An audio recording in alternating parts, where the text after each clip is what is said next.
Reed Wiseman responding to Capcom Jackie Mahaffey that attitude into the burn orientation for the return trajectory correction burn coming up in just under 4 minutes has offered the crew yet another spectacular view of the Earth growing larger in their windows.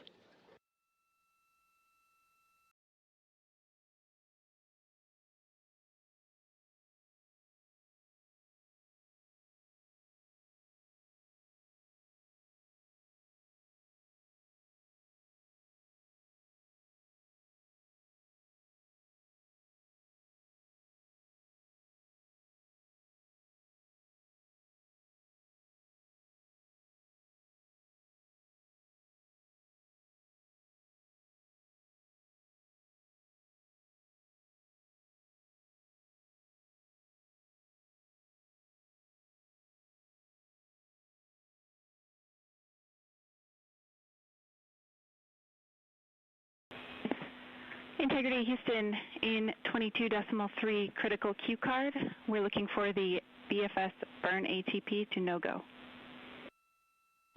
To go, excuse me, to go.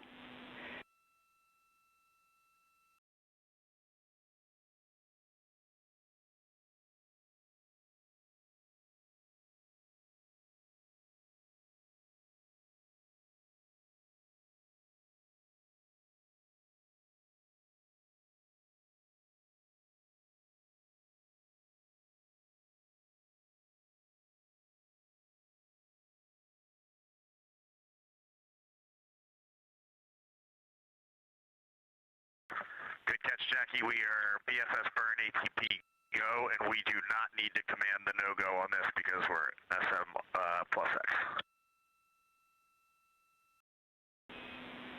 Good words. Sorry about the confusion, and we see a good config.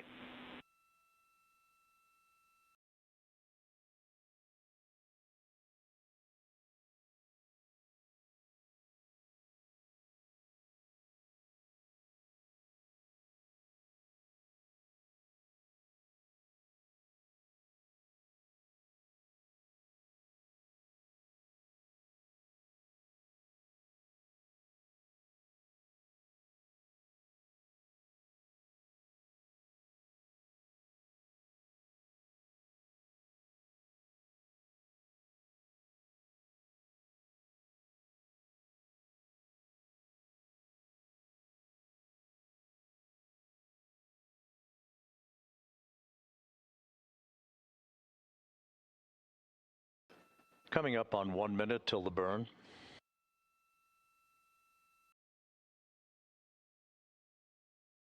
Mark, 1 minute.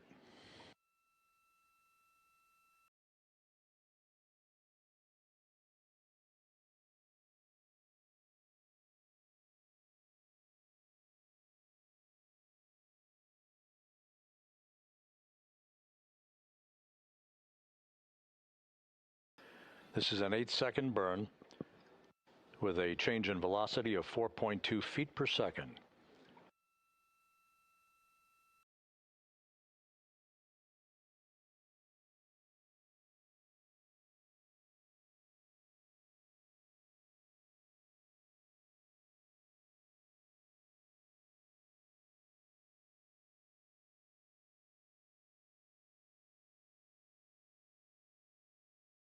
Ten seconds.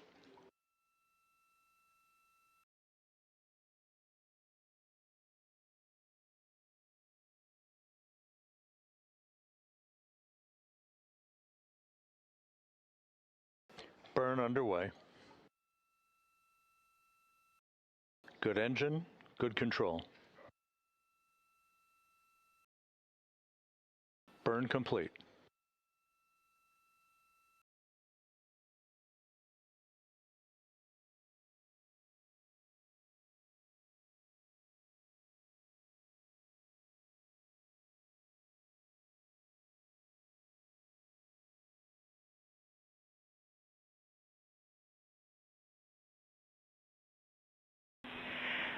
Integrity looks like a good RTC3 burn, and we are assessing details. Hey, Jackie, we see the same on board, and we just wanted to give a huge shout out to that ESA Airbus team, to our friends in the Netherlands and Germany and at the Glenn Research Center. This vehicle powered us and it propelled us from the Earth to the Moon and back with extreme precision, and we are excited to be a part of your team. Houston and centers around the world, copy. Thank you.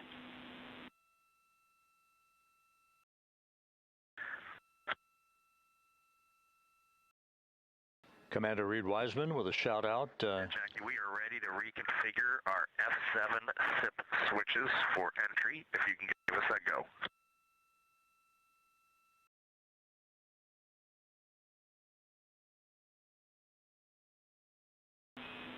You are go for F7 switches.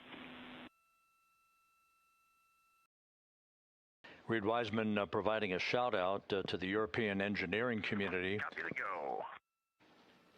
Which built the European service module. And you are now maneuvering back to biased tail to sun attitude. We see it. That European service module will separate from the crew module this evening at 6:33 p.m. shortly after we hand over communications from the Deep Space Network to the Tracking and Data Relay satellite system. And about 4 minutes before the crew module will use its thrusters in a 19-second raise burn to lift the aft end of the vehicle into the final angle of attack for entrance into the Earth's atmosphere and the mitigation of excessive heat loads on the heat shield of integrity.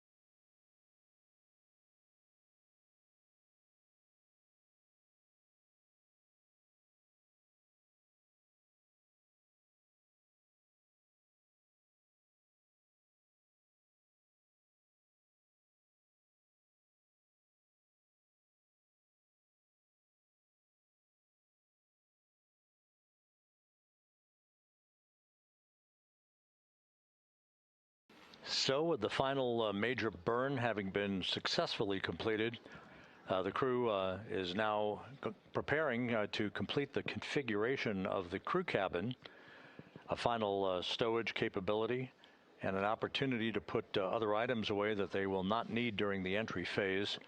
They'll move into their entry checklist about 2 hours from now at about 4 p.m. Central Time. Events will start to accelerate in terms of time as we approach the point at which entry interface will begin.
We're going to need a copy of that photo when you guys get back.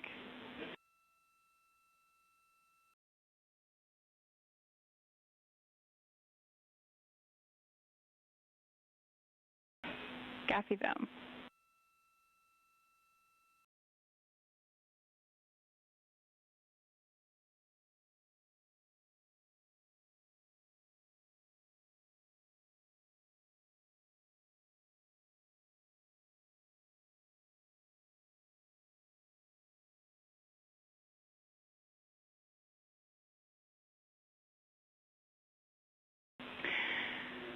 Integrity.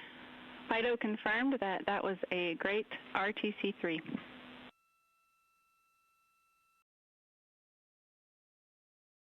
Outstanding. Thanks, Fido. And a second thanks to the team. That's awesome.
Integrity. Prop post-burn reconfig is complete. And if you were hanging out in step 23.4, you can skip it. We are in a good config.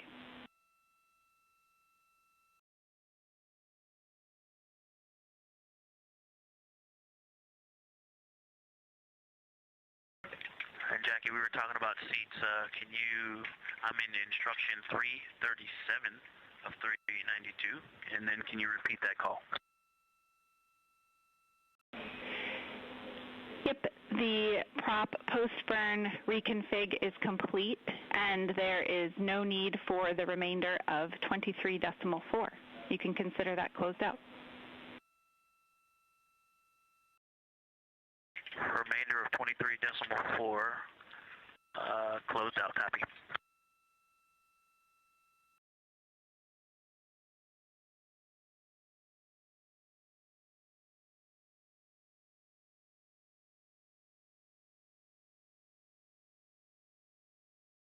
And Jackie, just confirm, I know you said the rest of 23.4. I'm not looking at this in steps, just instructions. Confirm that's the BFS configured for the burn subsequent steps as well.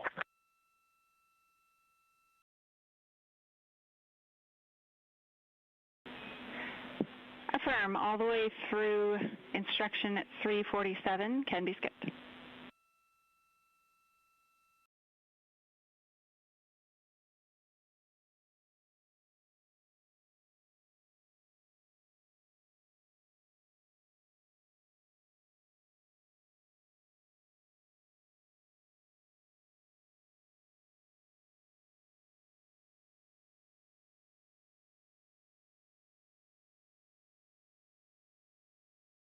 Okay, I see that takes us to step 24. I did not do any of the remaining steps into step 23, and that is over to you, MCC. We're moving back to cabin config. Houston copies and concurs.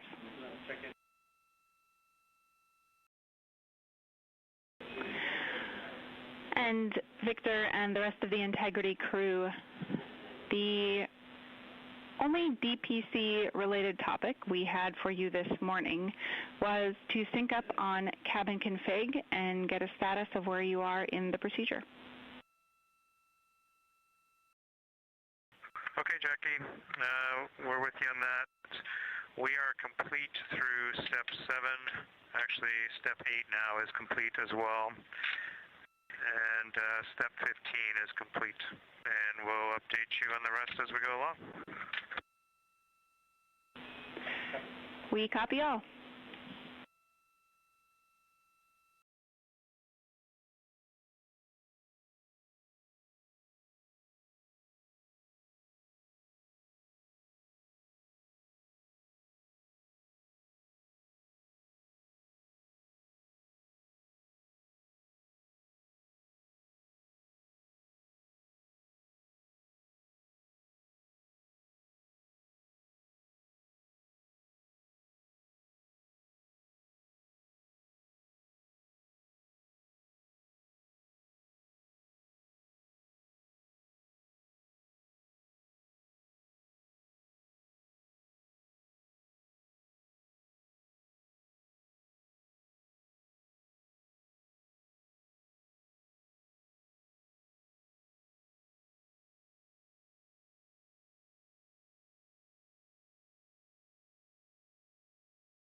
This is Mission Control, Houston. 8 days, 20 hours, 33 minutes into the flight of Integrity on the Artemis II mission. We are under 5 hours now from the splashdown of Integrity in the Pacific off the coast of San Diego to wrap up this lunar flyby mission. Integrity systems are in excellent shape. The recovery team on the USS Mertha out in the Pacific is at the ready. The ship is basically parked in the right position to be able to expedite a recovery of the crew following splashdown, and after the vehicle has been powered down, Navy helicopters, divers, other recovery personnel will move alongside the capsule to set up a large inflatable raft called a front porch that will be used to extract the crew members in one by one after the hatch is opened. That process of extracting the crew is timelined at least and has been practiced to occur some 45 minutes to an hour after splashdown. The weather conditions out in the Pacific are ideal for today's splashdown. We're talking winds just 10 knots and wave heights less than 4 feet. You couldn't ask for better weather for this homecoming for Integrity, the first time that a crew will have splashed down in the vehicle in the Artemis program. We completed the final major maneuver of the mission using the European Service Module's thrusters a short time ago. That was the return trajectory correction number 3 burn that basically fine-tuned ever so slightly the trajectory and the path of Integrity and sweetened the angle of attack so that we hit the right corridor coming in over the Pacific Ocean with onboard computers honed in on the splashdown zone some 1,701 nautical miles downrange from the start of entry interface. Splashdown is scheduled at 7:07 and 7 seconds p.m. Central Time, 5:07 p.m. Pacific Time, 2.5 hours before sunset at the splashdown site.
This is Mission Control Houston at a mission elapsed time of 8 days, 20 hours, 39 minutes into the flight of Integrity on the Artemis II mission.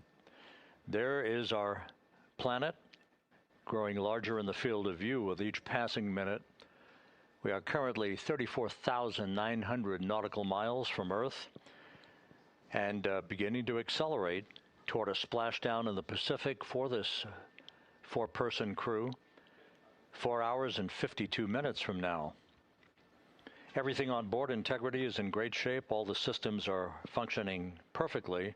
The crew is in the process of wrapping up their cabin configuration, stowing final items that they no longer need for the remainder of their journey. They will also move into an entry checklist in about an hour and 45 minutes, reviewing entry procedures and the latest uplink messages to them before we begin the process of getting the crew suited up prior to the crew module, service module separation. All is well aboard Integrity and the weather is go for splashdown. The USS John P. Murtha is in place in the recovery zone, ready to begin deploying its assets for imagery as well as for the recovery operations themselves.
Integrity Houston, for the TLT unconverged caution, we were running orb guide post-burn to look at post-burn targeting, and that particular sequence did not include running TLT. That is what triggered the caution. We have no concerns.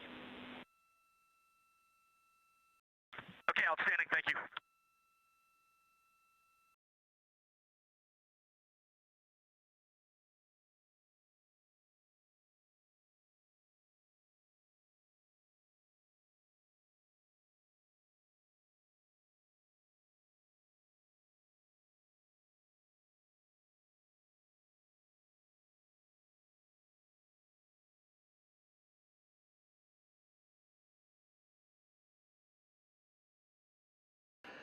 That call from Capcom Jackie Mahaffey to the crew, indicating TLT, which is a targeted landing trajectory.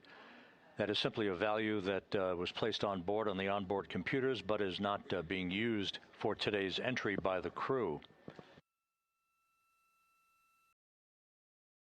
The last maneuver that will be conducted by Integrity will occur at 6:37 p.m. Central Time tonight. That is the crew module raise burn.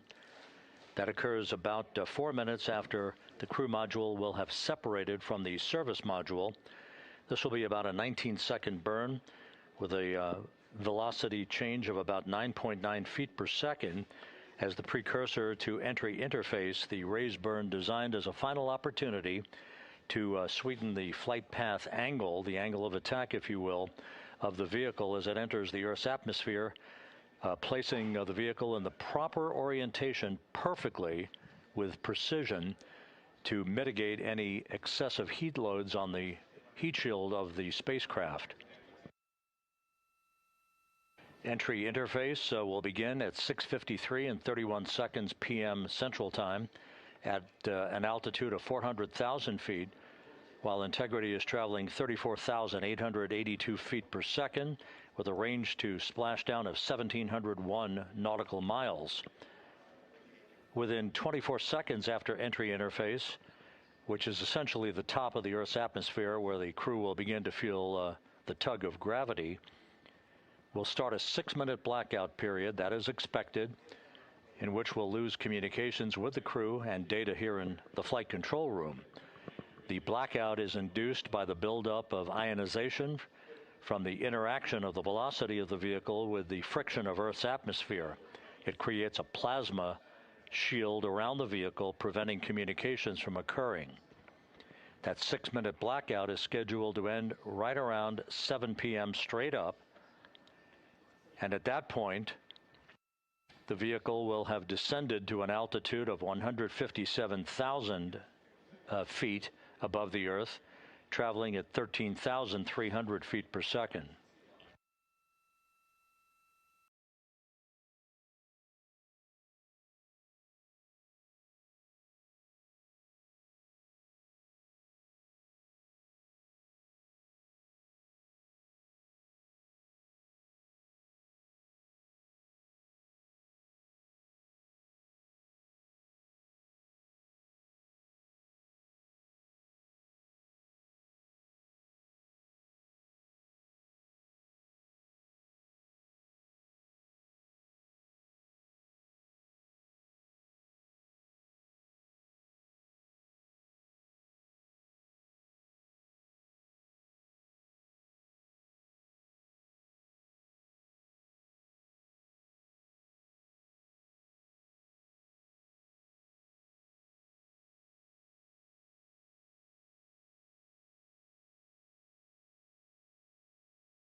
Houston Integrity, could you go off board on the cameras for a couple, please? In work.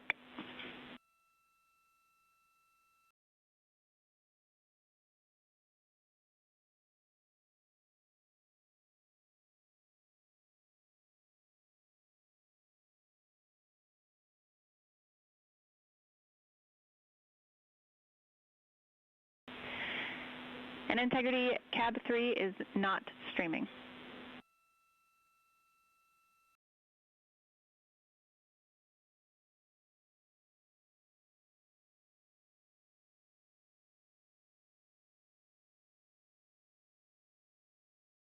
Thank you, Jackie.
Houston, integrity. Step 9 is complete. The seats are configured. Houston, copy. Seats.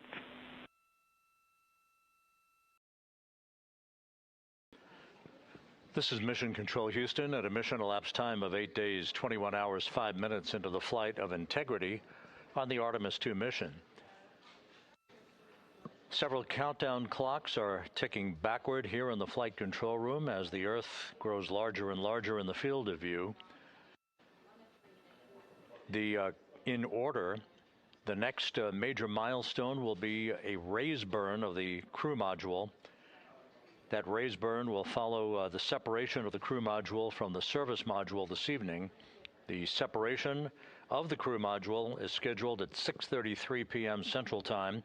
4 minutes later, at 6:37 p.m. Central Time, we'll conduct about a 19-second raise burn. This is a slight maneuver to tilt up the aft end of Integrity in a final opportunity to fine-tune the angle of attack that Integrity will incur as it enters the Earth's atmosphere over the Pacific Ocean.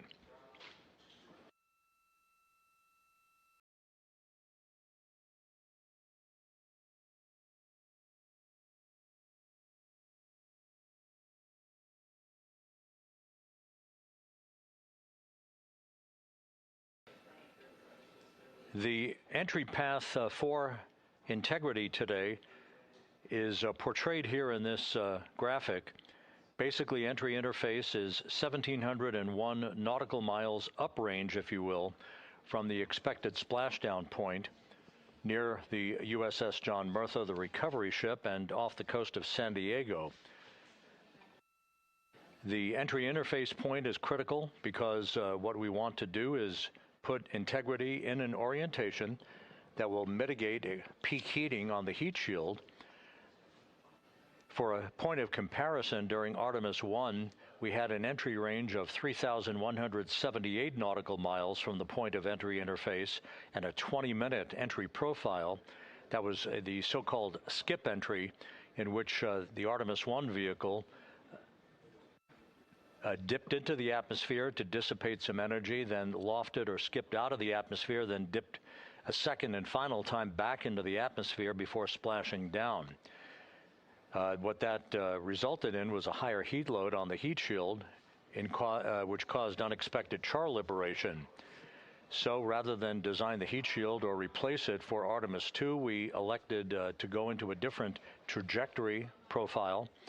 This one with a max entry range of 1,775 nautical miles, or in today's case, all of our maneuvers and orbital mechanics will take us 1,701 nautical miles downrange from the point of entry interface. This will only be a 13.5-minute entry profile for Integrity and its astronauts, and results in a much lower heat load on the heat shield. This is deliberate so that we have the lessening effect of charring on the heat shield, should there be any at all, and we do expect some. But this will more than protect the astronauts from the effects of peak heating, which will be some 4,000 to 5,000 degrees Fahrenheit during the maximum peak heating around the vehicle. That will also cause a 6-minute blackout because of ionization, as heat is repelled or thwarted from the heat shield while the vehicle flies in the direction of travel towards splashdown. The raise burn that places us in our final orientation for angle of attack into entry interface, that raise burn is scheduled at 6:37 p.m. Central Time. Entry interface itself is scheduled at 6:53 and 31 seconds p.m. Central Time, when we hit the top of the Earth's atmosphere at an altitude of 400,000 feet, traveling about 34,800 feet per second. We expect our peak velocity just a few moments later, and that peak velocity is forecast by flight dynamics to be 34,965 feet per second, or 23,839 miles an hour. Now, this all occurs after we begin the blackout period of 6 minutes. We will lose communications with the vehicle just 24 seconds after we enter the Earth's atmosphere or entry interface, as you see there. This is an expected 6-minute blackout that will begin at 6:53 and 55 seconds p.m. Central Time and will last almost until 7 p.m. straight up Central Time. Once we regain communications with the crew following the blackout, we will continue a series of roll reversals. These are gentle rolls to the left and back to the right, essentially bleeding off excess energy and excess heat on the vehicle as we approach the splashdown site. The vehicle is expected to go subsonic at 7:02 and 25 seconds p.m. Central Time. That's about 8.5 or almost 9 minutes after the beginning of entry interface. And at that point, we will be at an altitude of 59,000 feet above the Pacific Ocean. A series of parachute deployments will begin. The first of that will be the forward bay cover parachutes that will basically pull the top forward bay cover off the very top of the vehicle, allowing other parachute deployment activities to occur. The forward bay cover chute deployment is scheduled at 7:03 and 22 seconds p.m. Central Time at an altitude of 23,946 feet. The forward bay cover parachutes are used in conjunction with pyrotechnic thrusters to ensure the separation of that forward bay cover, protecting Orion and its parachutes during the heat of reentry. Following that, there'll be the deployment of drogue chutes. These are 2 drogue parachutes, 23 feet in diameter. These drogue chutes will be deployed at an altitude of 23,483 feet. At this point, our velocity will have slowed from almost 24,000 feet per second to just 470 feet per second in a matter of minutes. 3 pilot parachutes will be used to lift and deploy the main parachutes from the crew module forward bay. Those main parachutes, 3 of them, are used to slow the crew module down to a splashdown at a speed that ensures astronaut safety. Each main parachute 265 feet in length from the crew module attachment to the top when inflated. The main chute deployment is scheduled at 7:04 and 44 seconds p.m. Central Time. Now that's just 11 minutes and 13 seconds after the start of entry interface. At this point, we'll be at an altitude of 5,445 feet above the Pacific. And splashdown to complete this mission is scheduled at 7:07 and 7 seconds p.m. Central Time, 5:07 p.m. Pacific Time, 2.5 hours before sunset. The crew will splash down in the Pacific southwest of San Diego at a gentle rate of just 19 miles an hour.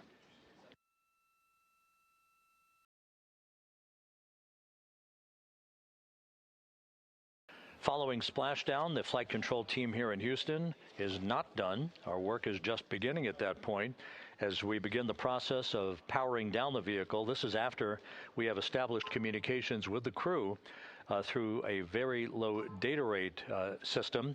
The communications link will no longer be active through the tracking and data relay satellite system, so we're going to be going to a very low data rate system.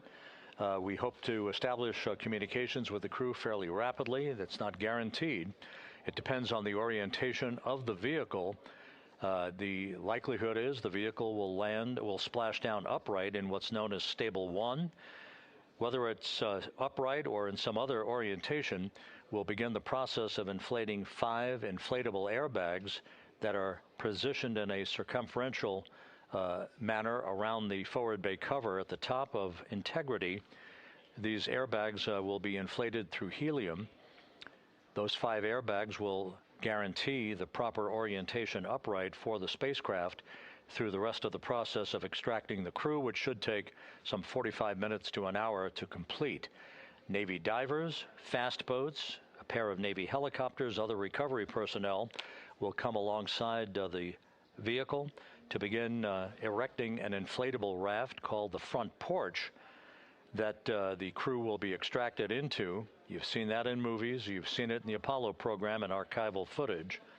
And one by one, the crew will be hoisted in alternating fashion to two hovering Navy helicopters for the trip back to the deck of the USS John Murtha, where they will leave the helicopters and move into medical bay on the ship for comprehensive medical examinations.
As the astronauts aboard Integrity are in the process of stowing final items in the cabin before they move into their entry checklists, a final review of the procedures and the timelined activities for the rest of this mission. The next major milestone, once again, will be the separation of the European service module, which has performed valiantly throughout the course of this flight, from the crew module. That pyrotechnic separation scheduled 3 hours and 41 minutes from now. Just 3.5 minutes after that will be the crew module raise burn. That raise burn is scheduled at 6:37 p.m. Central Time. It's expected to be about a 19-second firing of the crew module thrusters in one final opportunity to fine-tune the angle of attack for Integrity as it enters the Earth's atmosphere. Splashdown 4 hours, 14 minutes from now, southwest of San Diego, where the weather is forecast to be ideal.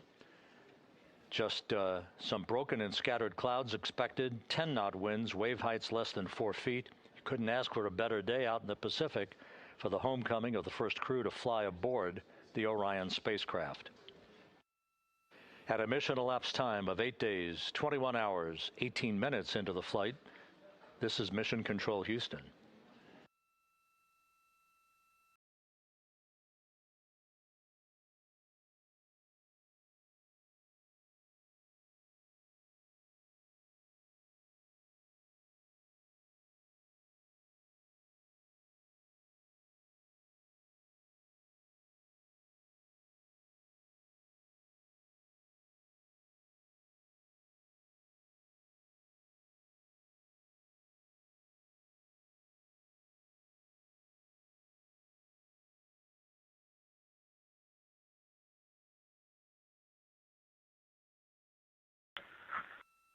Houston Integrity, Jackie, steps 10 and 11 are complete.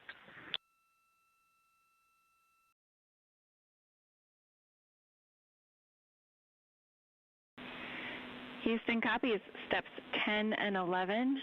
You guys are on track, looking great.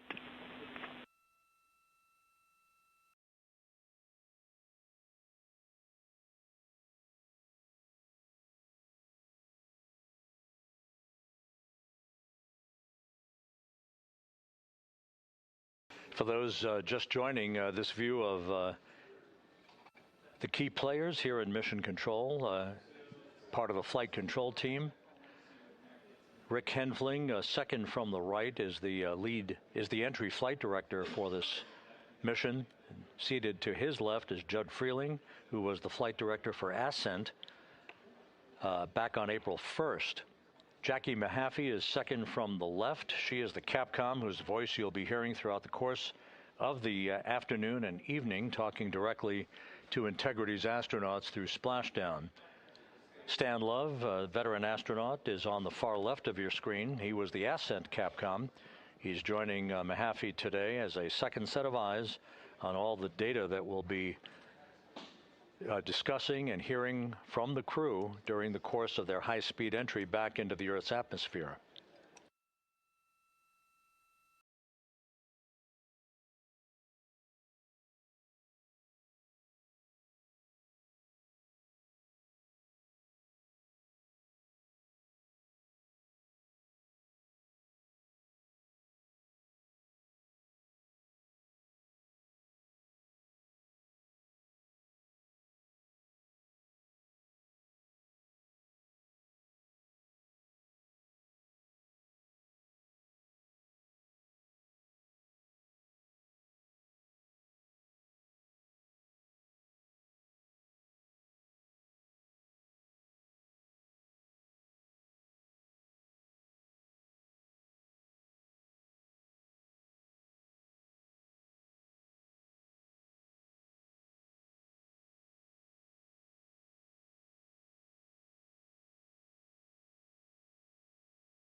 And this is Mission Control Houston. You can see one of the helicopters that will be involved in the recovery operations, having taken off from the deck of the USS John P. Murtha.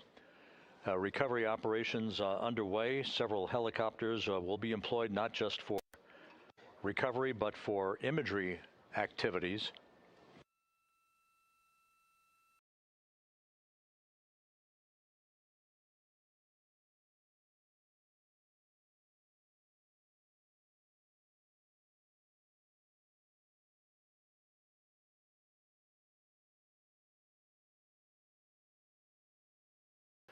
On the deck of the John P. Murtha, a view of multiple views, camera views, that are being provided to us courtesy of the USS John P. Murtha that we'll be utilizing throughout the course of the evening in our coverage.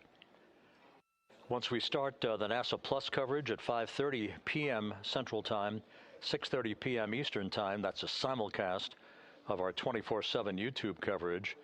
My colleague from the Kennedy Space Center, Megan Cruz, is on the Murtha, and she'll be providing updates and interviews as well as we continue our operational coverage of the recovery of the Integrity astronauts following their lunar flyby mission.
Houston integrity for toilet configure for return.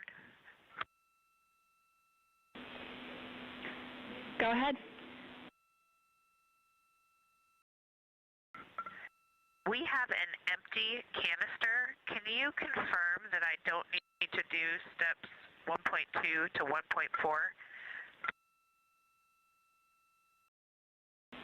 Checking.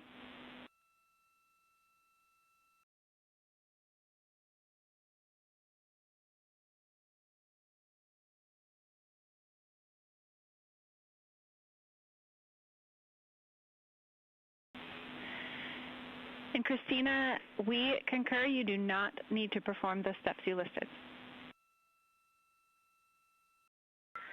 Thanks, Jackie.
This is Mission Control Houston, 8 days, 21 hours, 38 minutes into the flight of Integrity on the Artemis II mission. On board, all is quiet, as it is here in Mission Control, with everything moving along in trip hammer fashion, in good shape, all of Integrity's systems in great shape, and the weather at the splashdown zone off the coast of San Diego couldn't be better. A forecast of go conditions with winds of just 10 knots, wave heights less than 4 feet, ideal conditions for the recovery of Reed Wiseman, Victor Glover, Christina Cook, and Jeremy Hansen following their splashdown, which is just 3 hours and 53 minutes from now. The next major milestone coming up in 3 hours and 19 minutes, that will be the separation of the crew module from the European service module that has performed perfectly during the course of the flight. The service module separation from the crew module scheduled at 6:33 p.m. Central Time. Just 4 minutes later, there will be a slight maneuver, a raise burn as it is called. This will tilt the aft end of the crew module upward ever so slightly in one final opportunity to refine the flight path angle, the angle of attack, if you will, as Integrity enters the Earth's atmosphere at the point called entry interface. That is at 6:53 and 31 seconds p.m. Central Time, or some 16 minutes after the raise burn itself. All of these events will be happening fairly rapidly as we move over the next few hours toward a splashdown of the crew and a completion of a mission that will have totaled 694,481 miles from launch to splashdown.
Houston integrity for timeline.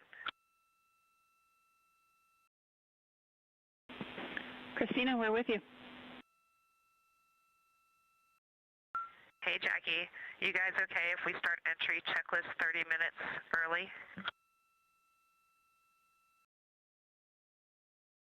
Checking.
And integrity Houston for entry checklist.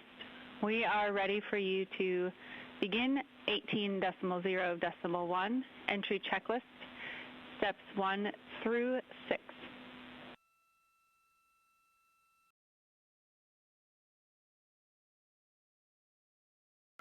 Copy. We're go entry checklist 1 through 6. Thanks. And step 3 for GPS can be skipped. GPS has been powered and it still looks good.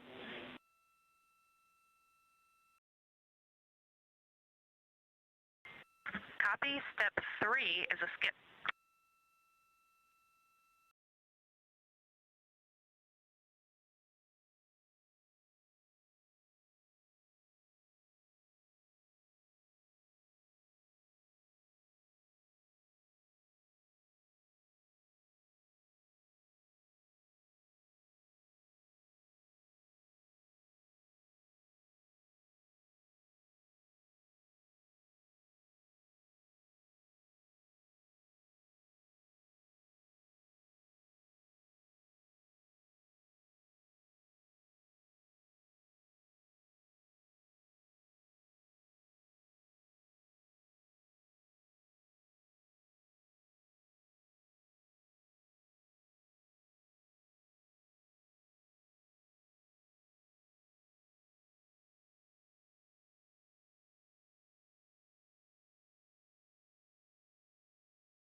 This is Mission Control Houston at a mission elapsed time of 8 days, 21 hours, 50 minutes into the flight of Integrity on the Artemis II mission. The crew is completing the configuration of the crew cabin. Soon they'll be breaking out their launch and entry suits in preparation for donning those suits and conducting leak checks as we get a bit further along in the entry preparation time frame. Meanwhile, we're looking forward to the next major milestone. That will be the separation of the crew module from the European service module 3 hours and 7 minutes from now. That's scheduled to occur at 6:33 p.m. Central Time, 7:33 p.m. Eastern Time. 4 minutes after that, we'll conduct a raise burn. This will be about a 19-second firing of Integrity's thrusters with a change in velocity of 9.9 feet per second. That will adjust the angle of attack of the vehicle by gently tipping the aft end of Integrity higher, if you will, like sitting in a reclining chair and basically leaning back a bit. This angle of attack adjustment is specifically designed and pre-planned to enter the Earth's atmosphere at entry interface later this evening at the proper angle to minimize heating effects on Integrity's heat shield.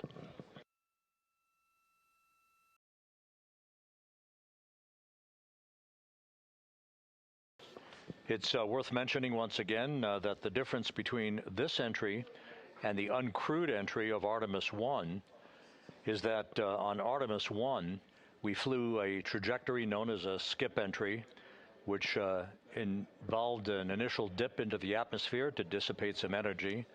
And then we lofted back out of the atmosphere briefly, then dipped back in a second time before splashing down in the Pacific. After the flight, the post-flight inspection and video analysis showed that there was an area of mechanical char liberation that was not expected. And so after extensive analysis and the review of an independent review team, it was determined to adjust the entry profile for Artemis II, minimizing the range of entry from 3,178 nautical miles to a distance of just 1,775 nautical miles across the Pacific. So instead of 20 minutes of exposure to heating effects, today we're going to only encounter 13.5 minutes of heat loads on the vehicle. Our intended splashdown target is about 1,701 nautical miles downrange from the point of entry interface. It will be about 13.5 minutes from the time that we enter the Earth's atmosphere at an altitude of 400,000 feet at 6:53 and 31 seconds p.m. Central Time to the point of splashdown at 7:07 and 7 seconds p.m. Central Time. In that brief 13.5 minute period, peak heating on the vehicle should be about 4,000 to 5,000 degrees Fahrenheit. The heat to be repelled by Integrity's heat shield, as it is for any vehicle entering the Earth's atmosphere that has a crew on board. The crew should be experiencing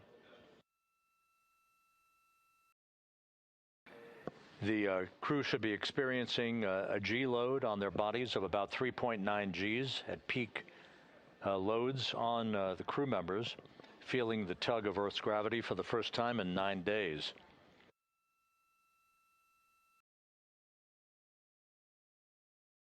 We will decelerate from a speed of 23,839 miles an hour just after we begin the blackout period of 6 minutes in duration to a splashdown velocity of just 19 miles an hour, all that happening in rapid fire succession.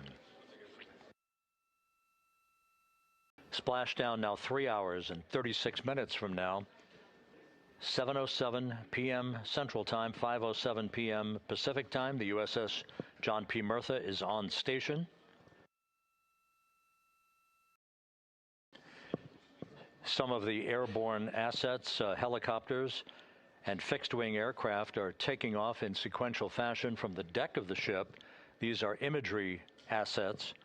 the actual Navy recovery helicopters that will hoist the crew out of the front porch, inflatable raft that will be erected alongside the hatchway to Integrity.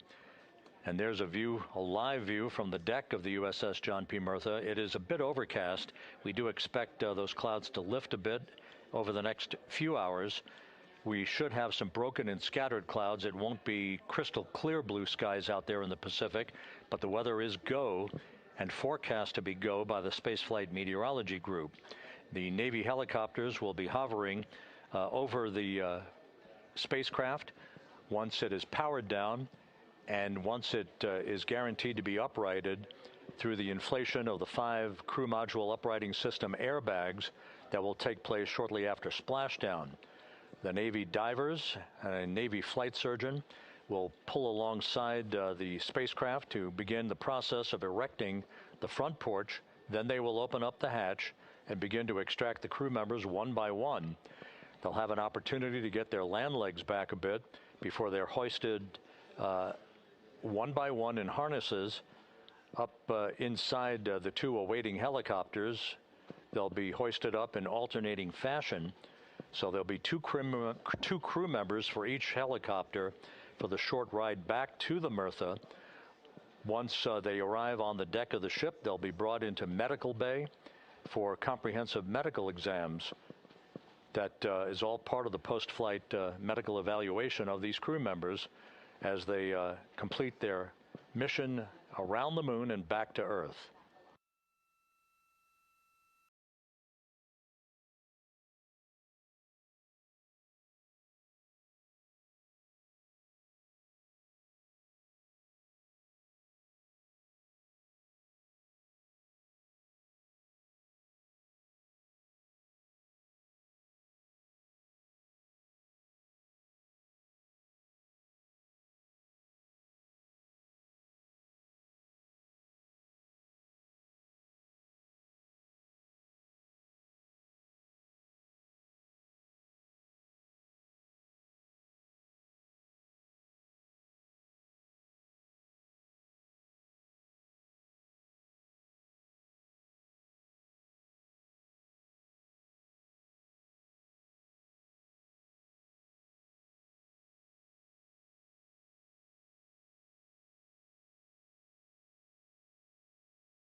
Integrity Houston for entry checklist.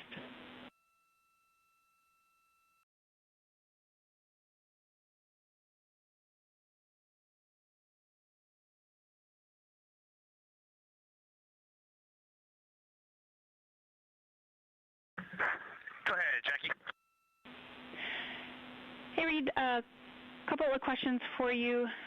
We realized we didn't give you an explicit thumbs up to perform step 1.2 for the flight path angle hash mark update, so we wanted to confirm that you did in fact perform the set EI FPA limits procedure. And secondly, we want your opinion on the in and out CMIS caution. Is that something that will be distracting such that we should inhibit it.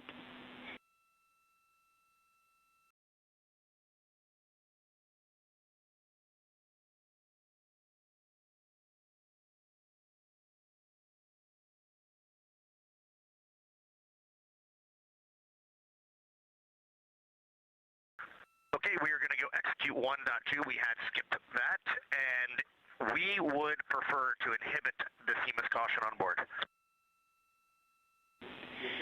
Okay, we copy, and just to close the loop on that, that will mean on flight.landing you would not have a yellow or down arrow indication if that does stay below the threshold.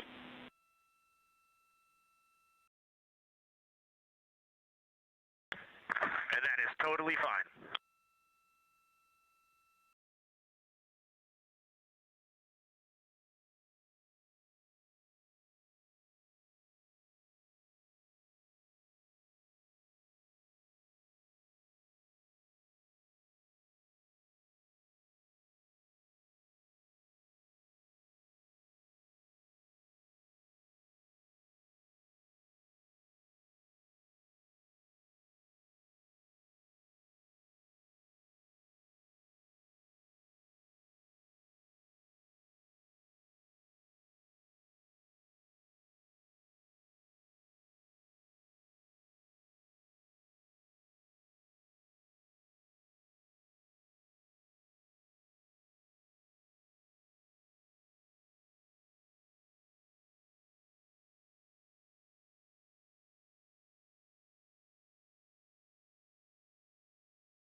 Houston, integrity for toilet deactivation.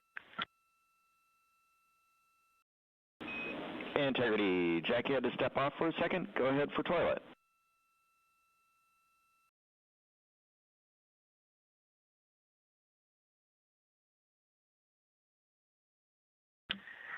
Yes, sir. Hey, Stan. Great to hear your voice. We are ready for MCC to deactivate the toilet.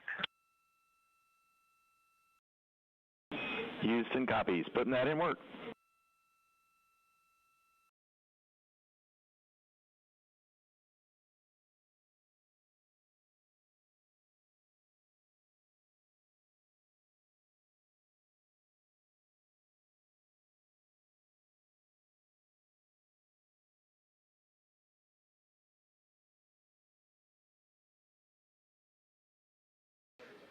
This is Mission Control Houston. That communication from Christina Cook on board Integrity to spacecraft communicator Stan Love. Integrity for burn telemetry on CM raise burn. 2 questions.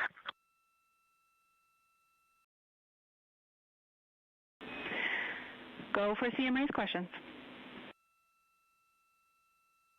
Hey, Jackie, we see a Delta V tote on our display of 9.9, which is fairly close to the 8.5 on the entry pad, but our TGO on the display is 44 seconds, and the entry pad estimated 19 seconds. Can you all take a look at that for us?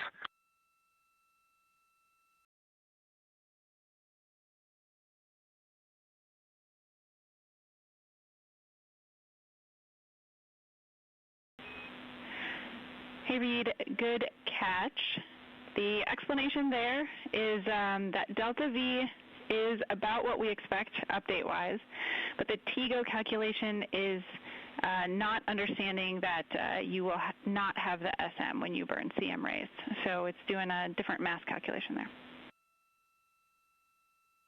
I remember that class in November of 2023 in Building 5 on the 3rd floor. Thank you very much.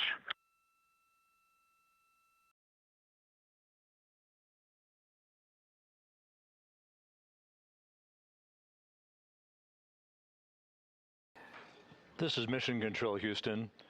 Commander Reed Wiseman inquiring about the values for the upcoming crew module raise burn. Again, as we've explained, this burn that's scheduled 2 hours and 51 minutes from now is designed to tilt the angle of attack a bit upward, basically raising the aft end of the vehicle prior to entry interface, to improve the angle of attack and minimize heating effects on the heat shield for the Orion vehicle.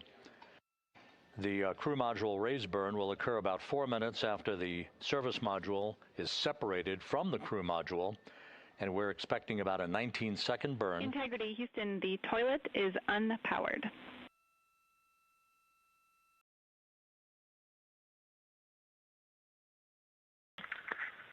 Christina Rogers, thank you. The crew module raise burn is expected to be 19 seconds in duration, with a change in velocity of about 9.9 feet per second. Once again, that's designed to fine-tune the angle of attack for Integrity as it enters the Earth's atmosphere, which will occur about 16.5 minutes after the raise burn itself. And as you heard, spacecraft communicator Jackie Mahaffey relaying that we have sent commands to turn off the ship's potty, so it is no longer to be used for the remainder of the mission, with splashdown scheduled 3 hours and 19 minutes from now. The 4 crew members on board Integrity, Reed Wiseman, Victor Glover, Christina Cook, and Jeremy Hansen, are in the process of completing the stowage of items in the crew cabin before they move into their entry checklist, basically looking through all of the chronological procedures that lie ahead for the rapid-fire succession of all of the events that will unfold over the course of the next 3 hours.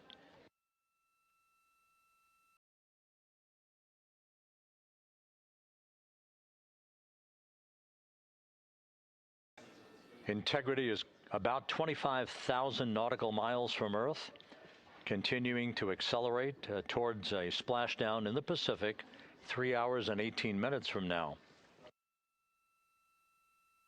All of Integrity's systems are in excellent shape. The crew is great, feeling well, and the weather in the splashdown zone in the Pacific, although a bit cloudy with broken and scattered clouds, is a go forecast with just 10-knot winds and wave heights less than 4 feet.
Views from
Integrity Houston for a post-RTC3 tracking update.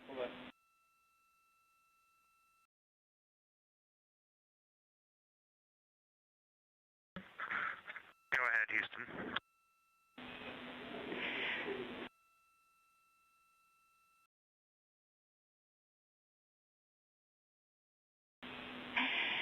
Hey, the post-RTC3 tracking looks great.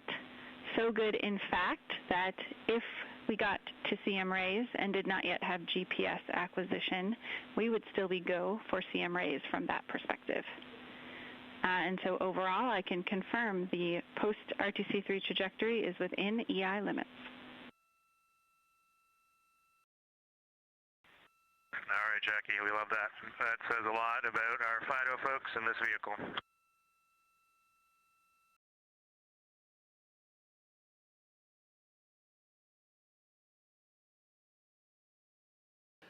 This is Mission Control Houston. A tip of the hat from Canadian Space Agency astronaut Jeremy Hansen to the flight dynamics folks and the guidance, navigation, and control officer. The RTC-3 burn that was conducted just over 2 hours ago, which was basically a final fine-tuning of the trajectory of integrity to hit the sweet spot in the corridor over the Pacific Ocean for entry interface, was so perfect that we are dead on the center line down the corridor, and the crew module raise burn that is scheduled at 6:37 p.m. Central Time and which will be conducted is only required to lift the aft end of the vehicle ever so slightly by a degree or two to improve the angle of attack of the spacecraft as it enters the atmosphere, mitigating peak heating effects on the heat shield for integrity. But our trajectory is dead set, right on the money, right down the pike, heading for a splashdown 3 hours and 10 minutes from now at 7:07 p.m. Central Time, 5:07 p.m. Pacific Time.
Houston integrity com check from seat 1.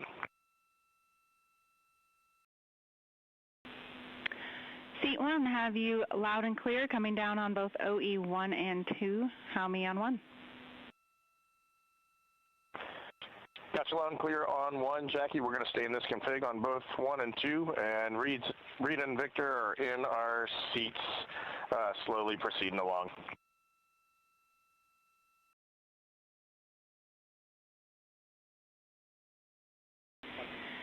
Okay, we copy, and just to confirm, that means that you've got the bulk of your suits donned, is that correct?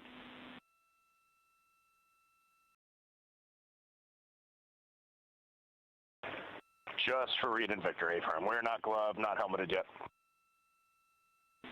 Copy all. Thanks.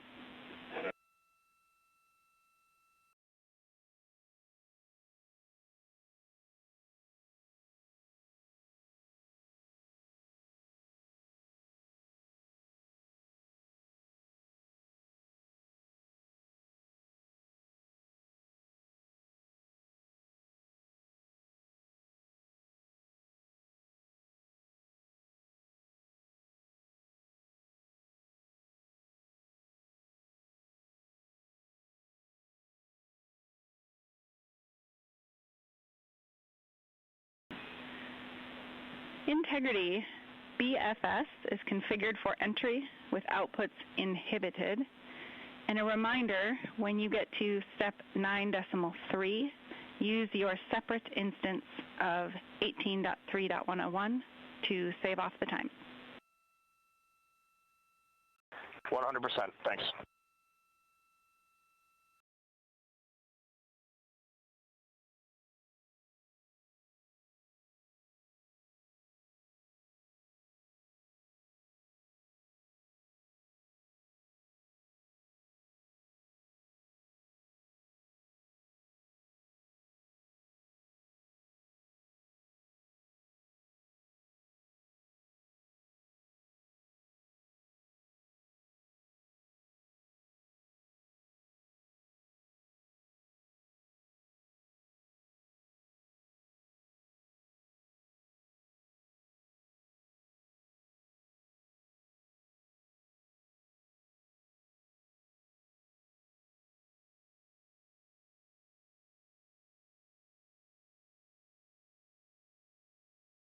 Houston integrity com check from C2.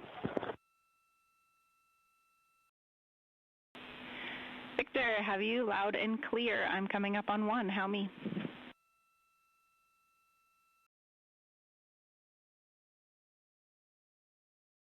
Jackie, I have you loud and clear on 1.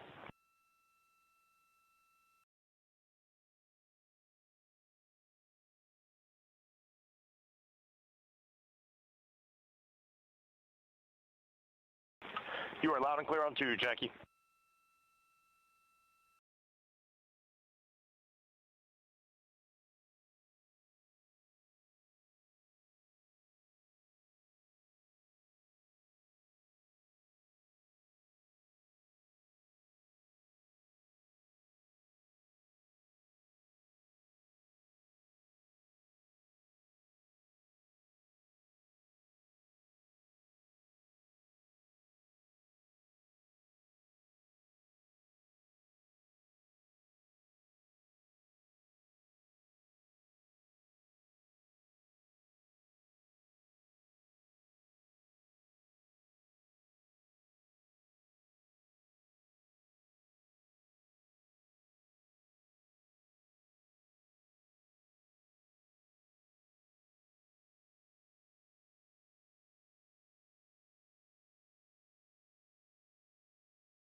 Houston, integrity.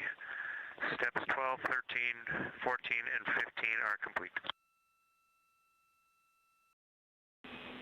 Jeremy, Houston copies. Thank you.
This is Mission Control Houston, 8 days, 22 hours, 55 minutes into the flight of Integrity on the Artemis II mission.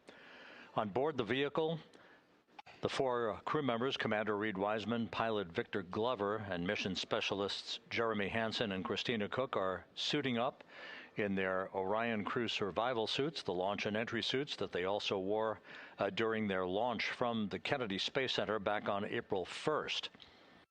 Once the crew is all suited up, they'll conduct a series of leak checks to make sure that they have good suit integrity, aboard integrity, before they strap themselves into their seats for the final phase of this mission that will culminate with a splashdown in the Pacific 2 hours and 35 minutes from now at 7:07 p.m. Central Time, 5:07 p.m. Pacific Time, about 2.5 hours before sunset southwest of San Diego. And the suits are in the process of being leak checked at the present time. We'll relay all that to you in just a few moments. Right now, Integrity is just about 20,000 nautical miles from the Earth, continuing to accelerate towards the next major milestone, which will be the separation of the crew module from the European service module 2 hours and 1 minute from now. That separation maneuver, pyrotechnically, will occur at 6:33 p.m. Central Time.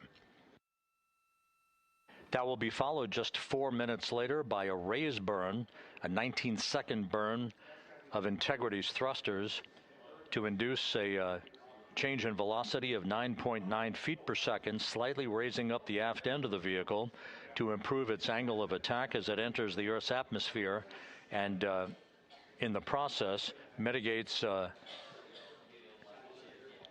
peak heating effects on the heat shield of the vehicle. Out in the splashdown zone, out in the Pacific Ocean, the weather is forecast to be go by the Spaceflight Meteorology Group here at the Johnson Space Center. Winds of just about 10 knots and wave heights less than 4 feet, which should be ideal for the recovery forces that are being deployed from the USS John Murtha to recover the crew, extract them, hoist them into 2 Navy helicopters, and fly them back to the deck of the Murtha to be brought into medical bay for post-splashdown medical checks. We now have a report from the environmental systems officer here that we have good suit leak checks. All 4 suits have passed the leak check, so we are in good shape here for entry and splashdown coming up just over 2.5 hours from now. One data point, just an update on some numbers that we've just received from Flight Dynamics, and these are unofficial and will not become official until post-flight. We now anticipate that the maximum speed that Integrity will encounter as it enters the Earth's atmosphere will be right around the same time as we enter a communications blackout of 6 minutes in duration. We're expecting Integrity's peak speed at 6:54 and 4 seconds p.m. Central Time, and at that point, the vehicle should be traveling at 24,661.21 miles per hour, which will be just 130 miles short in velocity of the record that was set back in 1969 by the Apollo 10 crew, Tom Stafford, Gene Cernan, and John Young, on their return from orbiting the moon. Once again, that peak speed expected to be reached just a few seconds after the start of entry interface, as the vehicle plummets back into the Earth's atmosphere. The peak speed expected to be reached at 6:54 and 4 seconds p.m. Central Time, and that peak speed now estimated by Flight Dynamics to be 24,661.21 miles per hour, which equates to about Mach 33. Houston Integrity, seat 1 and 2, leak check complete. Also, we powered up the AGA, and it's giving us a CO2 alarm at 4.4.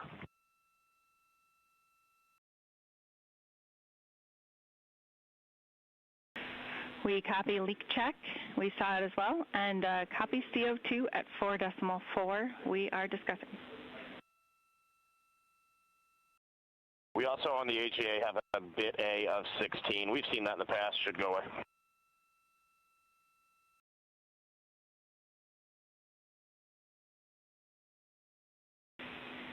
And Reed, is the AGA been powered for 5 minutes yet, or are we still in that wait period?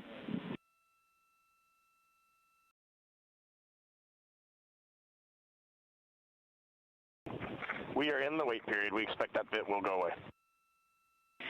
We copy, and that bit can also indicate that we cannot trust the other values, so we'll check back with you after the 5 minutes on the CO2 levels. A-firm.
This is Mission Control Houston. Mission elapsed time of 8 days, 23 hours, 2 minutes into the flight of Integrity on the Artemis II mission.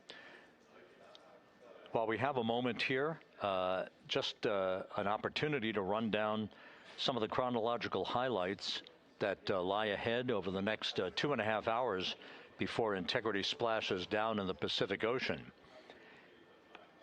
Coming up at 5:30 p.m. Central Time, 6:30 p.m. Eastern Time, we will begin a simulcast of NASA Plus coverage that will accompany our 24/7 YouTube coverage that we have been providing ever since we began the mission with the tanking of the Space Launch System at the Kennedy Space Center for launch back on April 1st. Houston, Integrity, we are complete through steps 18. Seats 3 and 4 are yet to suit, obviously.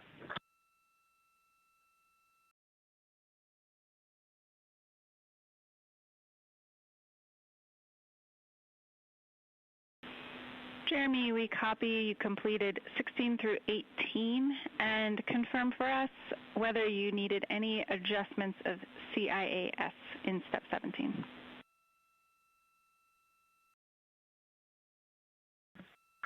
Negative. All the settings were still in their launch config. Houston copies.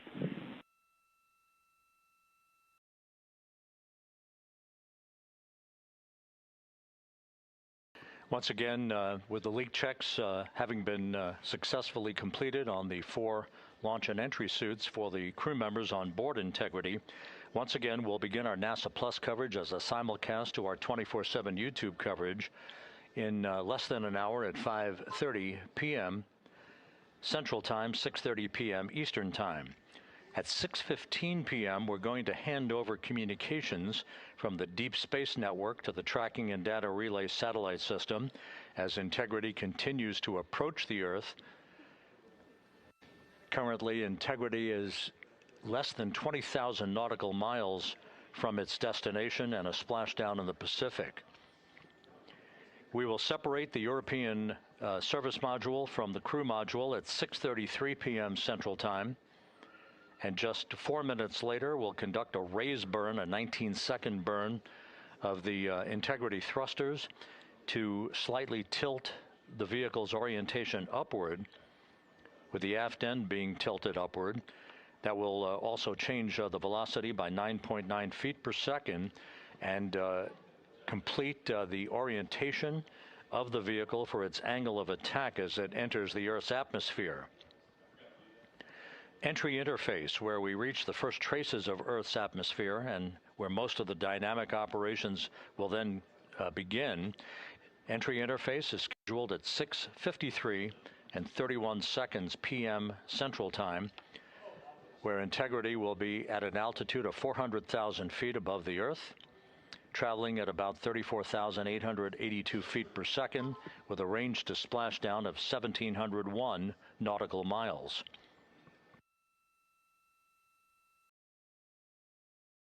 Just 10 seconds, just a few seconds later, about 24 seconds later, we'll enter a 6-minute communications blackout at 6:53 and 55 seconds p.m. That communications blackout will be due to the buildup of plasma around the vehicle, the ionization of the interaction of the velocity of Integrity with the friction of the Earth's atmosphere. So the communications blackout, to last about 6 minutes in duration, will start 24 seconds after entry interface. At 6:54 and 4 seconds p.m., we'll reach our peak velocity. This is an estimation from Flight Dynamics. We should be reaching a peak velocity of 24,661.21 miles per hour, or somewhere around Mach 33. This will fall about 130 miles per hour short of the speed record set by the Apollo 10 command module, the Charlie Brown, during the Apollo 10 mission of Tom Stafford, Gene Cernan, and John Young back in the spring of 1969.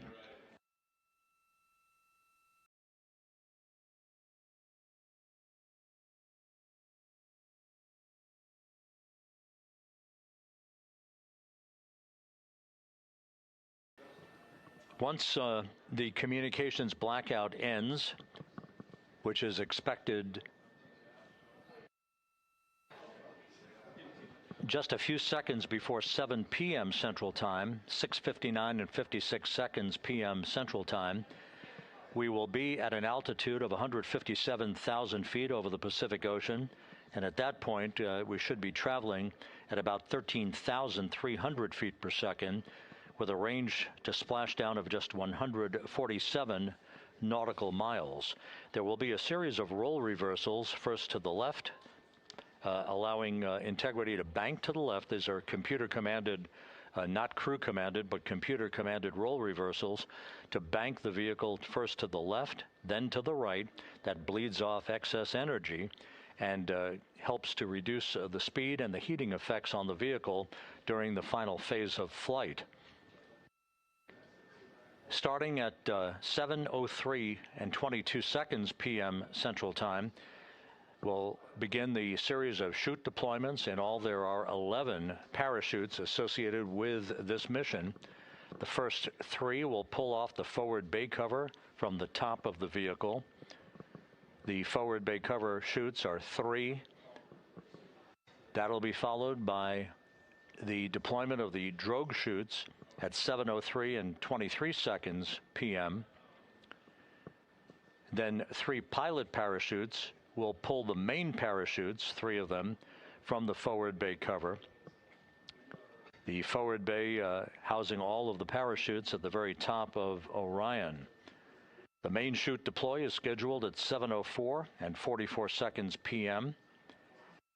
The vehicle will have slowed to just a very glacial speed of 198 feet per second, I should say, at that point, at an altitude of 5,400 feet above the Pacific Ocean. The splashdown velocity, of course, will be 0. 19 miles an hour is the velocity that the crew will feel under the 3 main parachutes as they splash down in the Pacific, southwest of San Diego. So a number of major milestones lie ahead. Splashdown time is currently estimated at 7:07 and 7 seconds p.m. Central Time, 5:07 and 7 seconds p.m. Pacific Time. That will conclude a total traveling distance from launch to splashdown of 694,481 statute miles.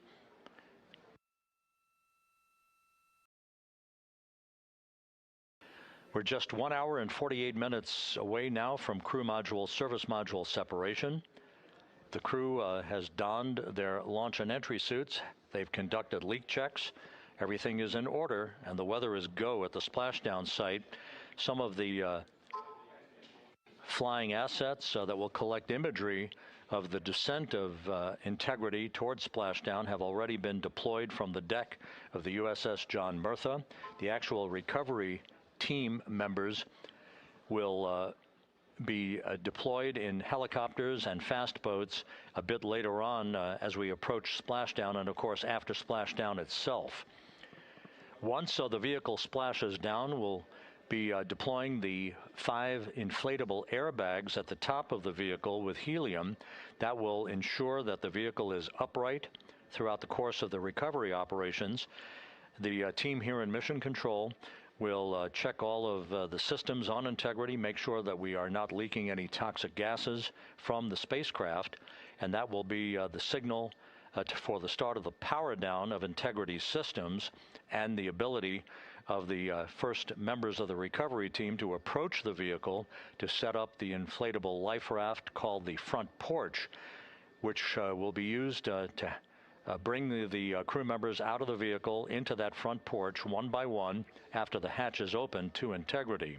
We expect the extraction of the crew to be some 45 minutes to an hour after splashdown, which would be about 30 to 45 minutes after the vehicle is powered down.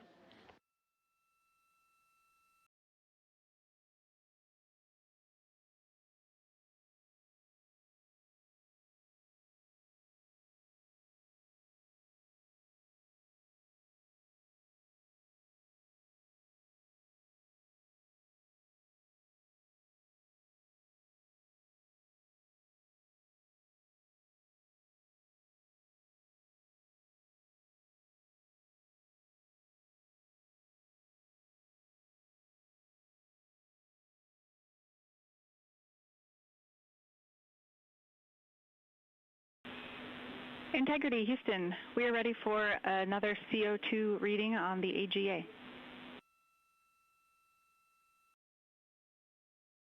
It is 5.1.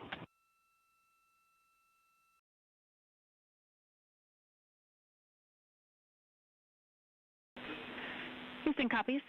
And Reed, earlier I did misspeak. The CO2 reading specifically would not have been affected by that particular bit.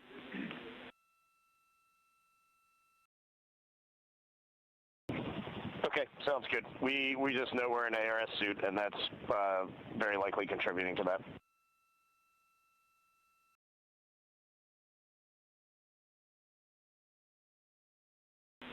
We concur.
Integrity, Houston, for CO2. Go ahead, Jackie.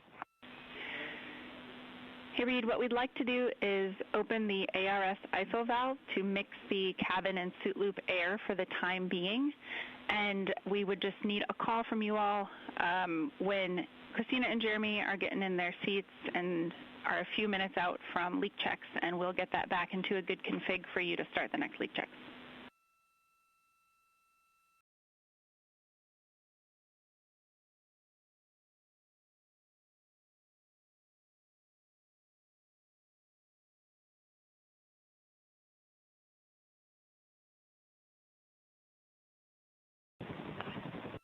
Hey, Jackie, that's a reasonably good idea. Can we just hang on that for a little bit and see how we're doing? Yep, up to you. We will wait. Let us know if you'd like that cabin air mixing. Is there a CO2 number where you guys would advise on that?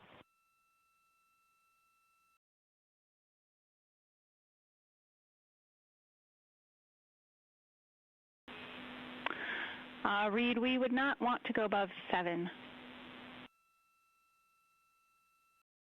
Yeah, that's perfect. Let us monitor it for just a couple minutes here.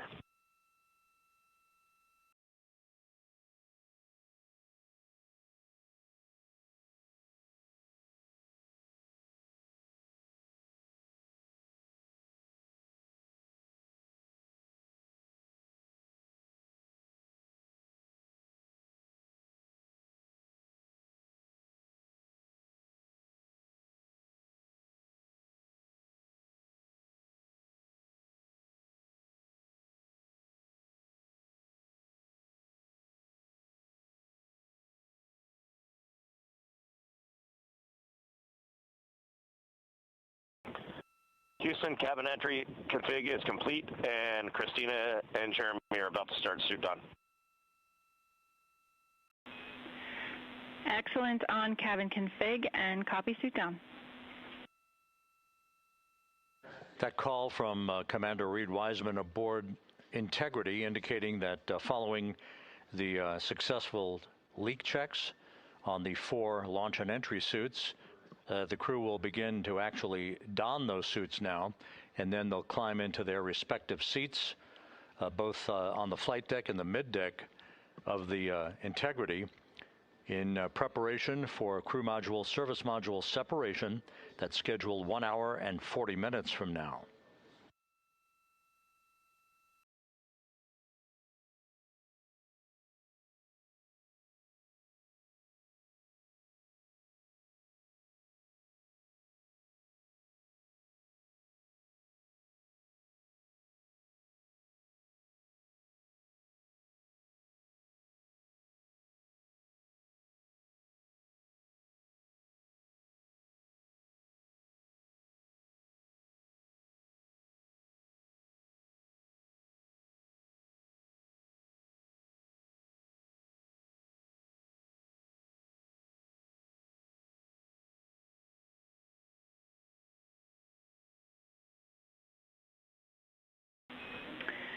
Integrity, Houston, for entry checklist. Your CMSM SEP ATP is set to go. We see that on the PFD, Jackie. And the call from Capcom Jackie Mahaffey here in Mission Control to Reed Wiseman, indicating that the pyros are armed for crew module service module separation coming up 1 hour 38 minutes 52 seconds from now.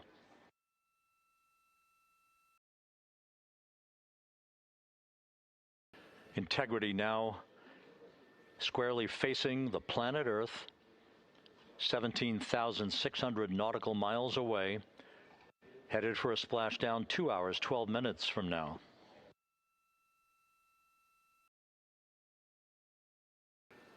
All of the recovery assets, the helicopters, the Navy P-3s, the para-rescued divers, they're all in place, ready to recover this crew following splashdown. And again, the chronology after splashdown will call for the flight control team here in Houston to assess integrity systems, make sure no toxic gases are leaking from the spacecraft. And first order of business will be the command to inflate the crew module uprighting system bags, the 5 inflatable airbags that will be inflated with helium to maintain its upright position as it bobs in the Pacific before the recovery forces reach the crew. About 15 minutes after splashdown is when we expect the green light to be given to power down integrity systems, at which point the recovery teams will begin to make their way toward the vehicle to set up that inflatable life raft called the front porch, buttressed alongside the spacecraft. That will be the precursor to the opening of the hatch and the extraction of the crew members, one by one, into that raft, giving them a chance to get their land legs back as they feel the first sensations of Earth's gravity in 9 days and their high-speed return to Earth, with their peak speed reaching some 24,661 miles an hour.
Houston, Christina's got an amazing view of home planet out the side hatch window, and it's lighting up the cabin, and it's just a great blue hue to it. It's beautiful. That is amazing. When you kicked us out of the cabin, we turned on one of the SAW cameras and also had the Earth's reflection on one of the arrays. It was very cool.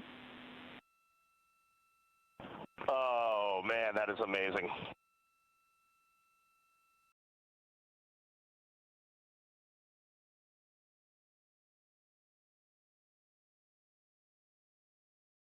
This is Mission Control Houston.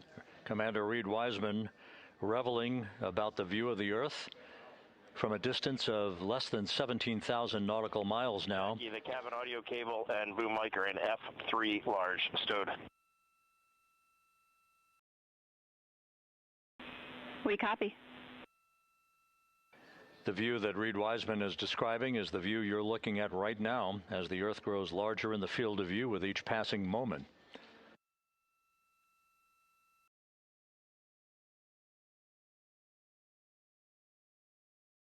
We're about 29 minutes away from the start of the NASA Plus coverage, joining our 24/7 YouTube coverage as a simulcast for the remainder of the evening through the time the crew is on the deck of the USS Mertha and in medical bay.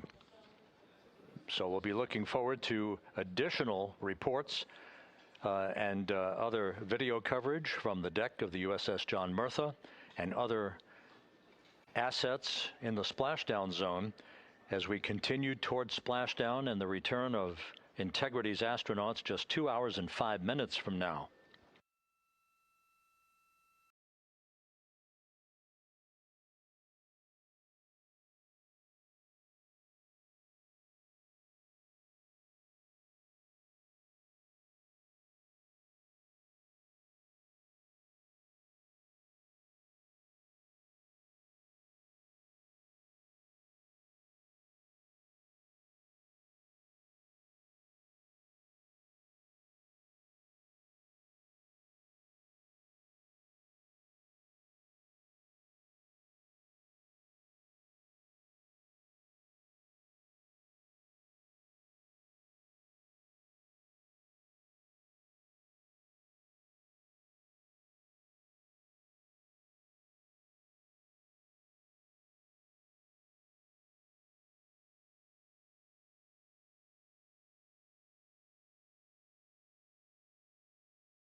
Couple of minor updates, just tweaks by a second or so for some of the key activities that will be coming up.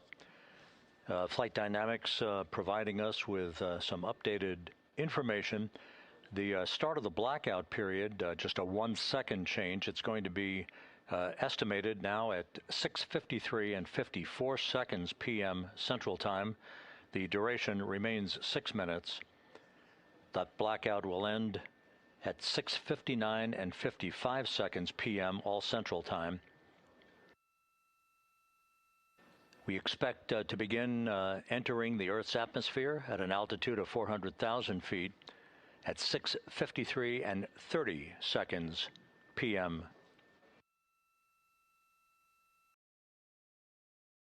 And 1 second difference now in our splashdown time, if everything unfolds the way we believe it will.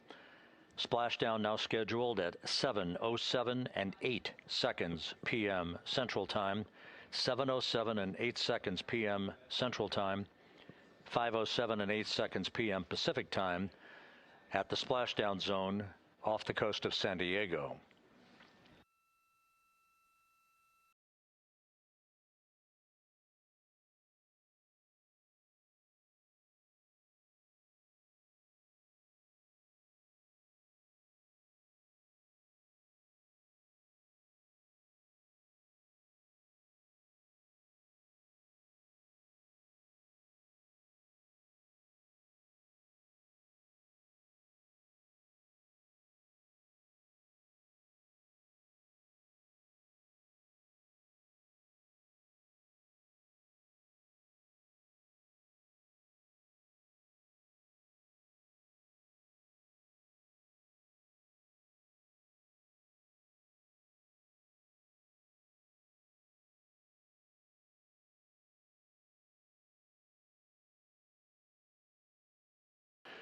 And one other update, the latest weather forecast from the Spaceflight Meteorology Group passed on to Flight Director Rick Henfling, calls for the clouds in the splashdown zone to be in the process of dissipating. The winds are somewhat reduced, now just 6 knots. The wave height's still less than 4 feet. All go forecast.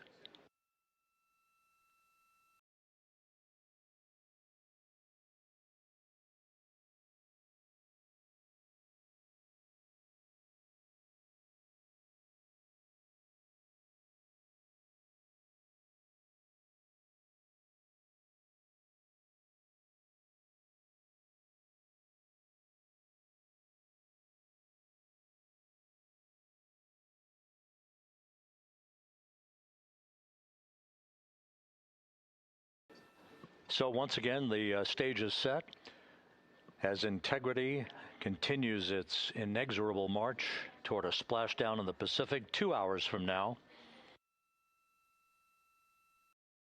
16,000 nautical miles away from the Earth.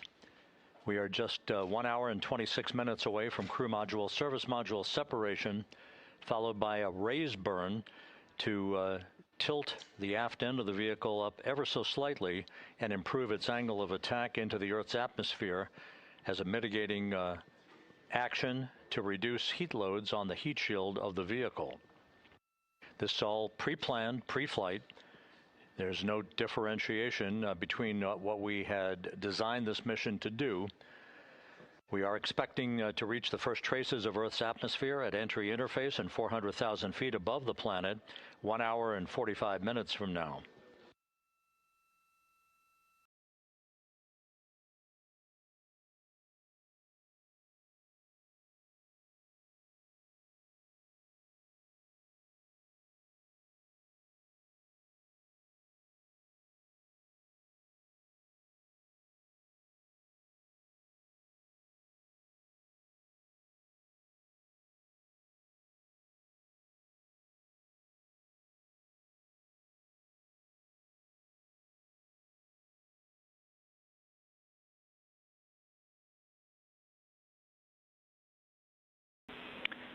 Integrity, Houston. Cabin temp cold soaking is initiated. Copy that, Jackie. CO2 is 5.5, and we are still doing good on board. Christina and Jeremy are beginning suit down.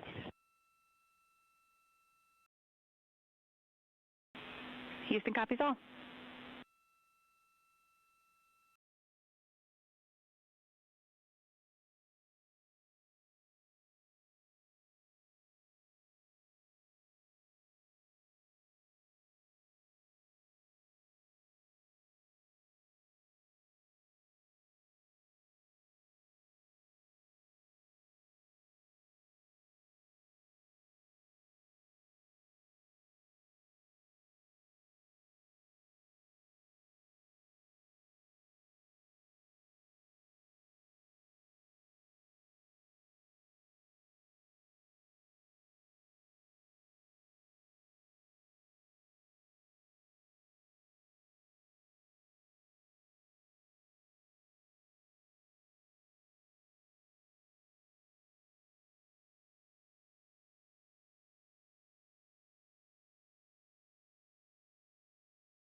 Integrity Houston for entry checklist.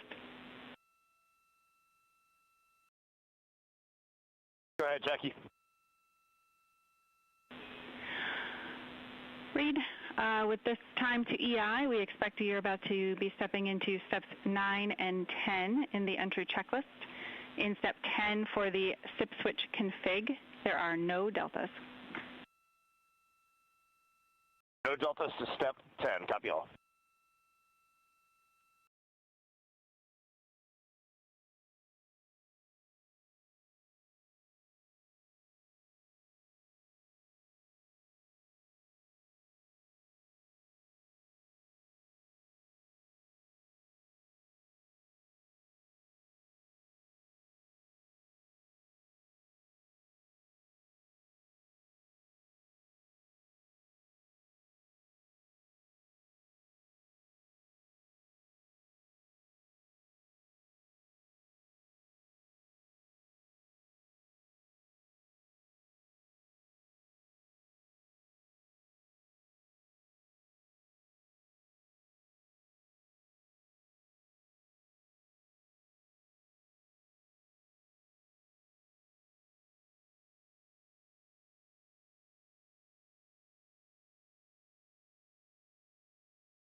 This is Mission Control, Houston. Once again, a great view of the planet Earth from Integrity from one of the solar array wing cameras. Now just 14,000 nautical miles from Splashdown. Splashdown schedule for 7:07 and 8 seconds p.m. Central Time, 5:07 and 8 seconds p.m. Pacific Time. At a point to the southwest of San Diego in the Pacific Ocean, where the USS John Murtha is on station and where recovery team assets are being deployed to the predicted splashdown site to complete the mission of Integrity's astronauts and their lunar flyby. With the Earth growing larger in the field of view, the next major milestone, just 1 hour and 13 minutes from now, will be the separation of the crew module from the European service module. Houston copies. The separation of the crew module will set the stage just 3.5 minutes later. One question. Go ahead. When I was looking at the BFS SM SEP, it was the exact same time as our predicted SM SEP. Can you just confirm we don't need that to be a touch later?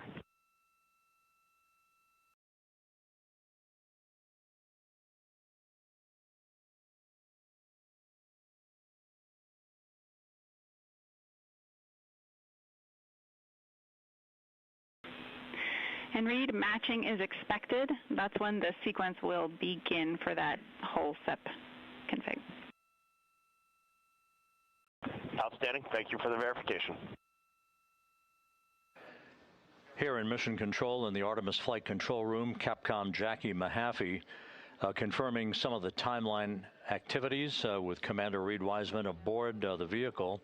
The crew has suited up in its launch and entry suits, ready to begin the critical phase of this mission. Their homecoming to a high-speed entry and a parachute-assisted splashdown in the Pacific. Once again, the next major milestone, 1 hour, 11 minutes from now, the separation of the crew module from the European service module as Artemis's astronauts head home to complete this historic flight.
Artemis II mission is a test mission of the Orion space capsule. Artemis II will be the first time we put humans on this rocket. We're going back to the moon because it's the next step in our journey to Mars. We were always going to the moon. Pushing ourselves to explore is just core to who we are. That's a part of being a human. And liftoff. We shall return. Continuing to test out every bit of Orion. Coming back to Earth, 7 miles a second. When humanity sets big goals, we can bring together genius from around the world. You have the best people on planet Earth putting this vehicle together. That's what's up. To innovate for the benefit of humanity and to inspire the world through discovery. And here we go.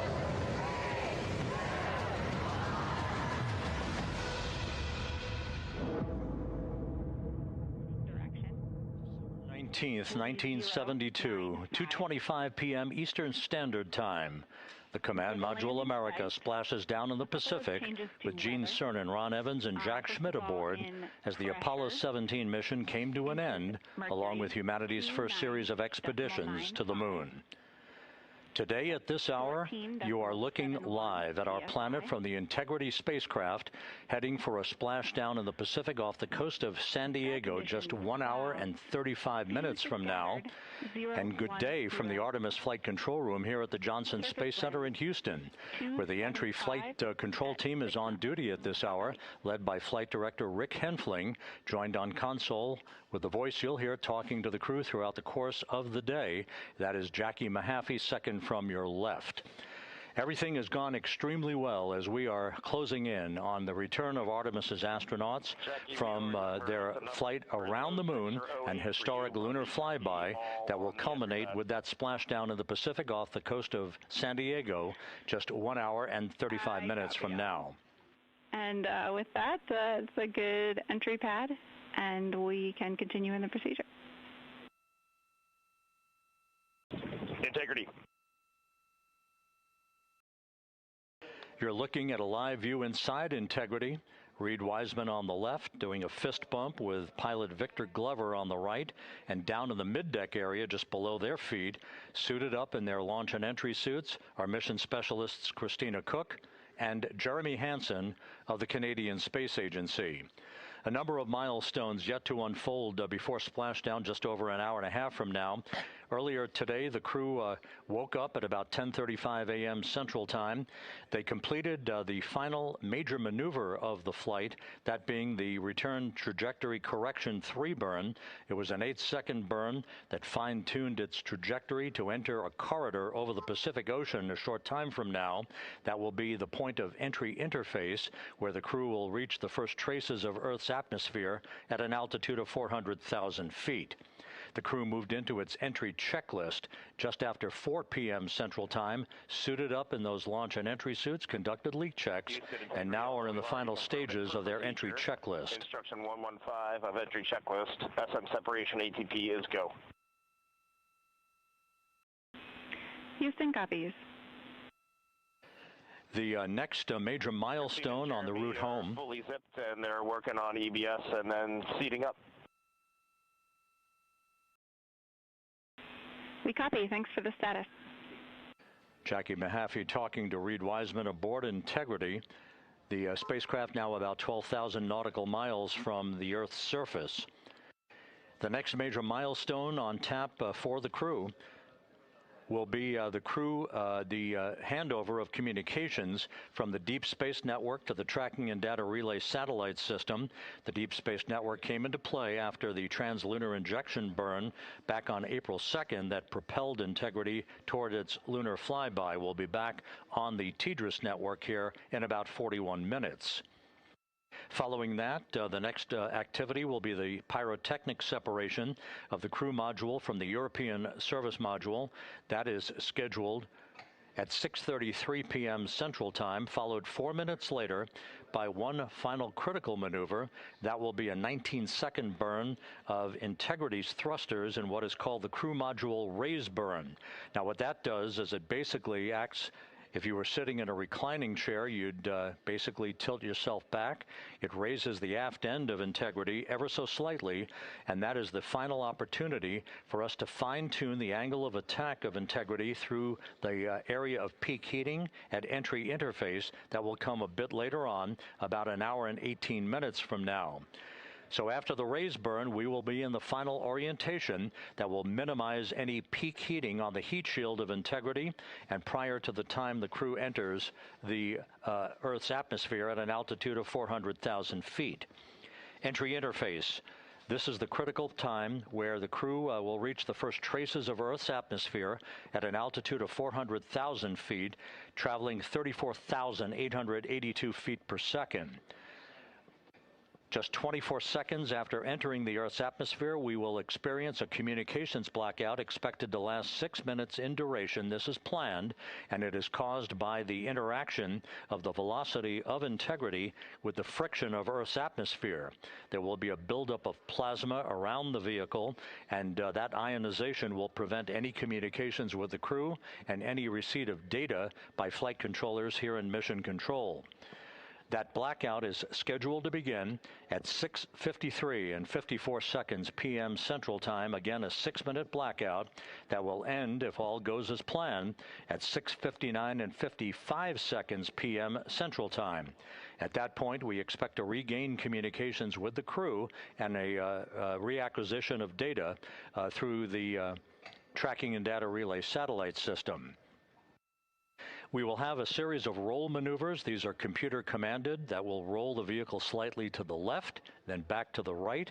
That will bleed off excess energy as we begin our peak period of velocity. We expect to reach a maximum velocity of 24,661.21 miles per hour, equivalent to about Mach 33 times the speed of sound, shortly after we enter that blackout period. Once we exit the blackout period, of course, we're in the denser regions of the Earth's atmosphere, and then we get set up for the parachute deployment sequence. First, the deployment of 3 forward bay cover chutes that will pull essentially the top forward bay cover off the very top of the Integrity vehicle. That will be followed by the deployment of drogue chutes, and then the final deployment of a series of 3 main parachutes at 7:04 and 44 seconds p.m. Central Time. From that point on, it is about 3 minutes or so until splashdown. Splashdown scheduled at 7:07 and 8 seconds p.m. Central Time at a gentle speed of 19 miles an hour. So just to give you some perspective, at the time that we enter the Earth's atmosphere, we're traveling somewhere around Mach 32. We will splash down at a speed of about 19 miles an hour. The G-forces that will build on the crew members inside Integrity will build to about 3.9 Gs. That is what is expected and what they have trained for and what the spacecraft is designed to support.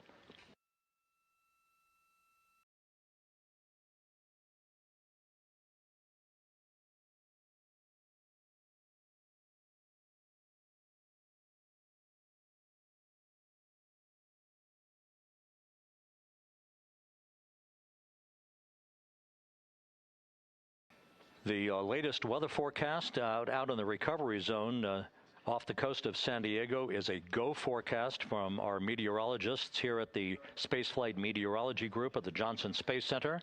And standing by on the deck of the USS John Murtha is my colleague from the Kennedy Space Center, Megan Cruz. Megan?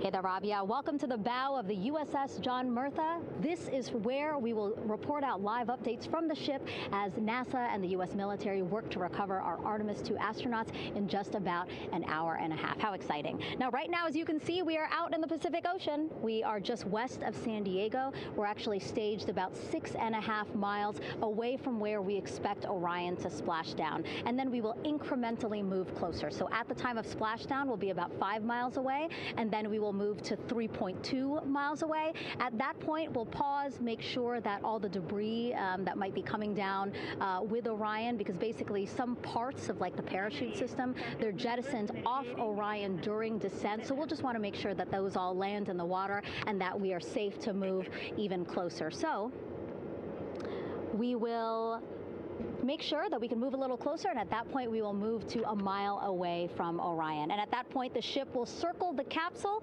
while NASA and Navy recovery forces work to get our astronauts out, and we should have great views of the bow from here. But also we have a ton of cameras all around the ship. For example, we actually have some cameras right to the left of me here on the bow. These are very strong, stabilized cameras. We can really get up close to make sure that we are sharing all the images we have available to you.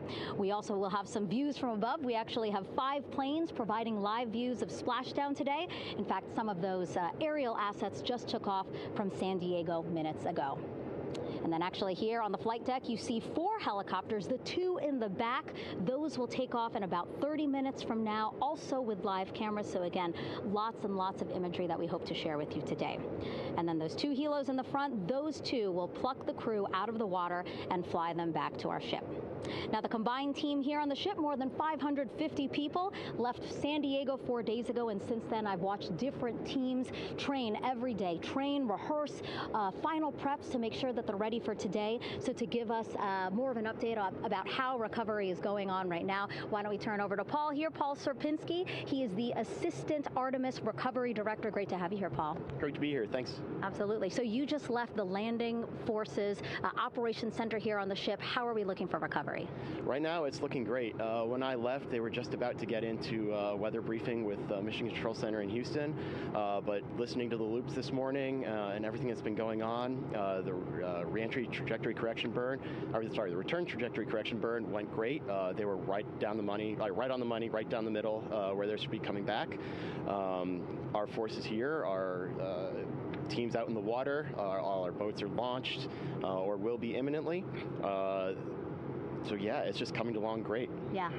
It's really nice to see. We did see some of those boats float behind us. We were hoping to give you a live view, but of course they floated right out of the camera shot as you came to us. But so basically the team right now here on the ship, basically like monitoring mode, but really things will pick up about 15 minutes after splashdown.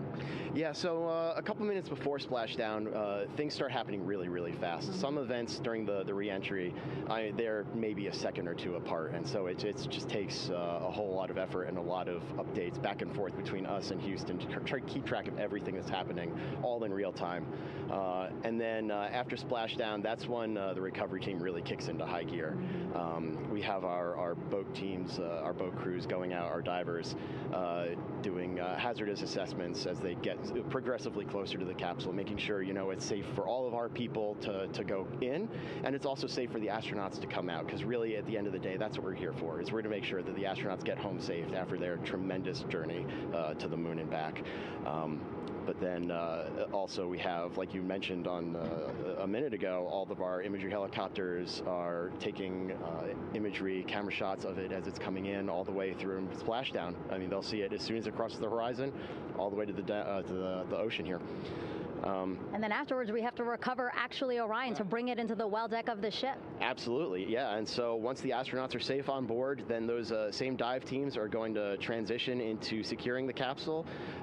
They'll position some equipment around it to kind of facilitate that. The ship will move into position. We'll attach a really big winch line to it, and then a bunch of tending lines.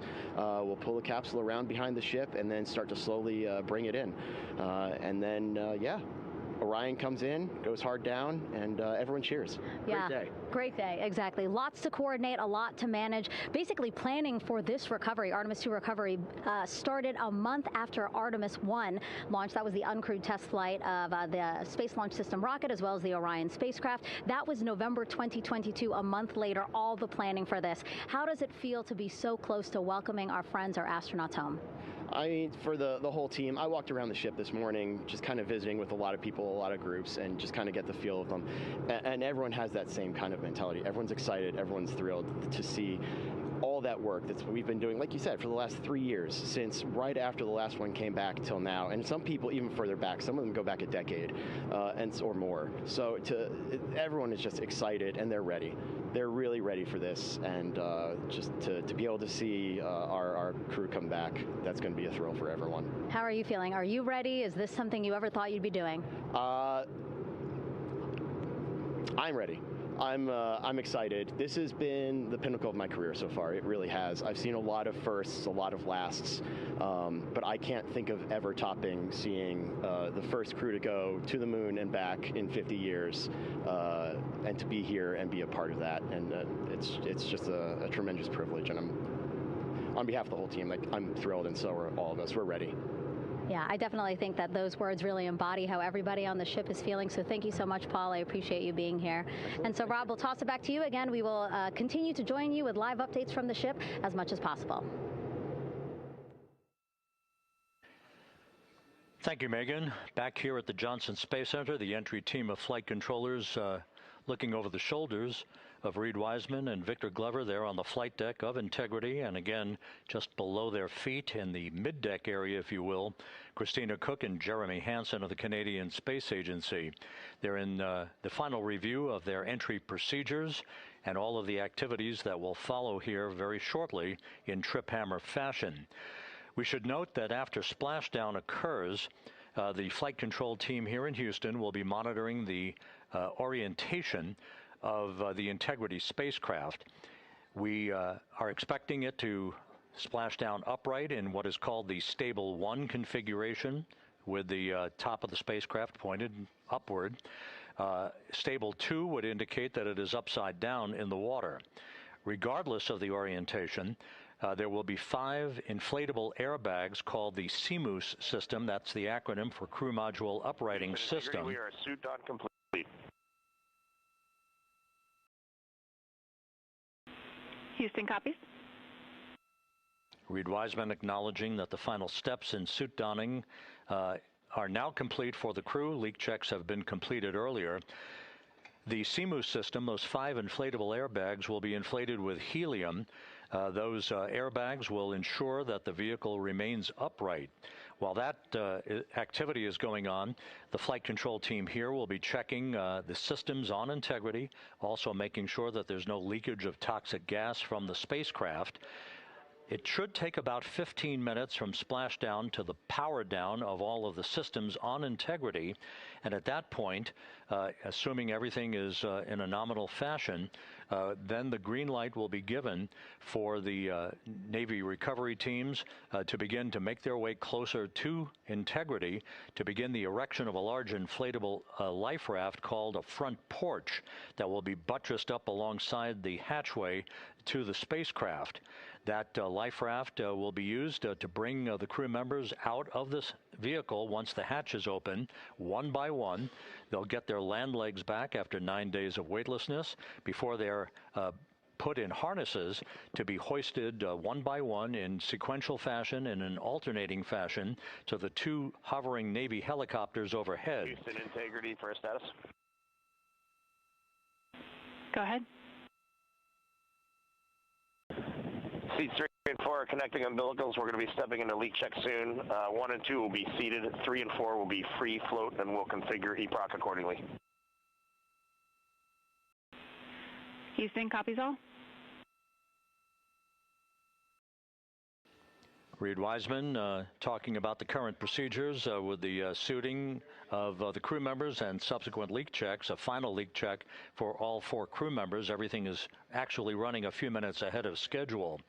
So once the life raft is inflated next to the Integrity spacecraft and the recovery teams have arrived alongside of the vehicle, the hatch will be open and the crew members will be brought outside into that front porch, as it is called, one by one.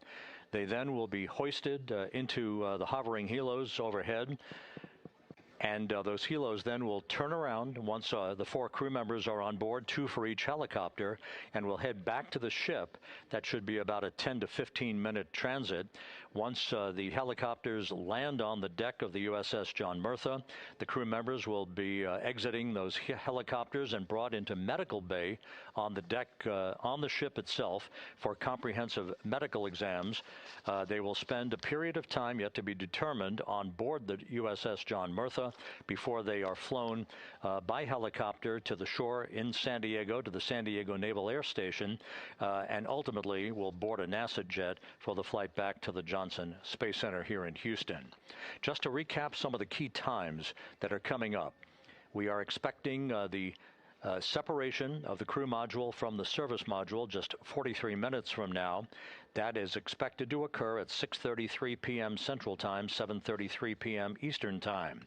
That will be followed just 4 minutes later by the crew module raise burn, the use of Integrity's thrusters one final time in a 19-second burn to slightly tilt the vehicle up into the correct orientation or angle of attack to ensure that it enters the Earth's atmosphere at the right angle, if you will. That will help deflect the buildup of heat against Integrity's heat shield. This was a deliberate move, a change in the procedures from the Artemis I mission that resulted in unexpected char loss on the Avcode heat shield that had not been intended based on the entry trajectory for the Artemis I mission.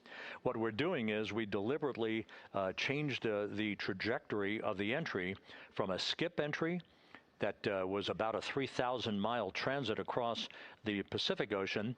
We are expecting now from entry interface to the point of splashdown to have a range of just 1,701 nautical miles, and that in of itself will reduce the exposure time of heating on the heat shield of the spacecraft.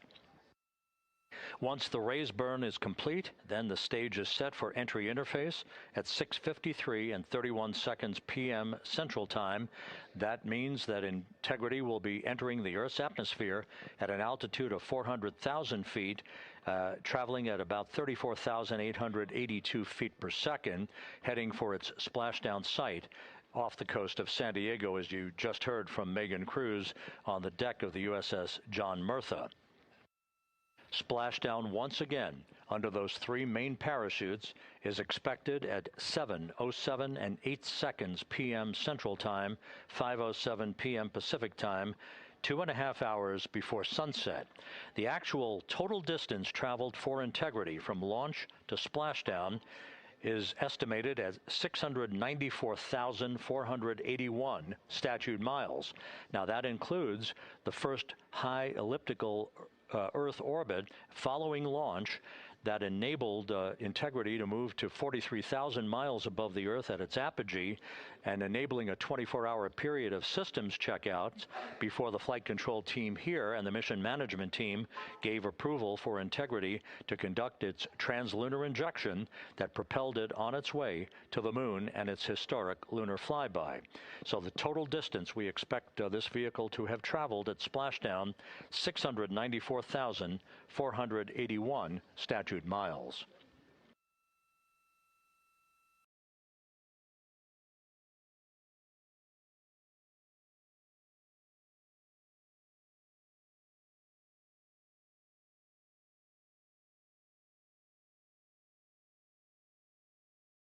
With everything proceeding on track and on time aboard Integrity, the vehicle system's in excellent shape as the Earth grows larger in the field of view. Let's go back to the USS John Murtha and Megan Cruz, who is standing by.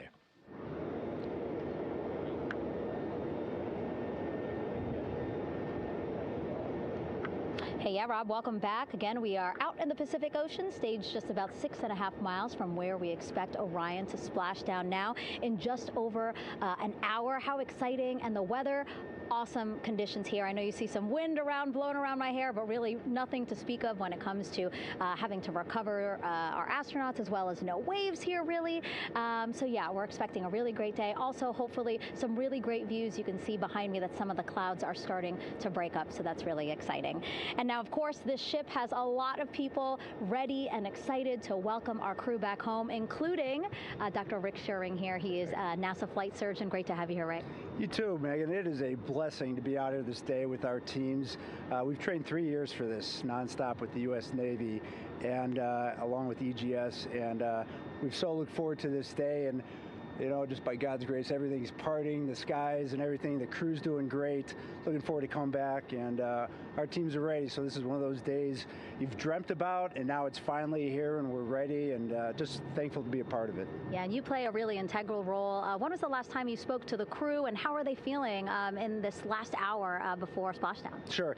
Yeah, so the crew woke up, when they splashed down, they were woken up about 8.5 hours ago. Me and my fellow crew surgeons, Doctors Chris Haas and Rafi Kumjian from the Canadian Space Agency, spoke with them about 6.5 hours ago, just to double check on how they were doing, if there's any medical issues, you know, how they slept, and then kind of go over their landing day protocol for their medications, for what we call a fluid load, to try to replace some of the fluid and electrolytes that they've lost with just a normal space adaptation. Once they got to space, they kind of have to replace some of that fluid to help them with the whole landing kind of readaptation to 1G, which they haven't done for the last 10 days. And then just kind of let them know how things are going to play out, you know, out with the open water teams all the way until we finally get to the med deck. So they were very pumped up, very hurried though. They had a lot of cabin configuration, a lot of things to get ready. So they're excited, but also very focused on the job that they had to do. So like again, we've trained a long time for this, and we're ready. And you said some medications. I mean, those are kind of just to mitigate the effects of, obviously, their more than 695,000 mile journey back to Earth. It's just like anti-nausea medication, right? Yeah, exactly, Megan. The you know, astronauts are very healthy, fortunately, and even when they come back in reentry, you know, the human system is very kind of dynamic. It has to readapt very quickly, and one of the most common responses they get is just some stomach awareness, to some nausea, even to some vomiting. And you know, with our crews that land out in Karagana, the Soyuz crews or our SpaceX crews, you know, they all kind of experience the same thing. This will be the first time we're landing in water since December 1972, and I worked with all the Apollo astronauts years ago, and they all told me that, you know, landing in the water, especially in the Pacific, can be very provocative. So we take steps to give them medicines to really mitigate some of that nausea, vomiting, help them feel a little bit better, and also sometimes just use a little anti-inflammatory medicine just to help with coming back to 1 Earth, or 1G. The effects of microgravity, especially as you age and you have a little arthritis, you feel great in microgravity, and everyone kind of curses coming back to the ground like, oh dang, 1G, but so that helps a little bit. But for the most part, the main thing is just replacing that fluid and then trying to help them with that transition back to 1G, and then we're ready to go. Yeah, and their health is assessed almost immediately after they splash down. Yeah, so we have Dr. Jesse Wang, and we have our independent duty corpsmen, who are the Navy version of paramedics, extremely highly trained, highly experienced Navy medics and divers, who will go out there, open the capsule about 25, 28 minutes after splashdown and do the first initial assessment. So Jesse and his team will go out there and look at each crew, kind of do their assessments, get vital signs, report back to Drs. Haas and Kumji and I back in the med bay, let them know how they're doing, and then you know, if they've got the normal kind of space adaptation kind of things, we expect that they're good to go on that. If anything, you know, didn't go the way we want, they're all prepared for that as well. And Jesse and his team, I mean, you know, this is their full-time job, taking care of, you know, sailors and folks who might be injured. We don't expect any injuries, but coming back, you know, going 25,000 miles an hour down to, you know, 20, you know, miles an hour is still a dynamic process. I've heard it described as, you know, kind of like a car crash. And then the crew will be ready to go, and Jesse and his team will make that transition to get them out to the front porch, do assessments on them again, call it to our med bay, and then once we have that and they're all good to go and the crew's feeling okay, we'll hoist them up in the helos. It's about a 3-minute flight back to the flight deck, and that's where me and the astronaut chief, Scott Tingle, will actually meet them.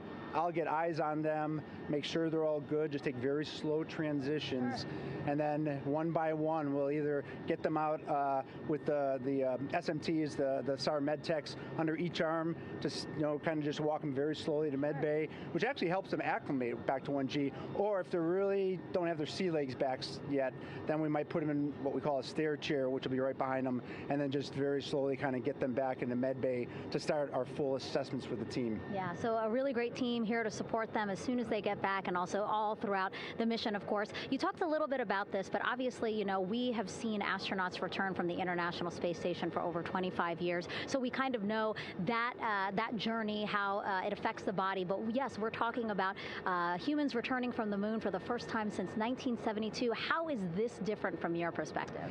So it's different in one very significant respect. With on Apollo, for exercise, they had something called the Apollo Exergenia, which was basically just a little canister with some ropes, and they would have some resistance and kind of do that. And the Apollo astronauts really liked that. They liked the ability to exercise, because you decondition from a musculoskeletal standpoint, you lose your strength and your stamina very quickly. We had something called the Orion flywheel, which was able to impart much greater loads in terms of resistance, so they're able to do squats, deadlifts, different things, not dissimilar to what the ISS astronauts do, but with a lot less room to do it. Mm-hmm. And they also did rowing activities for cardiovascular health, and the crews loved it. But for the lunar crews, the future lunar crews, maintaining that physical conditioning, which our astronaut strength conditioning rehabilitation specialists, affectionately known as the ACERs, back in Houston, really work hard to get them in the best shape they're going to, have to be in to get to the moon. That device hopefully will maintain that. And Apollo only had about a 4.3-day journey to the moon. Our astronauts are going to have about a 10 to 14-day journey. Right. So maintaining that physical fitness, that strength and stamina is going to be crucial for the success of being able to do those very physically demanding lunar EVAs. Right. So we're very excited about what the astronauts have said about the device and what they have to say about the role exercise plays, going to the moon. And also the mental benefit. Sure. They just really like sweating, breaking the sweat, and actually just feeling like they're just getting a workout. Right. Thank you so much, Rick. I really appreciate it. I know they're going to be in good hands, so we'll let you get back to it. Thank you so much. Megan, thanks for the time. Back to you, Rob. Okay, Megan, back here in Mission Control in Houston. Everything is moving along in order. This view of Reed Wiseman on the left, Victor Glover on the right. We have good suit leak checks. Everything aboard integrity is in excellent shape. The vehicle, with the Earth growing larger and larger in the field of view, we're now just about 8,200 nautical miles away from Earth and closing in for a splashdown just 1 hour and 5 minutes from now.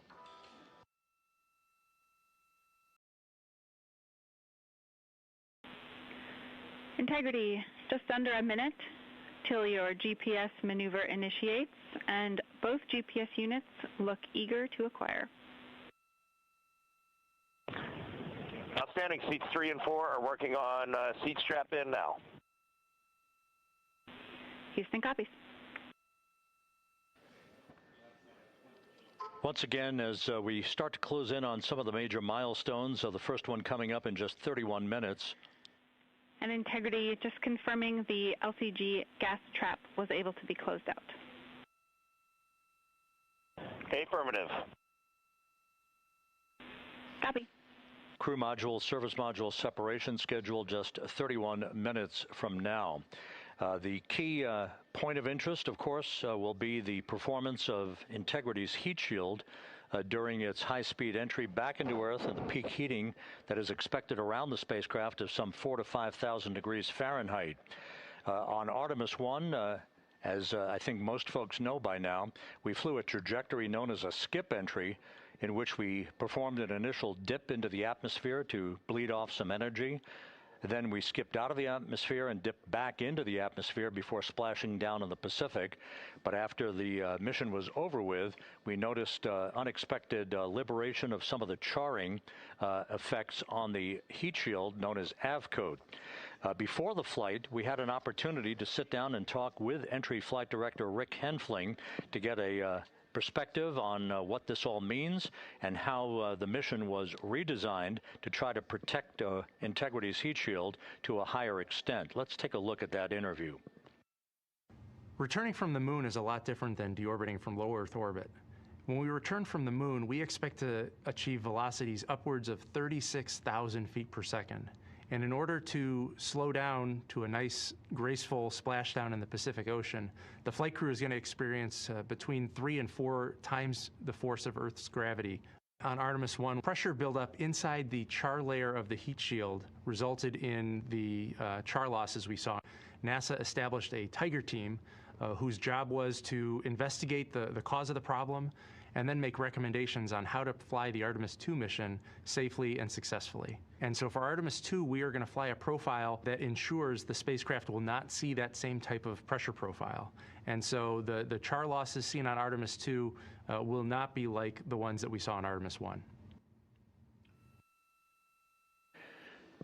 Rick Henfling indicated that the orientation of the spacecraft and the shortening of the distance of transit to the splashdown zone from the point of entry interface when we reach the top of the Earth's atmosphere, which will be coming up at 6:53 and 30 seconds p.m. Central Time, should do the trick in minimizing the deleterious forces against that heat shield that were noticed on the Artemis I mission. We think we see a beautiful sunrise over the west coast of Australia.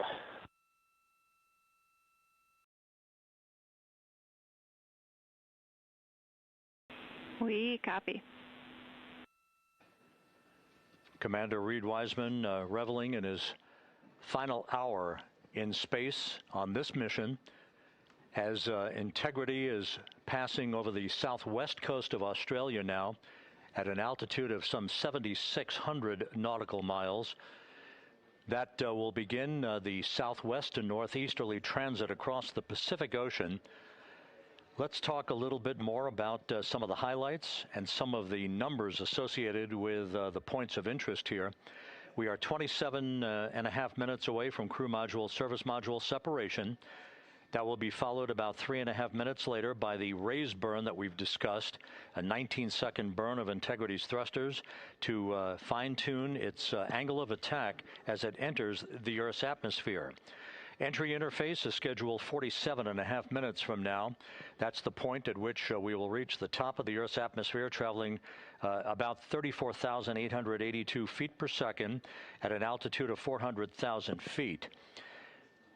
Just 24 seconds after entry interface, we will begin a blackout period of 6 minutes in duration at 6:53 and 54 seconds p.m. Central Time. Now, right about 10 seconds after the blackout period begins, we are expected to reach peak speed, which would be 24,661 miles an hour. That'll be about 103 miles an hour short of the velocity record set by the Apollo 10 astronauts, Tom Stafford, Gene Cernan, and John Young, when they returned from the moon on the Apollo 10 mission in 1969. That blackout period is expected to last 6 minutes in duration. At 6:54 and 52 seconds p.m. Central Time, we'll reach our peak heating period of about 4,000 to 5,000 degrees while we're in a communications blackout from Integrity and its astronauts. That blackout should end at 6:59 and 55 seconds p.m. Central Time, at which point we expect to regain communications with the crew. Capcom Jackie Mahaffey here in the flight control room will be talking to the crew, calling them, and we'll await a response from the crew as they come out of that blackout period. And at that point, their altitude will be just 157,000 feet above the Earth, traveling at 13,000 feet per second with a range to splashdown of just 147 nautical miles. From that point on, the next key series of events will be the deployment of a series of parachutes that we discussed before. First, the forward bay cover chute deploy that will pull the forward bay cover away from the top of Integrity, followed by drogue chute deploy and then the main chute deploy that's expected at 7:04 and 44 seconds p.m. Central Time. That will begin the gentle descent of Integrity towards its splashdown at just a velocity of just 19 miles an hour, and that will begin the recovery operations that you just heard Megan Cruz discuss with her folks on the USS John Murtha. All of Integrity's systems in great shape. The crew is suited up. Leak checks complete as we stand by for the next major milestone, which will be the crew module service module separation just 24.5 minutes from now.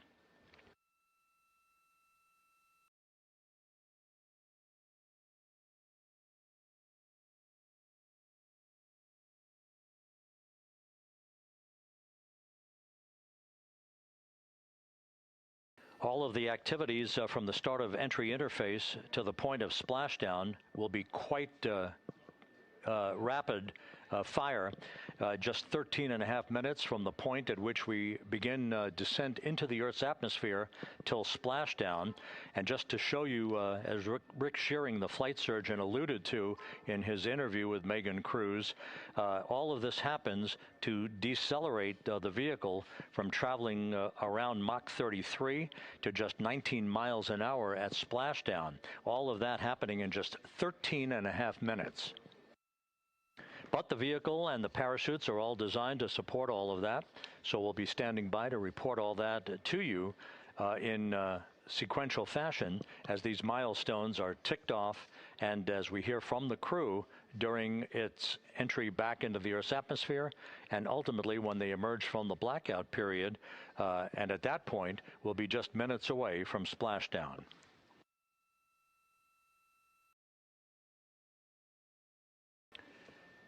So with all of those preparations ongoing, we can return here briefly for another report from the USS John P. Murtha and Megan Cruz. Megan?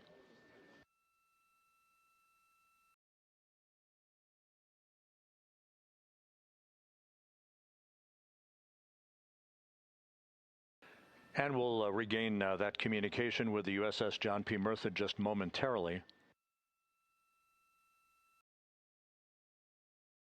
In the meantime, everything is on track aboard Integrity, the flight control team here in Houston, led by Entry Flight Director Rick Henfling.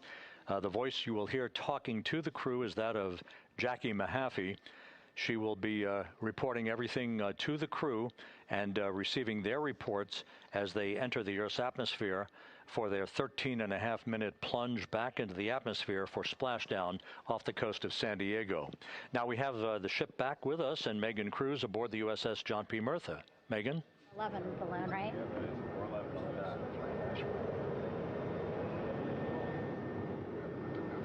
Hey, Rob, yeah, the excitement is really building here on the ship. I'm watching right now one of the weather balloons being lofted up from the ship. Again, weather balloons, very important for us to make sure that we are tracking the right kind of weather and also the data that's needed for what's called our Sasquatch team. Again, it's a team out of NASA that basically makes sure that the debris that comes off of Orion, again, some of those pieces of the parachute system, make sure that they don't fall on us here in the sea, and also our aerial assets, our folks in helicopters. So watching that float away right now. But with me right now is Captain Eric Kenny.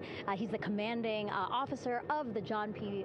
Murtha naval ship. Thank you so much for being here. There are so many moving parts that you have to keep an eye on. That's absolutely right, yeah. But first of all, on behalf of the crew of USS John P. Murtha, Megan, thanks for having me on today.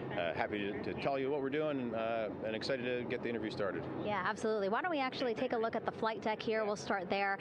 Basically, we also, while watching this weather balloon float away, we noticed all 4 helicopters leave the flight deck. We now have an empty flight deck. We had 2 imagery helos as well as the 2 crew helicopters that will go recover the crew. This is just one of the many things that, again, our ship of 550 people, it's something that you oversee as commanding officer. Yeah, absolutely.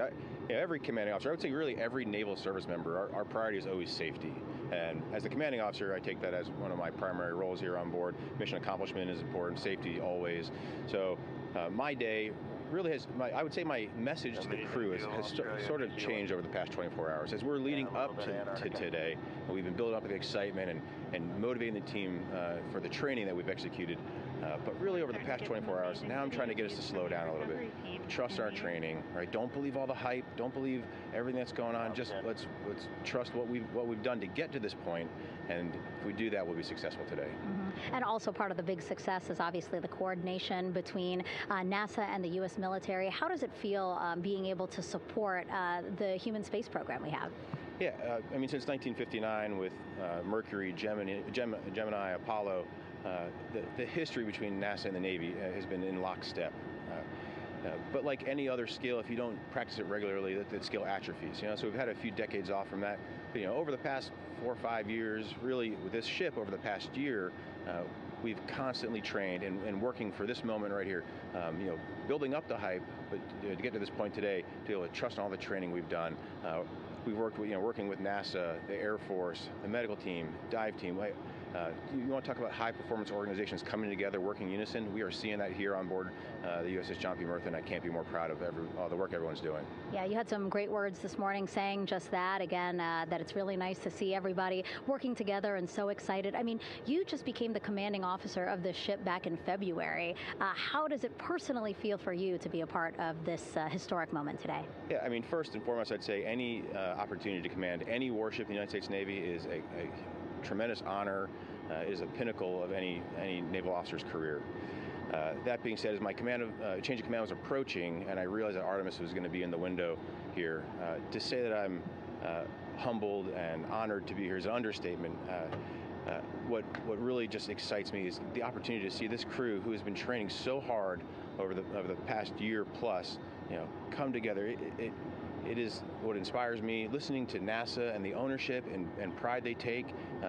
They make my crew better. I think we're making NASA better together. That synergy is something that I'm happy to see and hopefully take forward with me in my career. Yeah, it's all about partnerships. We couldn't do it without you, and we couldn't have gotten to the moon without our international partners as well. So thank you so much, Captain. It was really great to have you here today. Thanks, Megan.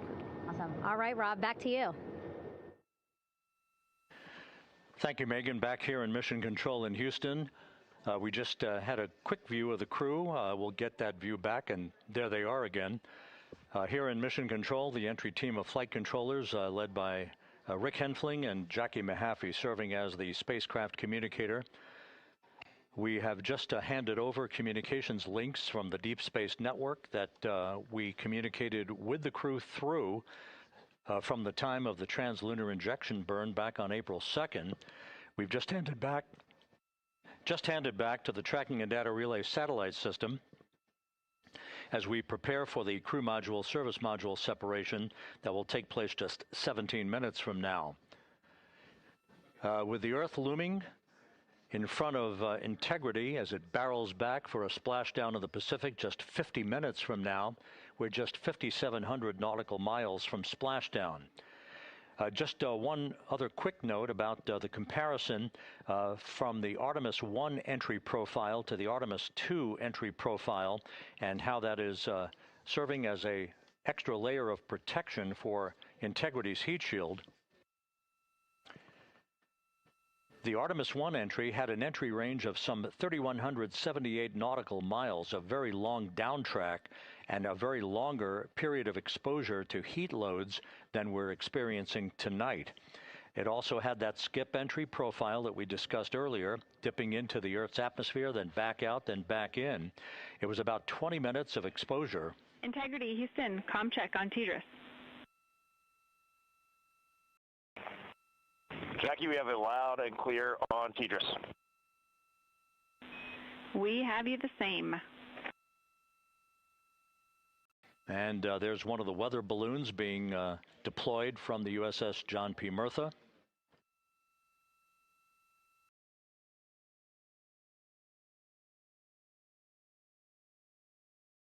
So the Artemis I entry had the vehicle. Any update on GPS? We haven't seen a track in yet.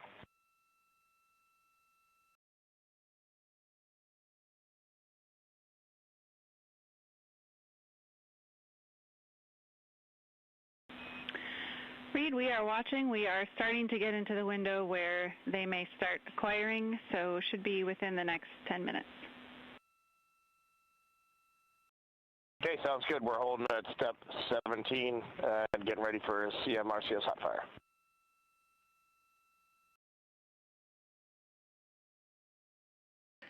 And that exchange indicating that we are expecting to acquire data from the GPS system on board. That'll be a navigational tool that will basically tell Integrity's computers that they're on track down the center line of the corridor for the entry interface that will lead them to their splashdown point.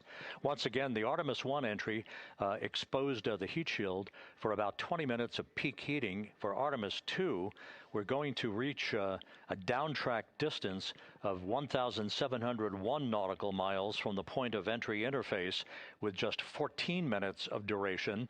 And it's basically a different angle of attack, a little bit steeper angle of attack that will protect the heat shield from excessive heat loads. So that is the difference between Artemis I and Artemis II, all designed into this mission to gather data, to protect the heat shield, since the Artemis III mission and beyond will have a different designed heat shield that will allow that skip entry type of profile to be resumed for all of the future missions coming back from the south pole of the moon when we initiate lunar landings.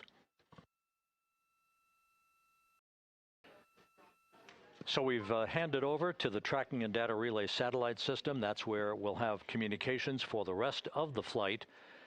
Just to give you some time hacks here, we're 13.5 minutes away from crew module, service module separation, and just 17 minutes away from the raise burn, that 19-second firing of the thrusters that will basically be the final fine-tuning of the angle of attack for integrity as it enters the Earth's atmosphere.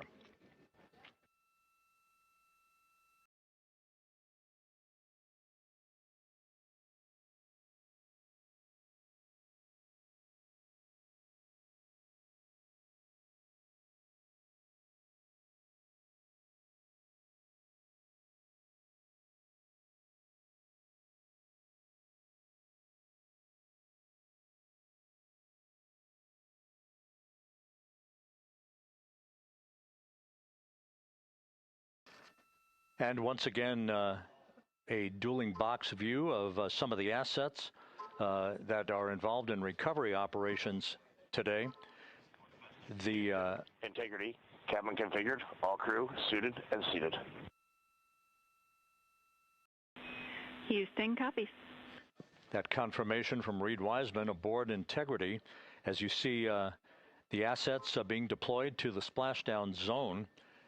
At the time of splashdown, we expect the John P. Murtha to be about 5 miles away from Integrity, keeping a safe distance until we are sure that the vehicle is in the water and upright, and that it is in a good configuration system-wide for the recovery teams to begin to approach the vehicle to erect that inflatable raft.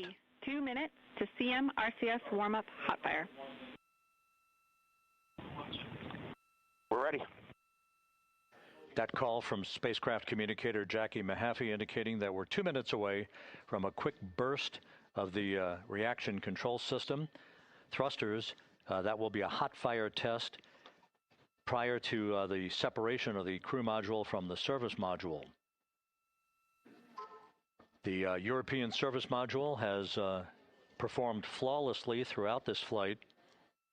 Everything, all the burns that had been prescribed for that service module have been executed on time and without a problem. There is the European flight control room that has overseen the manufacturing, the design of the European service module. They deserve quite a bit of credit on this mission for not only propelling the Integrity and its astronauts toward the moon, but also conducting the fine-tuning of its trajectory to bring it to this point where we are dead spot on down the middle of the corridor trajectory-wise to bring Integrity down for its splashdown in the Pacific just 44 minutes from now.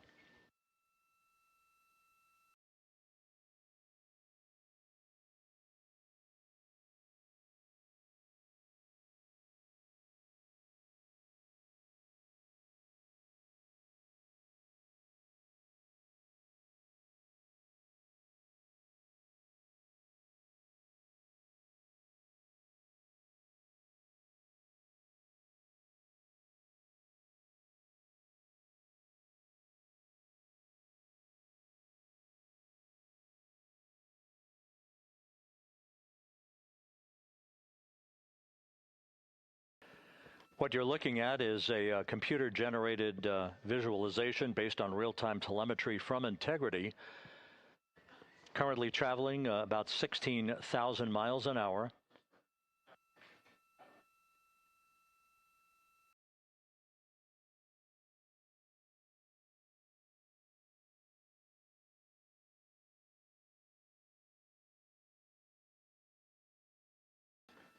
Integrity traveling about 16,000 miles an hour. For the prop cautions, we're taking a look. Copy that. Now just about 5,100 miles from Earth. Splashdown scheduled 43 minutes from now. We're just 9.5 minutes away from the crew module service module separation.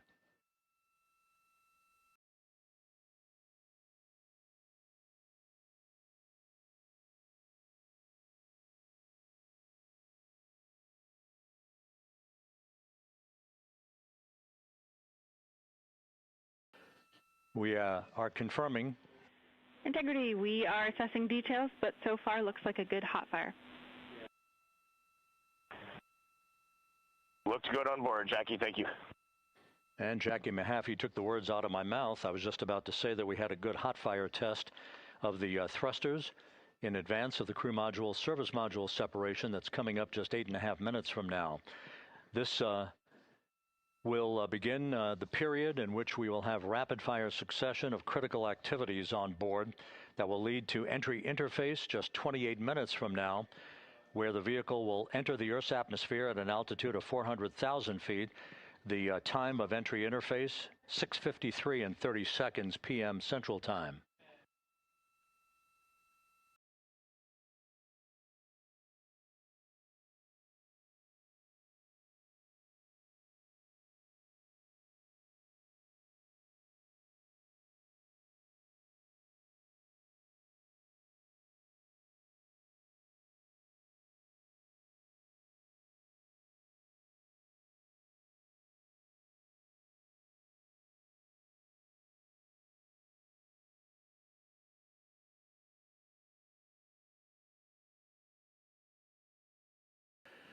Integrity's astronauts were awakened at mid-morning to begin their entry preparations.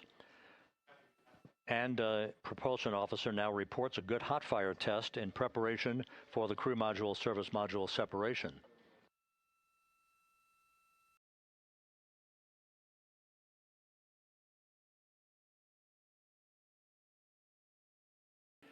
We're now inside 41 minutes until splashdown. Integrity Houston, we have confirmed a good CMRCS hot fire, and although we are not seeing GPS acquired yet, you can skip the troubleshooting steps in 157 for now. Integrity copies.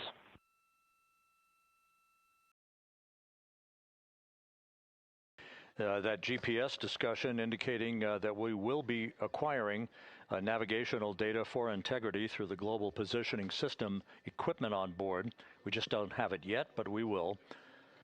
All of Integrity's systems are in great shape to support its high-speed entry into the Earth's atmosphere.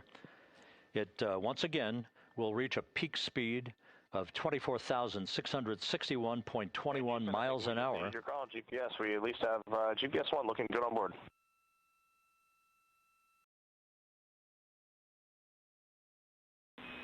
We are confirming.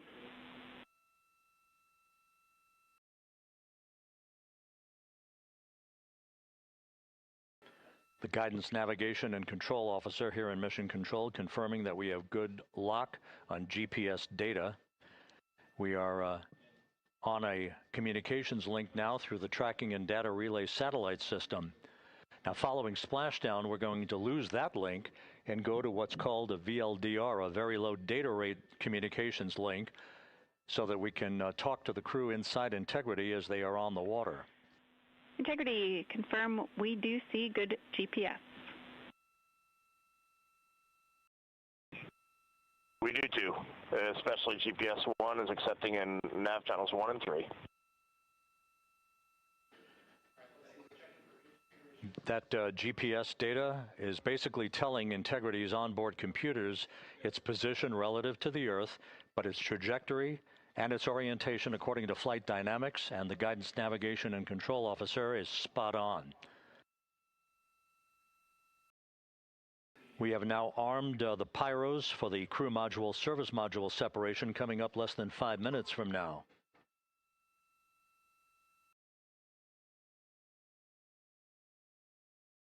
Once again, just 10 seconds after entry interface, we will see Integrity reaching its peak speed of 24,661.21 miles per hour. That will be just seconds before we begin a 6-minute blackout period. Integrity, Houston. Your vehicle is in a good config for CM-SM SEP and go for CM raise.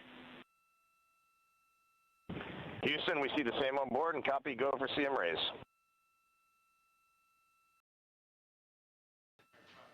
That CM raise referred to as the slight firing of 19 seconds by Integrity's thrusters with a change in velocity of 9.9 feet per second, a slight nudge of the aft end of the vehicle so that it's tilted a bit upward, providing the final angle of attack as the vehicle enters the Earth's atmosphere. This being the mitigating factor that will reduce heat loads on the heat shield as we reach a point downrange from the start of entry interface, some 1,701 nautical miles to the splashdown site.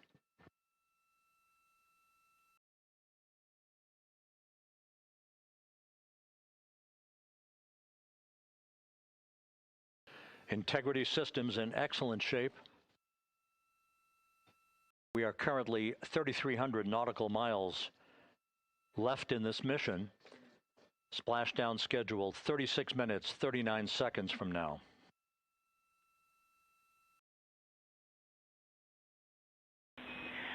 Integrity, Houston. For the 2 enabled prop cautions, what happened is while the thrusters were firing, multiple pressure sensors on each of the strings diverged a bit from each other. Those limits look to be set pretty tight. We think it could happen again when the thrusters fire in the future, so we are going to suppress those messages. We concur with suppress, not inhibit. Thank you. That exchange between Jackie Mahaffey, our Capcom for tonight, and Reed Wiseman aboard Integrity, indicating basically to ignore sensor data. All of Integrity systems are in good shape.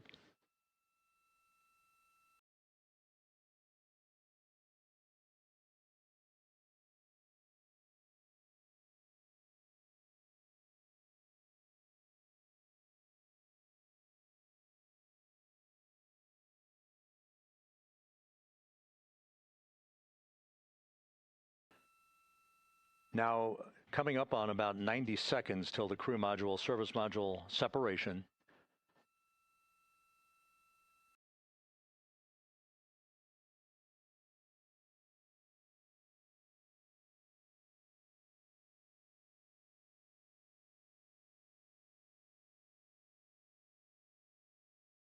All quiet here in Mission Control as we enter the most critical phase of the completion of this flight. All of the preparatory activities leading up to the vehicle entering the Earth's atmosphere just 21 minutes from now.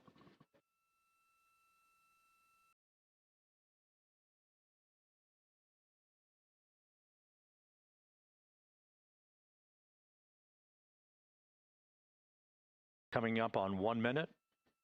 Mark 1 minute till crew module, service module separation.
And we have confirmation of crew module, service module separation, and a great view, albeit momentarily.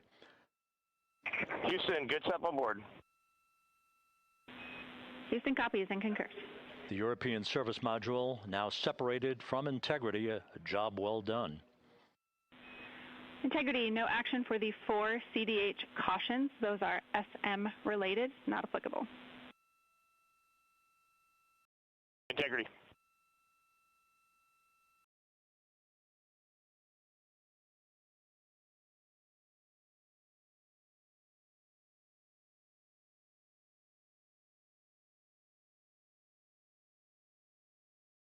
So, with Integrity now flying free on its own for the remaining 32 minutes of this mission, next up, the raise burn, a 19-second firing of Integrity's thrusters. Good GPS 2.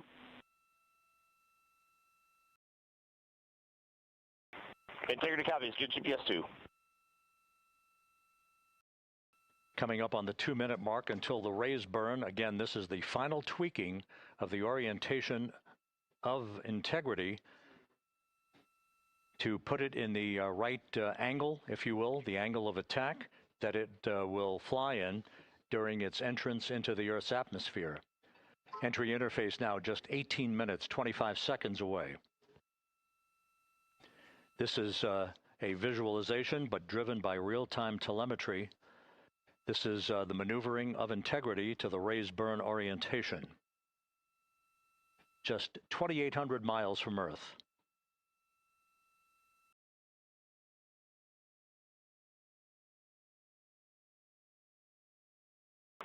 Houston, we got a great view of the European service module out the window with the sun hitting the side and the solar rays and the NASA worm right there. It's a beautiful looking machine. Roger.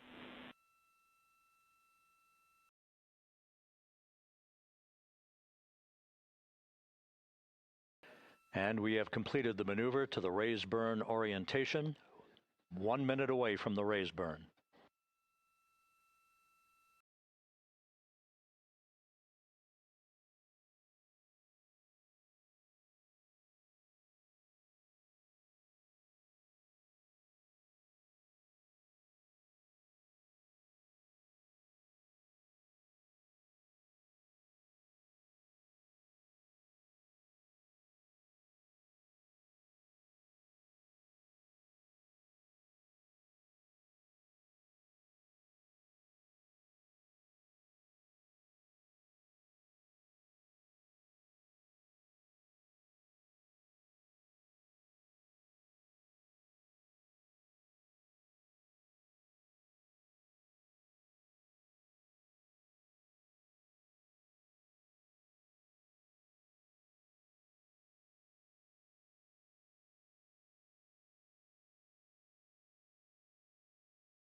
And the crew module raise burn is underway, a 19-second firing of the thrusters, and we have a completion of the burn.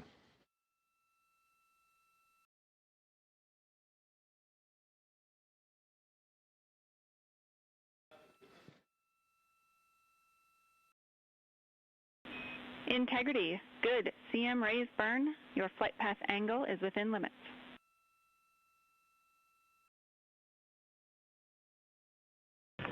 Integrity copies. Looks good on board, Jackie. So the final maneuver is now complete. Our trajectory for a splashdown in the Pacific 29 minutes from now is set and will not be amended any further. And we have the right angle of attack to mitigate any excessive heat loads on the vehicle during entry interface. Integrity Houston, a heads up about comm coverage. When you perform the 180 roll, for the first minute or so in that attitude, we expect about a minute LOS. We copy.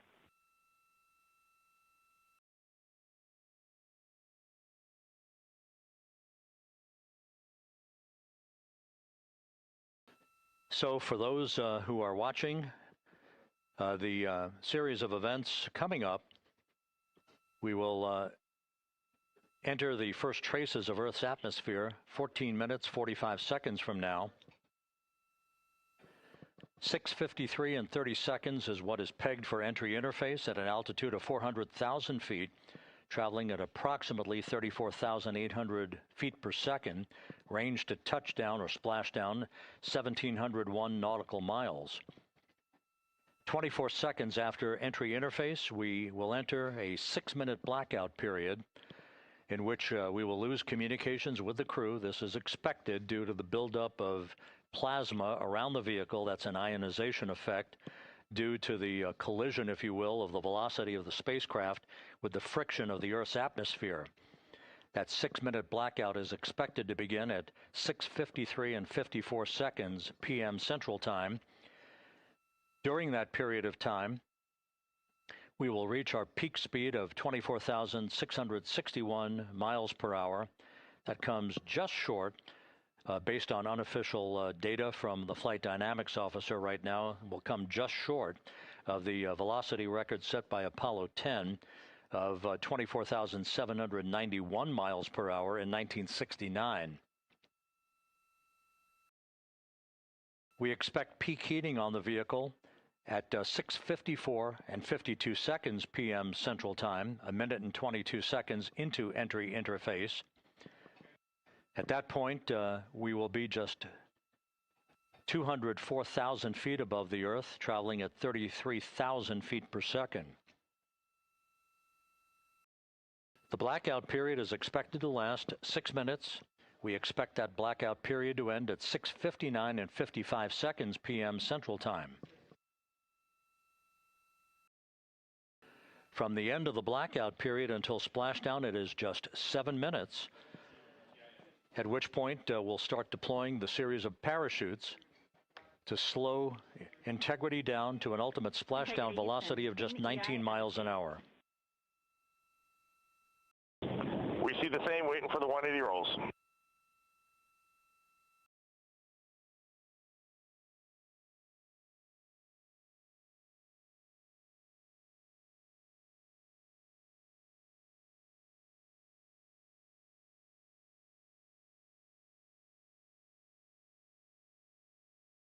The parachute deployment sequence, once again, will come in several segments, but in rapid fire succession. And we have a great view of the moon out window 2. Looks a little smaller than yesterday. Guess we'll have to go back.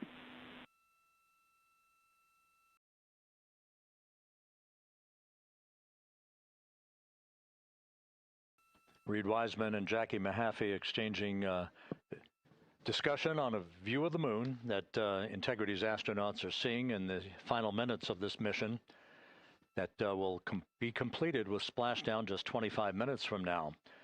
3 forward bay cover parachutes will be used to pull the forward bay cover off the top of the vehicle. Then 2 drogue parachutes will be deployed to slow and stabilize the crew module during its descent, followed by 3 pilot parachutes that will lift and deploy the main parachutes from the forward bay. The final sequence will have 3 main parachutes deployed. These will be 116 feet in diameter, each main parachute approximately 265 feet long when reefed. The parachutes will ultimately slow Integrity down from its peak speed of almost 33 times the speed of sound to a gentle 19 miles an hour at splashdown.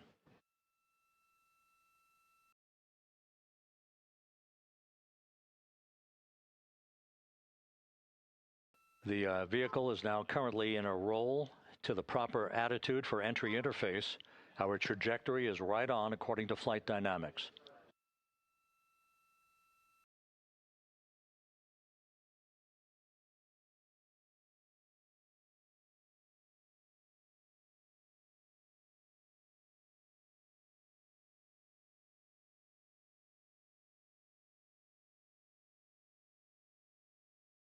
Integrity is on a trajectory from southwest and northeast across the Pacific Ocean, descending at a rate of 15,000 feet per second.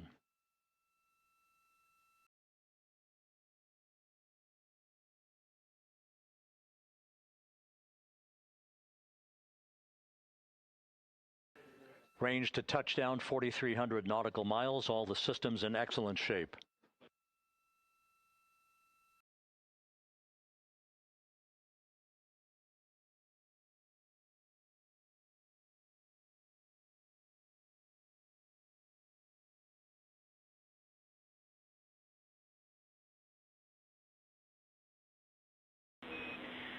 Integrity, Orion in the EI roll 180 attitude.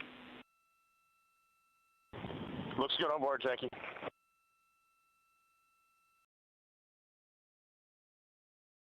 This view out of one of Integrity's windows.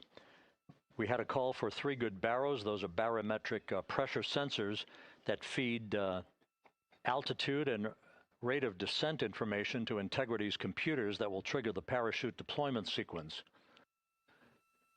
We are less than 9 minutes away from entry interface, 22 minutes from splashdown.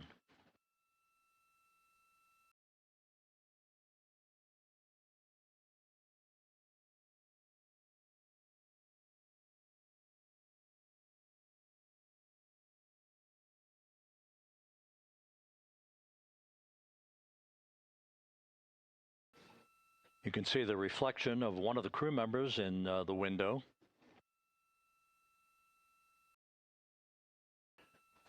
Out in the Pacific, the weather conditions remain go.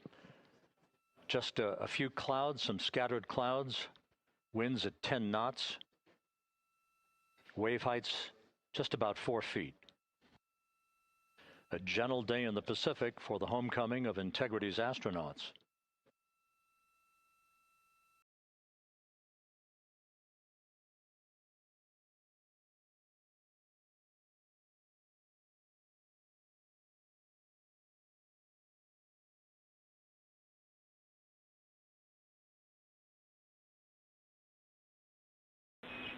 Integrity back in EI attitude.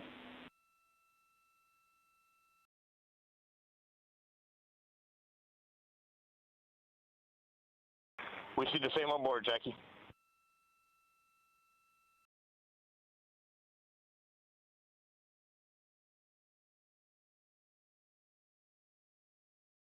Houston, purge is complete. Crew and vehicle are configured for entry. Houston copies. And we're in step 37, transferring nav state to BFS.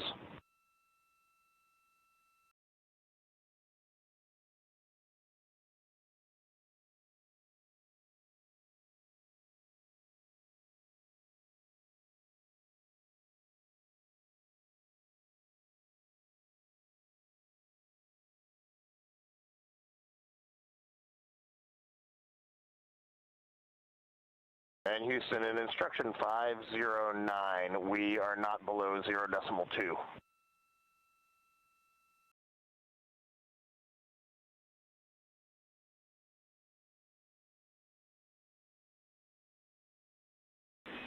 Integrity, no action required.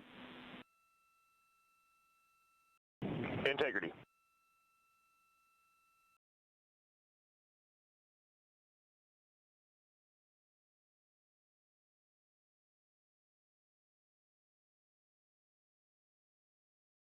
Now 6 minutes away from entry interface. We will hit the first traces of Earth's atmosphere at an altitude of 400,000 feet, traveling about 34,882 feet per second. Range to splashdown at that point will be 1,701 nautical miles.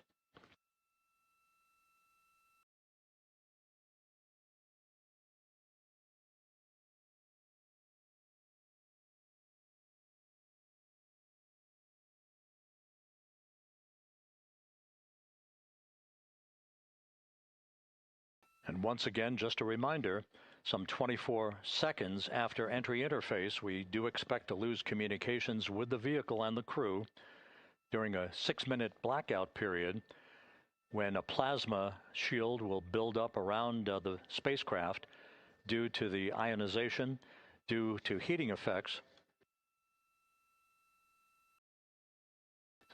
And Flight Dynamics has just confirmed we will have a blackout period of exactly 6 minutes in duration.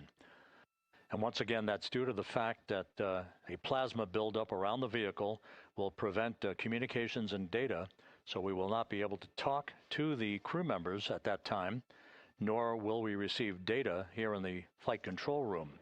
Houston, everything is looking good on board. Just confirm no pre-EI downloads. Houston concurs. That blackout period to begin at 6:53 and 54 seconds p.m. Central Time, and again will last about 6 minutes in duration.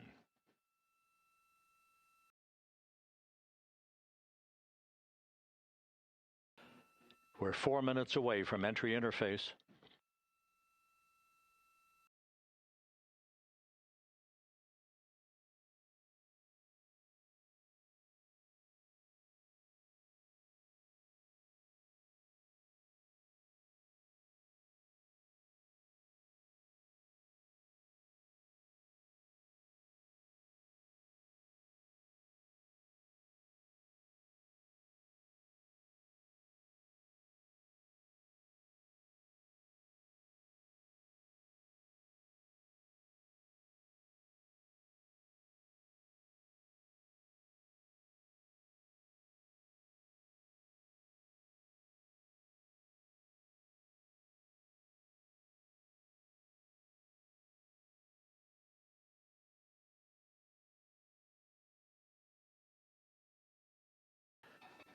This view from Integrity as it crosses from southwest to northeast across the Pacific Ocean, 3 minutes from entry interface.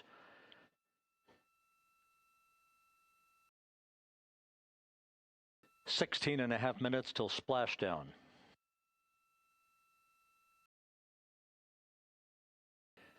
The USS John P. Murtha and the recovery team is on station and in position, as are the airborne imagery assets that we hope to receive imagery from as Artemis enters the Earth's atmosphere and through parachute deployment.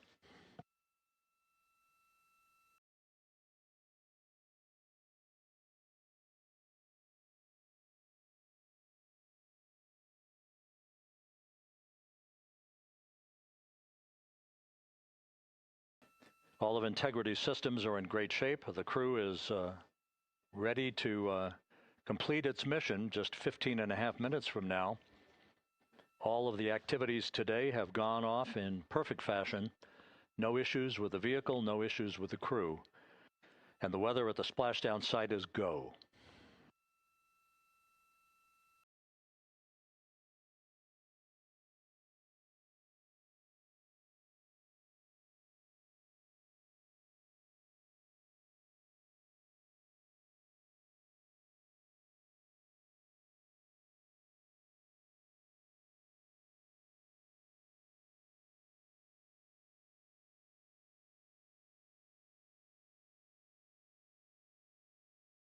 Coming up on 1 minute until entry interface.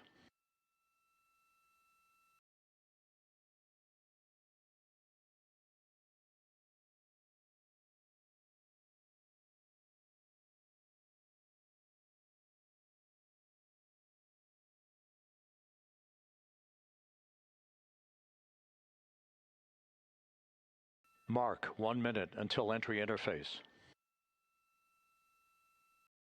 1 minute, 20 seconds until the expected start of our 6-minute blackout. Integrity, 1 minute to a 6-minute blackout. Integrity.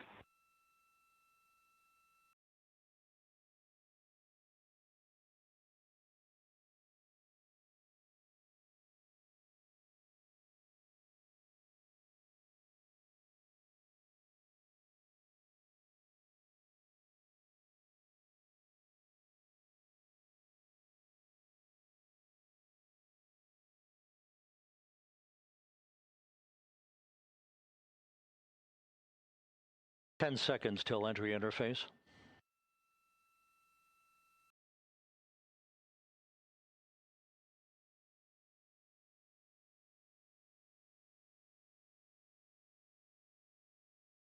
And we have crossed the threshold, now entering the Earth's atmosphere. We're at 400,000 feet, traveling 34,800 feet per second.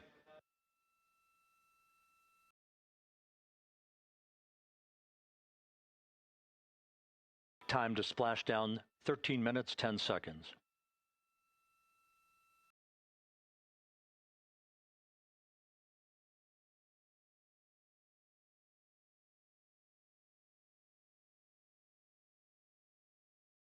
And as predicted, we've entered our communications blackout. This will be a 6-minute blackout period. No voice, no data from the crew.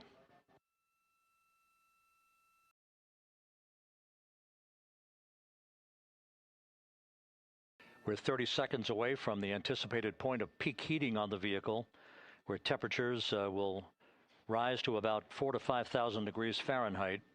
This is the true test of our trajectory.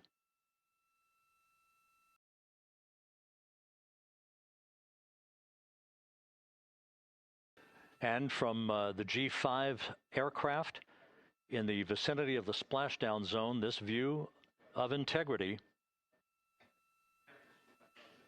So that pinpoint of light shows the vehicle as it enters the period of peak heating in the Earth's atmosphere, the first tug of gravity being felt by Integrity's astronauts since their launch back on April 1st.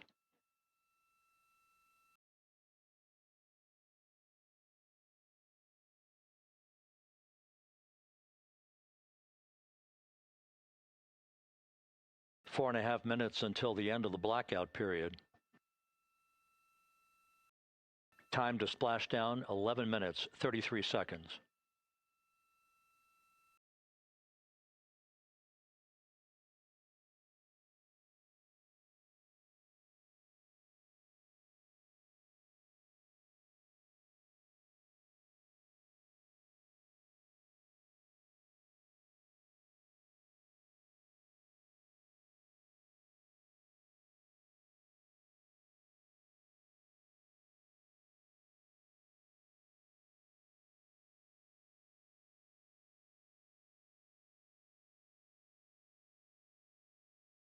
The landing and support officer reports that the P3 has acquisition on Integrity.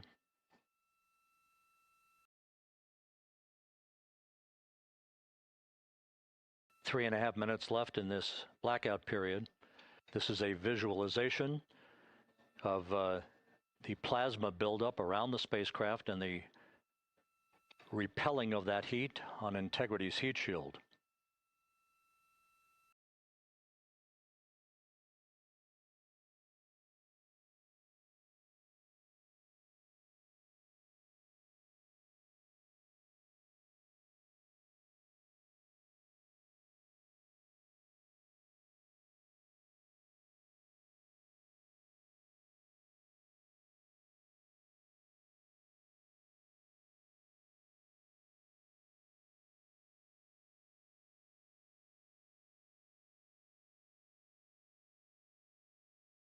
Flight Dynamics reports that airborne assets in the vicinity of the splashdown zone do have a visual on Integrity. Still 2 minutes and 40 seconds left in our blackout period. Time to splashdown, 9 minutes, 35 seconds.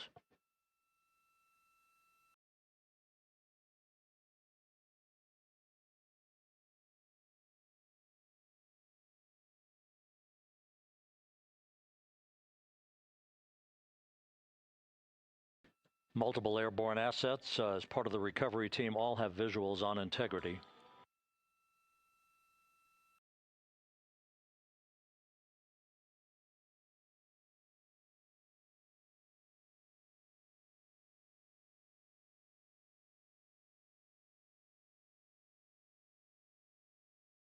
And the WB-57 flying in the splashdown zone also has a visual. And the Navy helos also have visuals.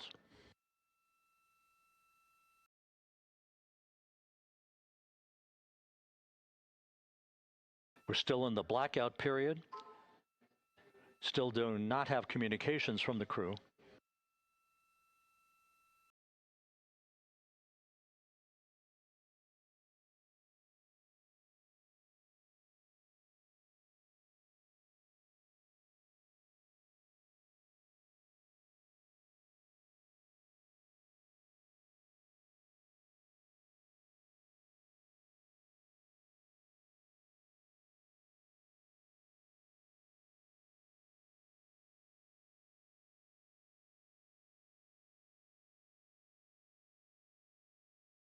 We're standing by for communications from the crew.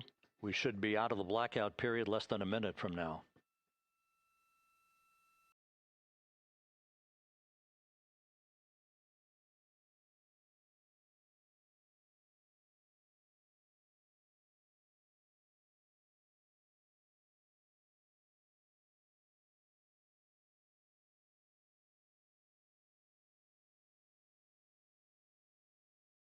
We are now processing data from integrity.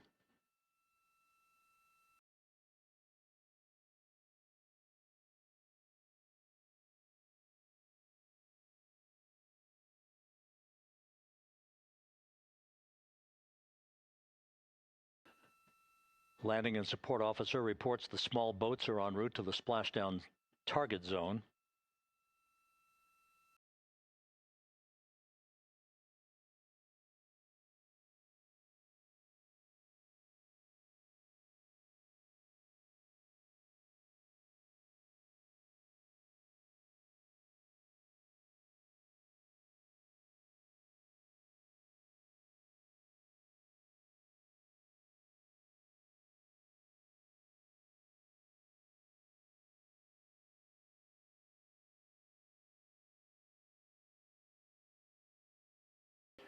Passing through 150,000 feet, our trajectory is perfect. We're getting intermittent views of integrity. Still waiting to establish voice communication.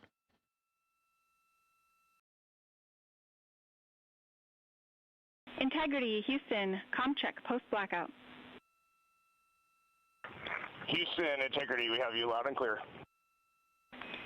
Your trajectory is nominal, and your recovery teams have visual. Guidance looks good. No action for the enabled internal camera controller fail. Big cheers from the viewing room here in Mission Control as voice communication reestablished with Commander Reed Wiseman. For America and a waiting world, Integrity is 5.5 minutes away from coming home.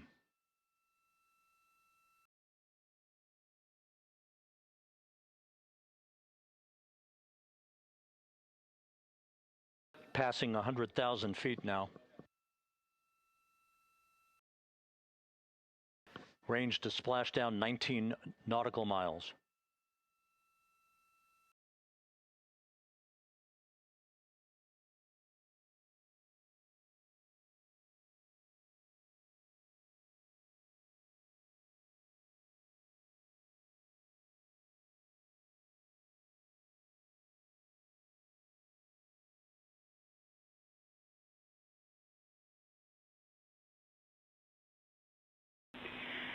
Integrity impact to the camera controller fail is no Cab 1 views of the chutes.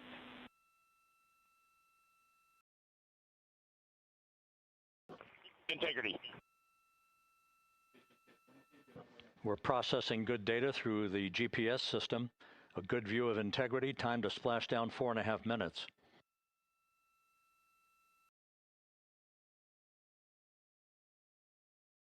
And a view of Integrity from the WB-57. We're at 50,000 feet.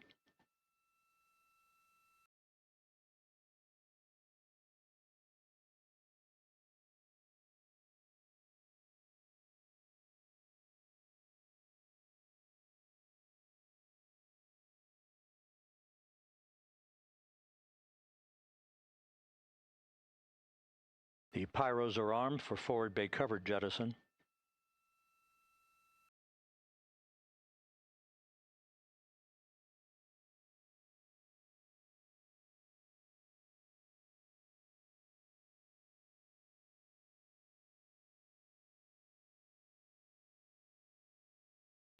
And there go the first series of parachutes. And we're on drogues. And Houston, we're visual 2 drogues out the window. 2 good drogue chutes. Next up. We copy, we see them. Next up, the deployment of pilot parachutes that will pull the main chutes out. Time to splash down 3 minutes and 10 seconds.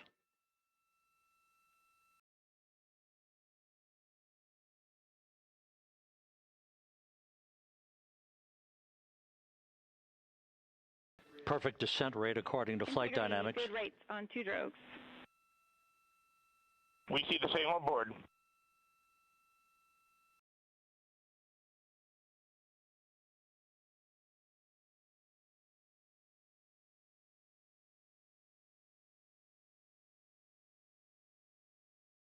Passing through 10,000 feet, still on drogues.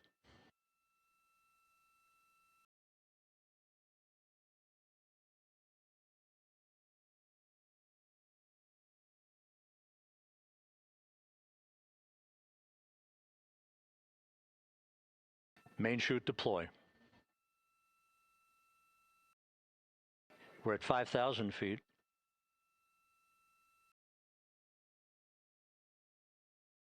Search and recovery beacon has been activated on integrity.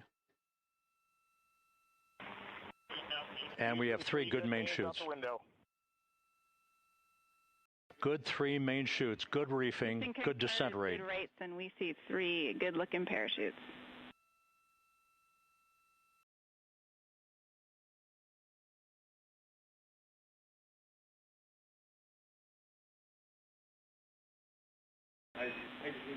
Integrity. Cabin pressure indicates no need for hydrazine checks. Integrity copies. This is a perfect descent for integrity. Its crew sounding hale and hearty on board. Time to splash down 1 minute, 15 seconds.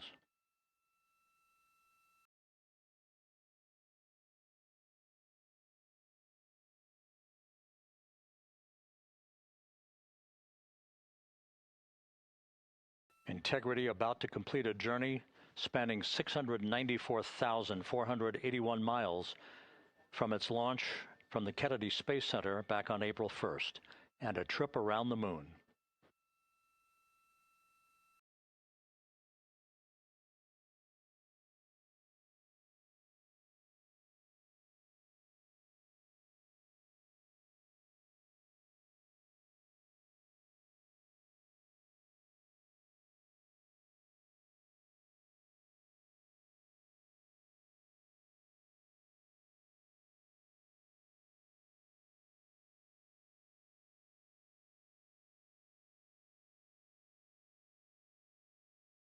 Passing through 1,000 feet.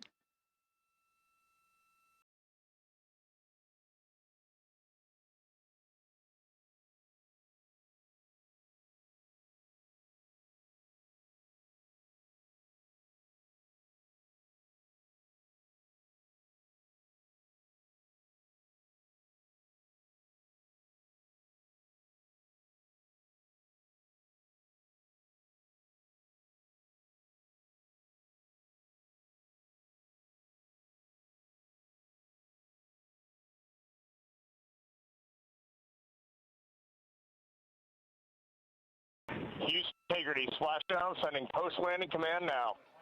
Splashdown confirmed. Copy splashdown, waiting on VLDR. Splashdown confirmed at 7:07 p.m. Central Time, 5:07 p.m. Pacific Time. From the pages of Jules Verne to a modern-day mission to the moon, a new chapter of the exploration of our celestial neighbor is complete. Integrity's astronauts back on Earth.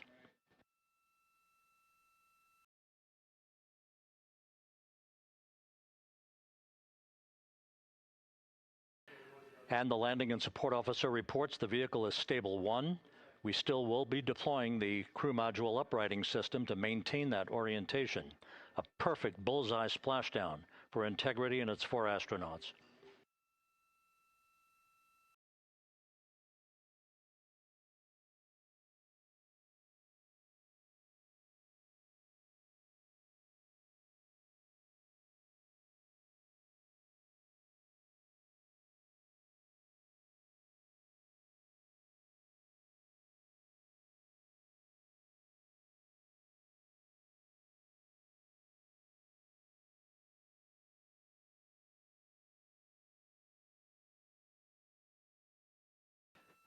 The unofficial splashdown time, 7:07 and 47 seconds p.m. Central Time. We'll get that refined for you.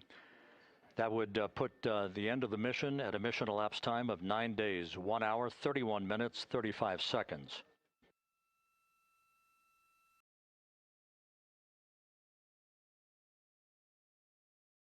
And we're configuring for very low data rate.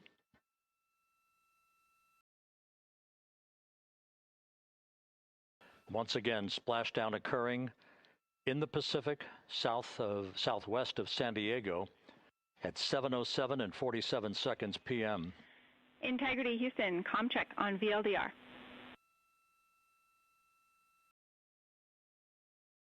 Houston, we have you loud and clear on VLDR. How else? We have you the same. We'll meet you over in post-landing.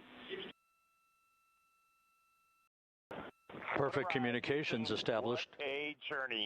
We are stable 1, 4 green crew members. Houston copies all.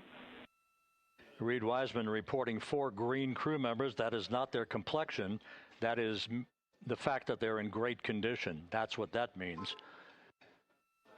So stable 1, upright. The crew module uprighting system is being deployed. The 5 airbags being inflated through helium to maintain the upright configuration for the vehicle. This was a textbook entry and a textbook touchdown for Integrity. Reed Wiseman, Victor Glover, Christina Cook, and Jeremy Hansen back on Earth after a journey around the moon.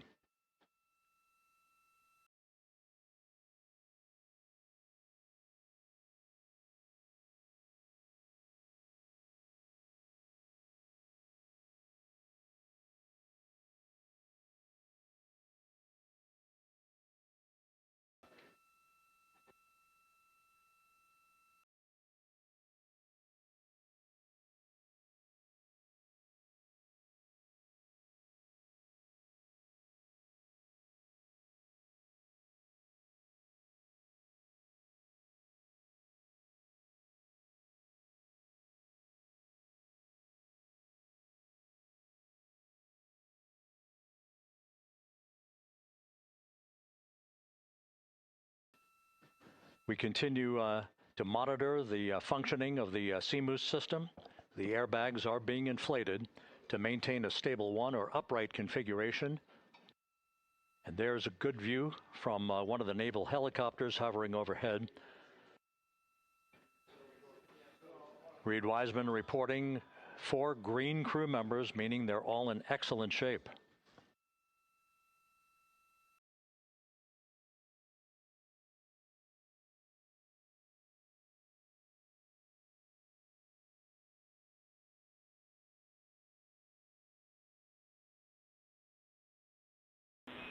Integrity Houston for SAR beacon and radio.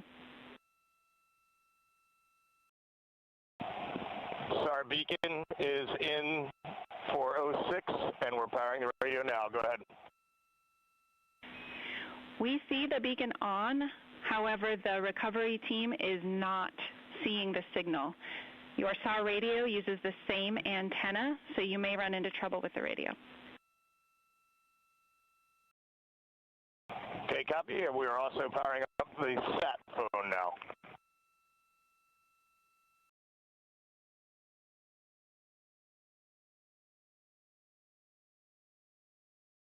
So Integrity is in great shape, and as the crew continues its post-splashdown timelined activities on board, Reed Wiseman once again reporting that all 4 crew members are in excellent shape. And we have 5 inflated airbags to maintain an upright configuration so that the recovery team can now begin a slow approach to the vehicle. Meanwhile, here in the flight control room, Entry Flight Director Rick Henfling is polling his team of flight controllers for the start of powering down the vehicle after a thorough systems check.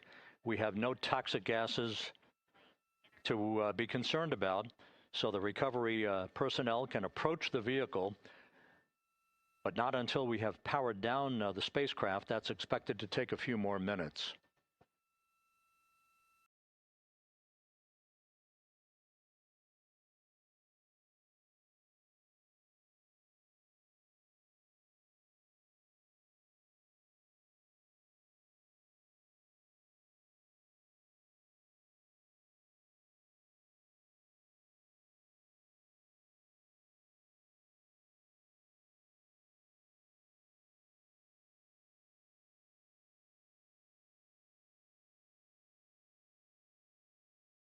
Integrity back on Earth following its historic flyby of the moon.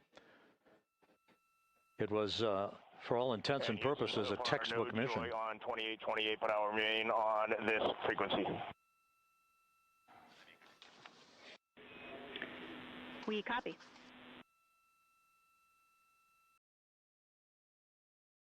Reed Wiseman indicating some trouble with the SARSAT phone on board, but that's not an issue. What is more important is that the vehicle is solid.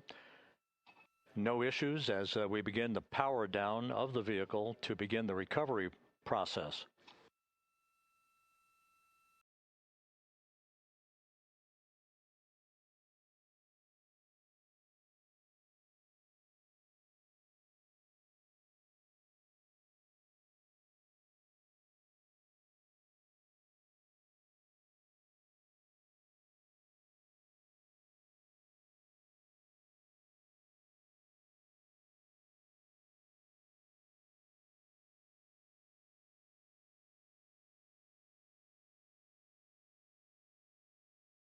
The propulsion officer here in Mission Control reports that we have safed the prop system on Integrity. Can you say again? That was very weak and broken.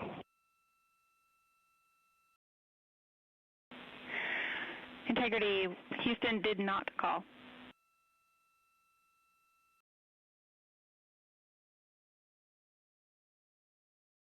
Copy that, Houston. It might have been on the SAR radio. Stand by.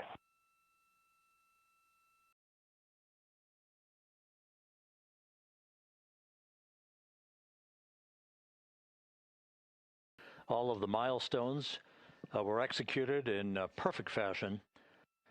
Integrity entering the Earth's atmosphere right on time,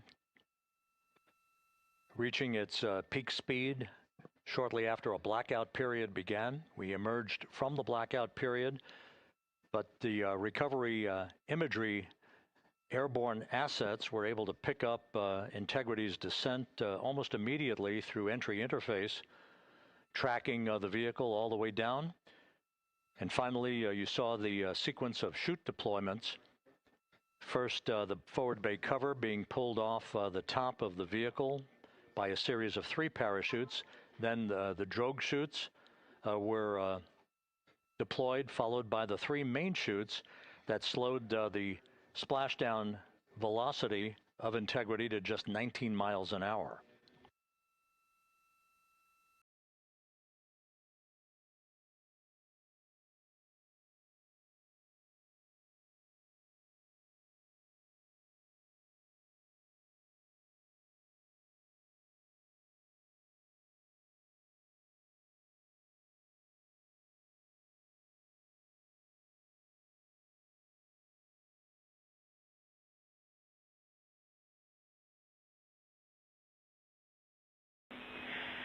Integrity, Houston, with no joy on SAR and SAT phone, we'd like you to command an additional 15 minutes for a total of 30-minute power down delay.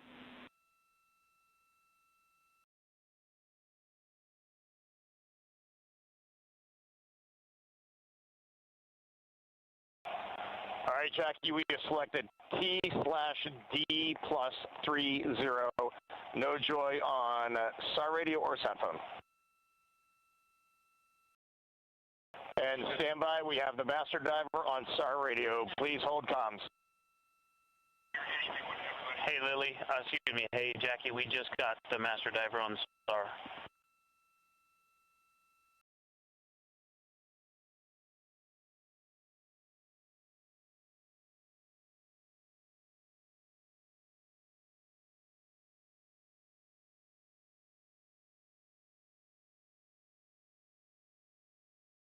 A good view of one of the fast boats. Integrity, Houston, if you are happy with your comm with master diver, you can go back to the 15-minute power down.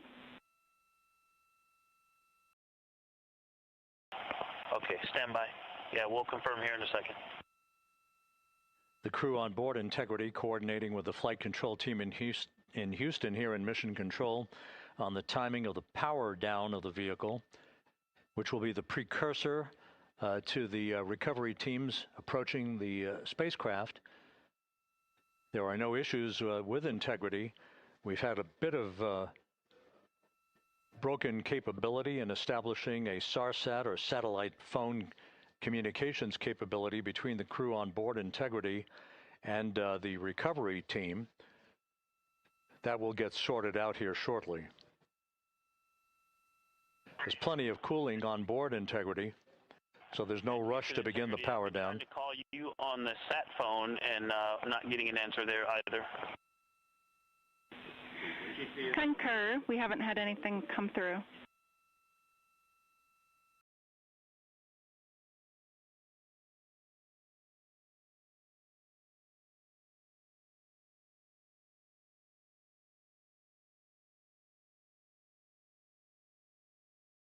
And Houston, if you could relay to recovery that we hear them, but it does not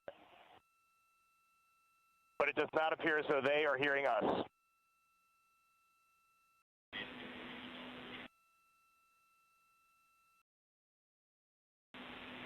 Houston copies, and Reed, just to confirm, you are pushing the PTT on the radio.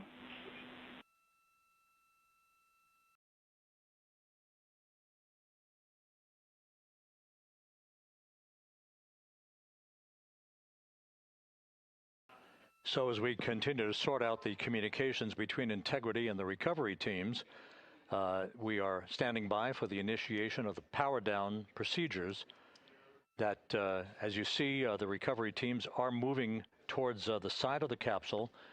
The next major event will be the erection of that large inflatable raft called the front porch.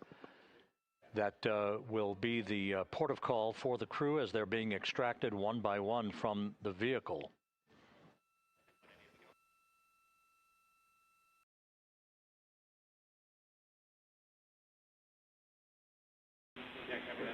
Integrity, Houston, for sat phone, we are going to attempt to call you.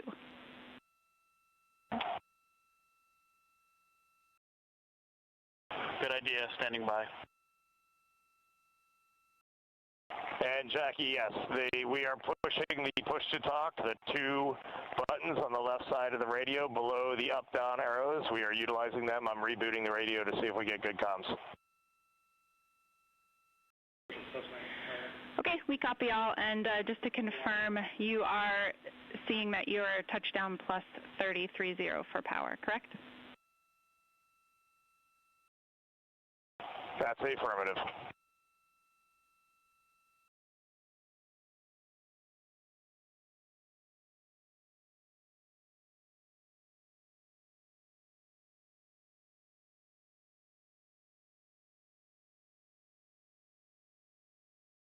We are trying a backdoor approach to have mission control here call the crew on their satellite phone.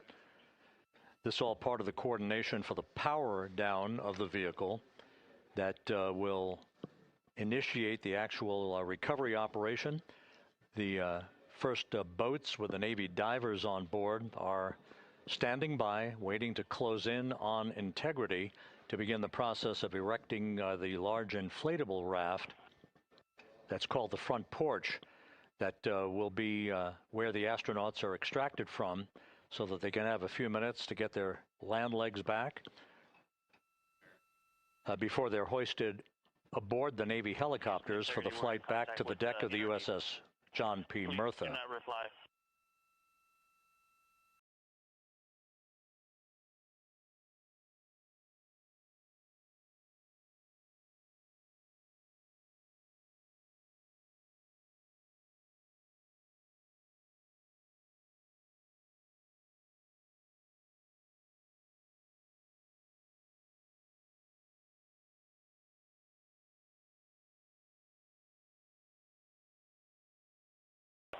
And Houston, please don't reply. NRD, very weak, but readable. Master Diver, we can hear, but they cannot hear us.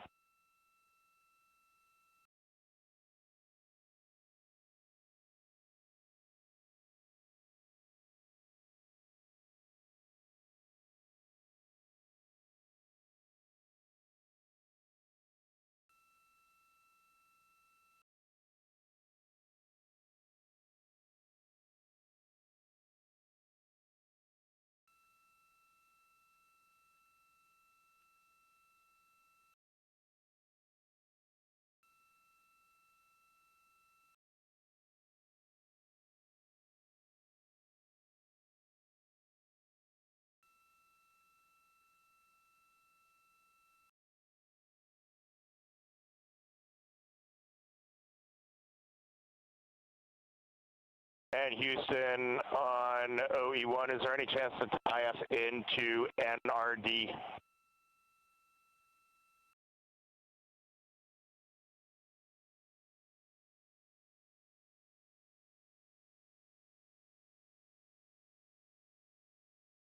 Checking.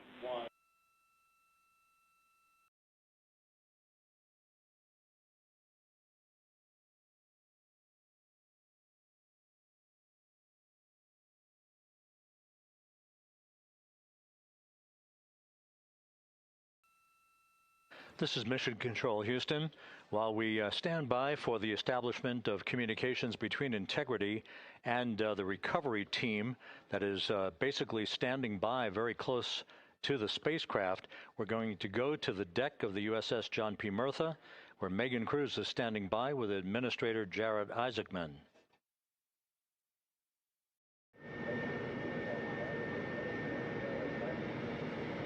Hey, Rob, yeah, just such an honor to be able to be here on the ship, to be able to share and experience this moment with everyone together. And of course, as you just said, yes, here with NASA Administrator Jared Isaacman. Administrator, how did you feel getting to witness this and seeing NASA at its best? Oh, I mean, I'm honestly, I'm still at a loss for words. I mean, you know, like the childhood Jared right now can't believe what I just saw. I mean, almost been waiting my whole lifetime to see this, and then it's NASA Administrator. I just couldn't be more proud of the entire workforce, the years, the effort, the late nights, all the hard work from across the country that contributed to this incredible moment right now. And yeah, incredibly grateful too for our teams here on the John P. Murtha right now. Yeah, look at them behind us here. We got everybody. Hey, what do you guys think? We just brought some astronauts back from the moon, huh? Unbelievable. Thank you. Yeah, so grateful to the Navy, the sailors that are here, the NASA teams. I mean, this is a joint effort that's on their way right now. These recovery forces are getting out to our Orion spacecraft, to Integrity, to get our astronauts back on the ship safely. Yeah, and this is not just an accomplishment for NASA. This is an accomplishment for humanity. Again, a historic mission to the moon and back. How does this make you feel, and what do you hope people take away from this?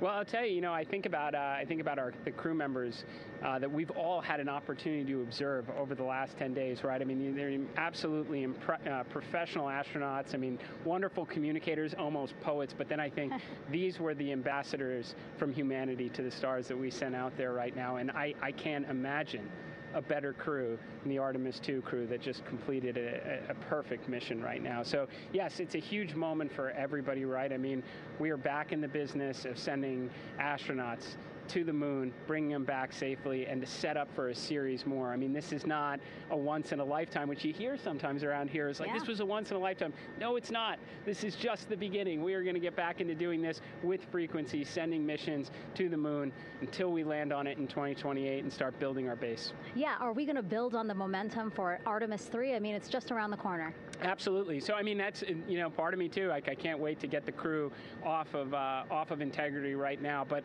also getting Integrity back on this ship so we can start taking a look at it, because all that data is so precious to us right now. I mean, we are going to definitely want to take a good look at the thermal protection system. We're going to want to download all the data they couldn't transmit back to us and use that to inform Artemis III. But we're already making progress, right? You had SRB segments already showing up at KSC. Core stage for Artemis III is rolling out on April 20th. We're getting Mobile Launcher 1 back in vehicle assembly building. So yes, there is a lot to celebrate right now on a mission well accomplished for Artemis II, and at the same time, we got to start getting ready for 3. Amazing. And last question, you know, for people who joined us for all 10 days to see what we can accomplish together with our international partners, what do you think about the fact that we're going to keep doing this more and more and more?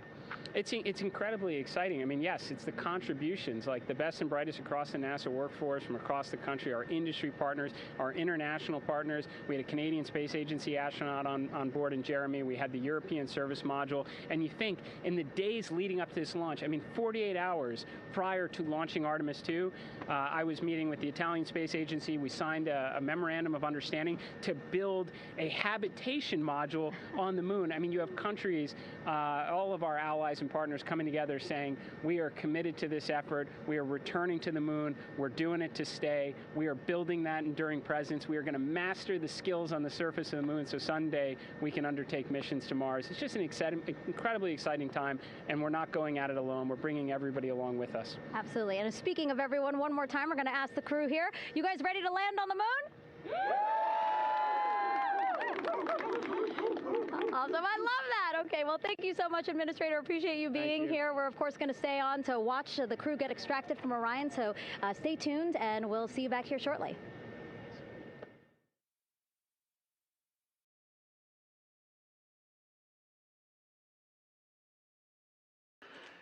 Thank you, Megan, and thank you, Administrator Isaacman. We are in the process of working to establish that communications link and to establish the procedures that will lead to the power down of the spacecraft, which is gently bobbing in the Pacific following a bullseye touchdown that occurred at 7:07 p.m. Central Time, 5:07 p.m. Pacific Time, 2.5 hours before sunset in the Pacific, southwest of San Diego. We have once again heard from the crew during that interview opportunity with the administrator, and we have 4 healthy crew members on board.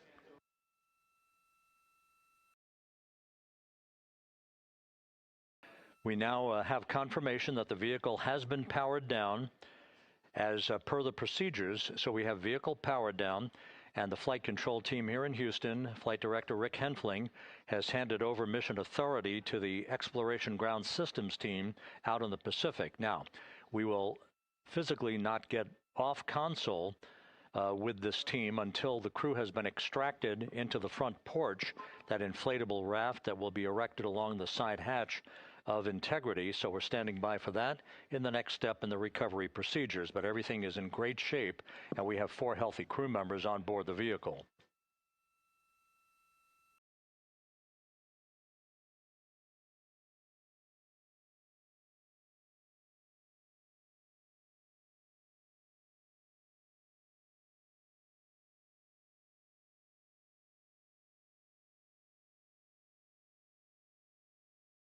All of the entry events went by the book, no issues, perfect trajectory for Integrity that was culminated with one final raise burn to improve the angle of attack for the vehicle as it entered the Earth's atmosphere. All of that flight dynamics computation worked like a charm.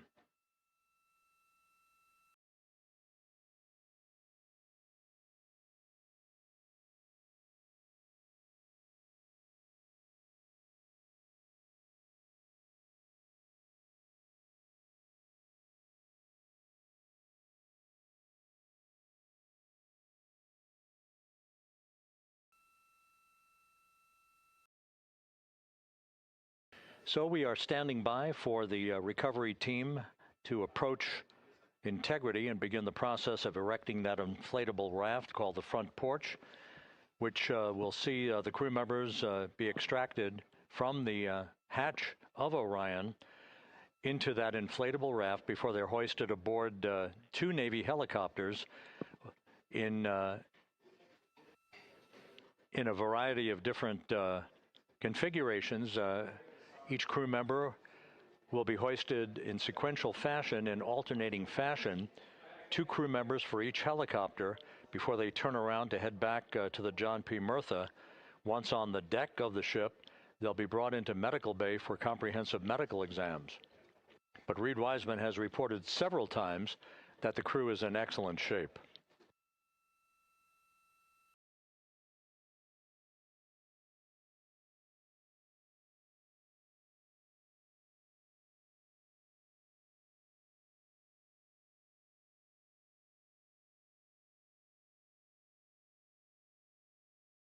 So just to recap, it has been some 26.5 minutes since the splashdown of Integrity in the Pacific.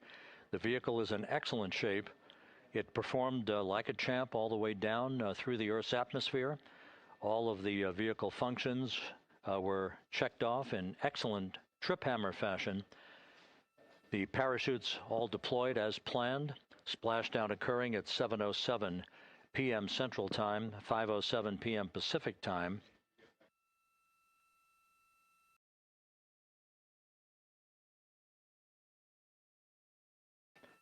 And after a bit of a tussle to try to establish a communications link with the recovery team, we were finally able to run through the procedures for the powering down of the vehicle. We've handed over mission authority to the Exploration Ground Systems folks out in the Pacific, and the recovery team will be approaching the vehicle shortly to erect the inflatable raft called the front porch before opening the hatch to integrity to bring the crew members onto that raft before they're hoisted onto two Navy helicopters, two crew members for each helicopter, before they're flown back to the deck of the USS John P. Murtha.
This is Mission Control Houston. After talking to the flight dynamics folks, we have a bit of a refinement on the splashdown time for you. Their computation shows a splashdown time of 7:07 and 27 seconds p.m. Central Time, 7:07 and 27 seconds p.m. Central Time.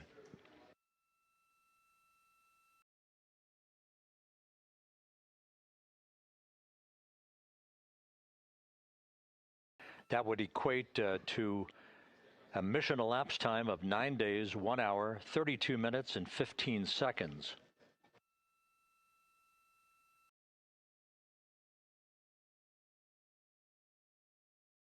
Once again, from Flight Dynamics, a splashdown time of 7:07 and 27 seconds p.m. Central Time.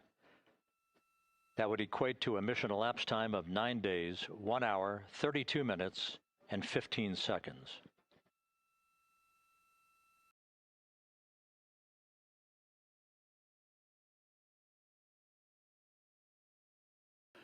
Reports from the Pacific indicate that the recovery team in communications with the crew aboard Integrity, that the crew remains in excellent shape as they await the approach of the team for a final hazard gas evaluation before they move to the side of the vehicle to erect the inflatable life raft called the front porch.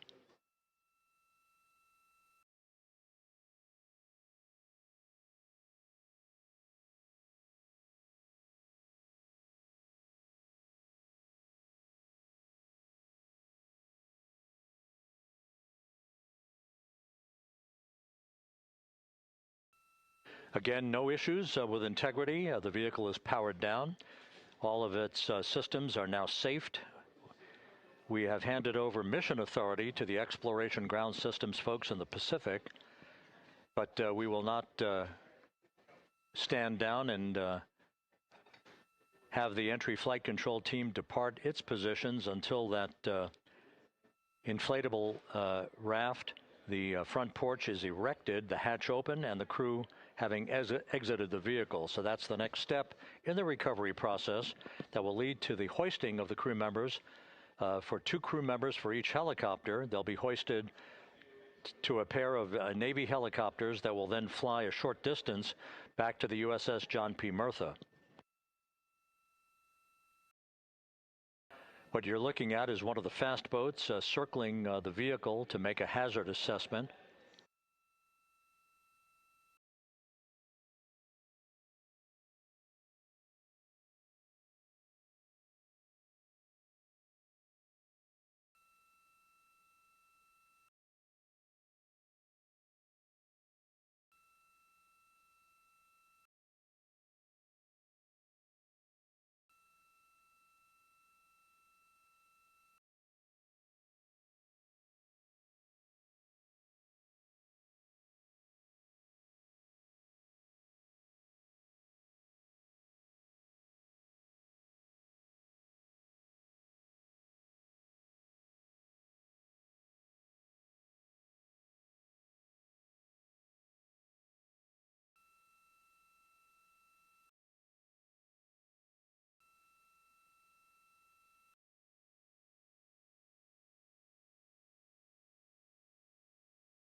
This is Mission Control Houston. Once again, you're watching the initiation of the recovery of the Artemis crew aboard Integrity.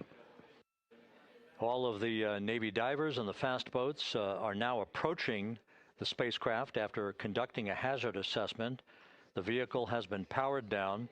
Entry Flight Director Rick Henfling now waiting for the life raft, the front porch, to be erected along the side of the vehicle so that the hatch can be opened and the crew members extracted from Integrity, soon to be hoisted one by one into a pair of Navy helicopters for a short flight back to the deck of the USS John P. Murtha. If you missed it earlier, we talked to Flight Dynamics and received a more official touchdown time or splashdown time, as it were, of 7:07 and 27 seconds p.m. Central Time, 5:07 and 27 seconds p.m. Pacific Time. That would equate to a mission elapsed time of 9 days, 1 hour, 32 minutes, and 15 seconds.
Continuing to get excellent views from the imagery assets out at sea in the Pacific of integrity. We continue to get good reports from the landing and support officer, who's in contact with the recovery team, that the crew is in excellent shape, no issues.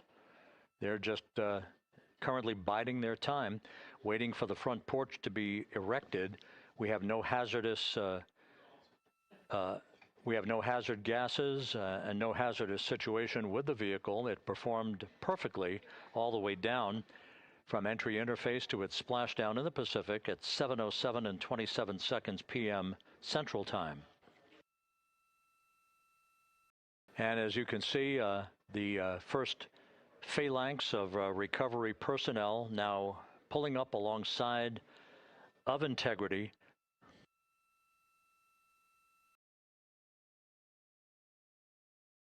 This includes Navy divers, a Navy flight surgeon, and other recovery personnel who have trained for several years for this recovery process.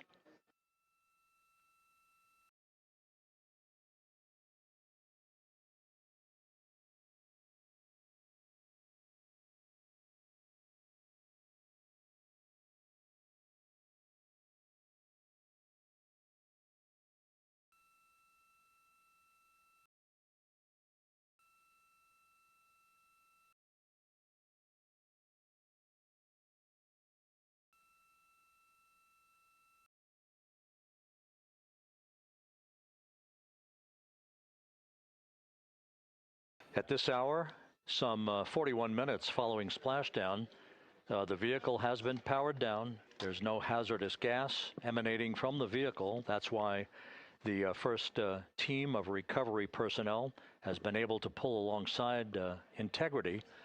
And the reports continue to come in that the 4 astronauts are in excellent shape.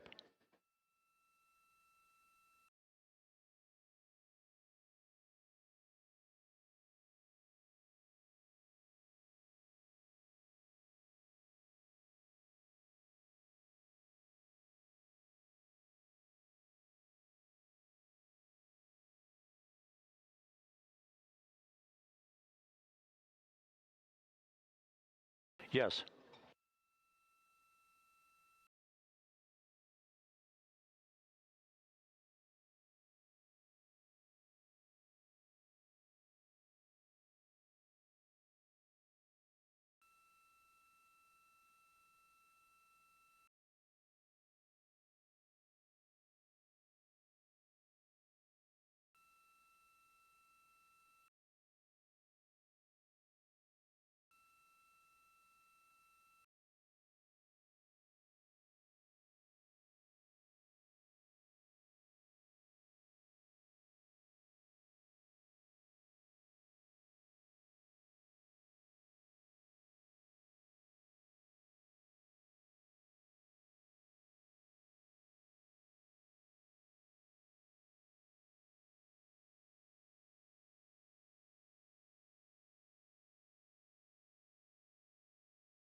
This is Mission Control Houston, continuing to watch the initiation of the recovery of Integrity's astronauts.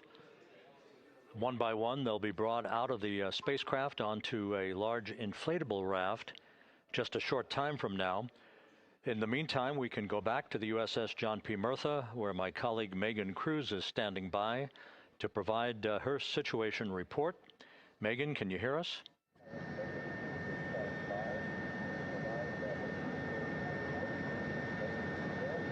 Hey, Rob. Yes, I can hear you. Thank you. Yeah, we're back here on the bow of the recovery ship where there are still plenty of people peering out into the water. We are not very far from the action everyone is seeing on their screen now. The Orion spacecraft, Integrity, in the ocean, surrounded by a number of recovery boats.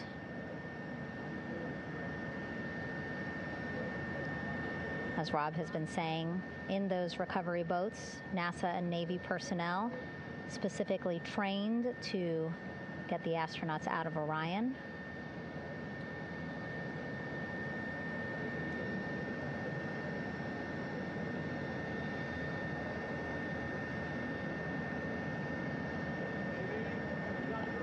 In some of our wide shots, you can probably see that there are 6 boats out in the water. More than 40 people out in the water right now on those boats.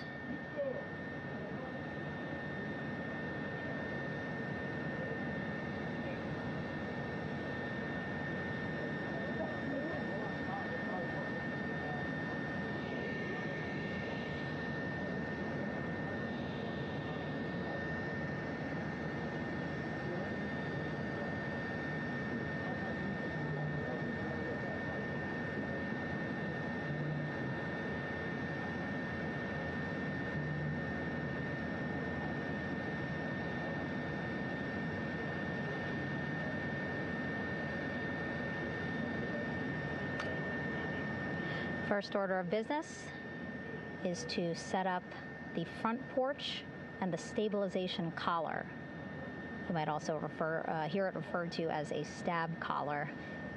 Basically just to make sure that Orion stays upright, doesn't sway in the water too much, again, to make it easier for recovery forces to get the astronauts out.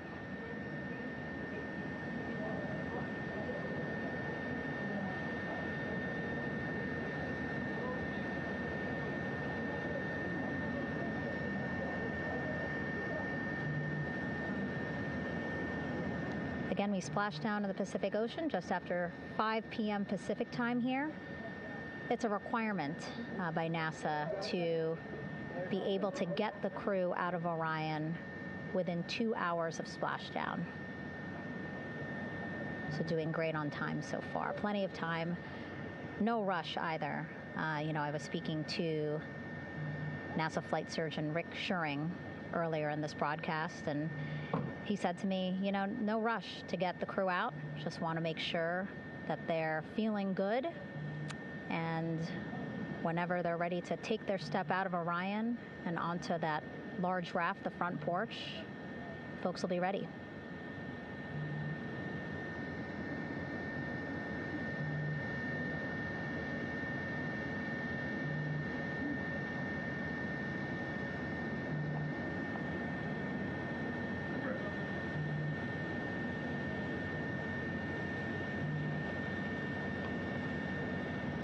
And as there are mission audio loops in Mission Control in Houston, there is a mission audio loop here on the ship, and it was just reported out that the side hatch is open. Side hatch of integrity is open. You're getting these beautiful shots from our aerial assets. The ship itself, where I'm on, just 3,000 yards away. Again, plenty of people on the boat here, glued to the side closest to where they can see all this action. And again, with just 3,000 yards separating us, great views from the bow here. You can see now that side hatch is open. One of the Navy personnel is about to get inside there.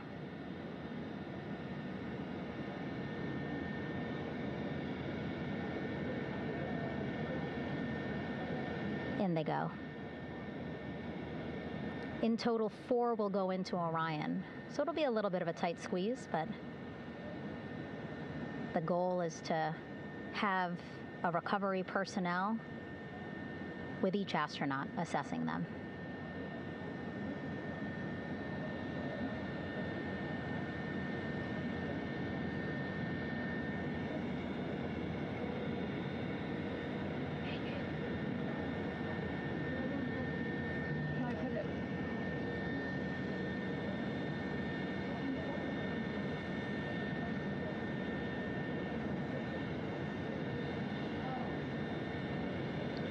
Boats getting closer now. Again, that one that's right up against Orion, those are the divers that will go in to the spacecraft to check on each of the astronauts. These other boats will begin doing a number of things, putting on that stabilization collar onto Orion, building that front porch. Eventually, they will retrieve the parachutes, as well as tow Orion back to the well deck of the recovery ship here.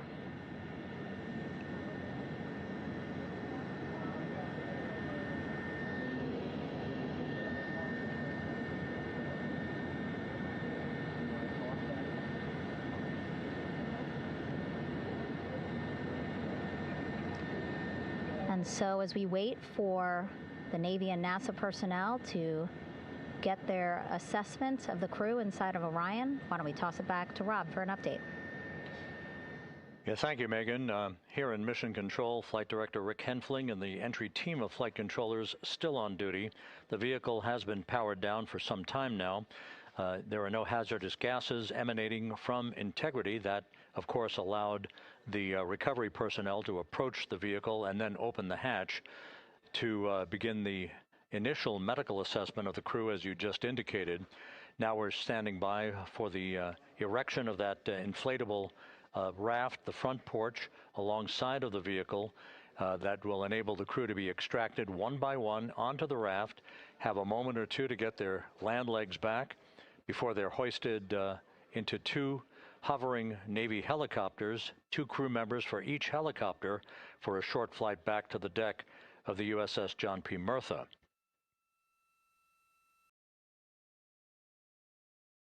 All of Integrity's systems operated flawlessly throughout the course of the approach to the Earth, the entry into the Earth's atmosphere, and all of the key milestones that followed in this high-speed return to Earth for integrity. A mission that spanned more than 694,000 miles from the vehicle's launch from the Kennedy Space Center atop the Space Launch System back on April 1st.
As we mentioned at the top of the broadcast, the last time that the Apollo program saw a splashdown in the Pacific was Apollo 17 back on December 19th, 1972. So for the first time in some 53 and a half years, we have reenacted that with the arrival of Integrity's astronauts as they flew around the moon in that historic lunar flyby that began with a trans-lunar injection burn that took them out of Earth orbit following 24 hours of a high Earth orbit trajectory. The high Earth orbit trajectory enabled flight controllers here to have a full 24 hours to evaluate the systems on Integrity and the condition of the crew before they would commit to flying to the moon.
With the side hatch of Orion having been opened to set the stage for the erection of the inflatable life raft, known as the front porch, to be erected alongside the spacecraft for the extraction of the crew. Let's play for you an interview that my colleague Megan Cruz conducted on the USS John P. Murtha with Navy diver First Class David McMahon that explains how this process is unfolding. Okay, Davey, so you and some of your team, one last look over of the stabilization collar, correct? Yes, ma'am. Okay, so what is this stabilization collar? This is what's going to stabilize the capsule out there in the ocean. We don't know how good the weather or the waves will be that day, so this will help prevent any unnecessary occurrences from happening, stabilizing the capsule and the astronauts inside. So basically this is a float that will go around Orion. I'm assuming that what they're doing right now, these are the lines that will attach the collar onto Orion? That is correct. And so what are they doing here? So we've got the lower line that will secure the inflation device before we inflate it. That gives us the go-ahead that it's secure in its space, and then we'll inflate it, and then once that is done, we'll undo all the carabiners and get this orange line on top tied in the same fashion, and then this will be secured to the capsule, and the astronauts can safely take their first steps out of the capsule onto the front porch. Okay, and how long will it take them to set up the stabilization collar? We should definitely be able to handle this in under 10 minutes. Okay, wow. And then you just mentioned the front porch. So basically after they set up the stabilization collar, then they set up what's called the front porch here. That's correct. Okay, and what's the front porch? Front porch is basically a bigger waiting room for the astronauts to sit in while we wait for the helicopters to show up and grab them. Okay, so the medical team that was inside with the crew, they're going to help them out and onto the front porch? That is correct. And then what happens here? We have higher trained medical personnel also on board the front porch that will give them lookovers and just make sure they're okay while we wait for the helicopters to show up. Okay. How does it feel, I mean, your team, you, to be part of a mission that's returning astronauts from the moon in more than 50 years? We all feel extremely honored to be a part of this, as well as a bigger mission for the Navy and joining up with NASA to do great things. Mm-hmm. And do you feel like you and your team are ready? Yes, very ready. Cool. All right, thank you so much. Thank you.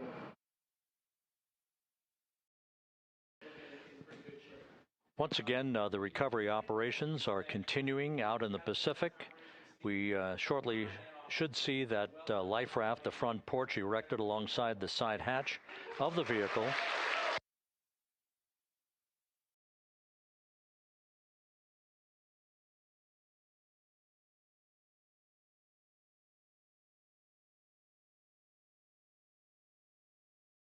A number of flight controllers have come into the flight control room to receive congratulations from Entry Flight Director Rick Henfling. But we're going to stick with our operations out in the Pacific as we await the extraction of the 4 crew members who are reported to be in excellent condition.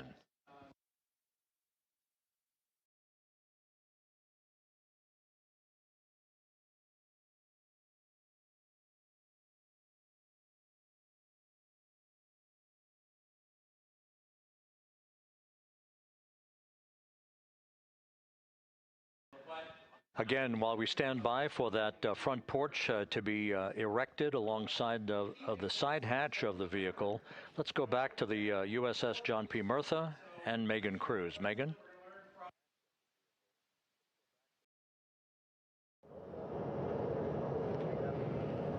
Hey, Rob. Pausing now to listen to some internal audio loops. Again, the operations team here on the ship communicating with everyone out on the water. It seems like currents are hindering them a little bit from unfurling and inflating the stabilization collar as well as the front porch. But again, the requirement to get the crew out within 2 hours of splashdown, plenty of time. So no concerns just yet. But as calm as the water looks, yeah, it looks like it's hindering the teams just a tad.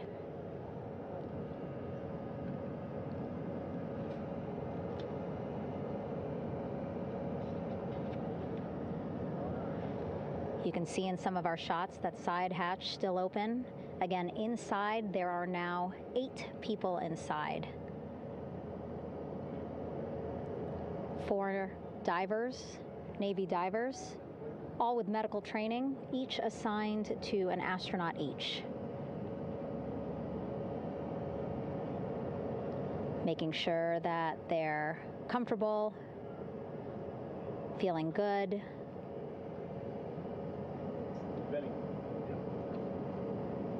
As you've heard us say in the broadcast, you know, they expect a little bit of discomfort. Again, these astronauts just traveled back to Earth at 25,000 miles an hour, a nearly 695,000 mile journey around the moon. If you think you get carsick.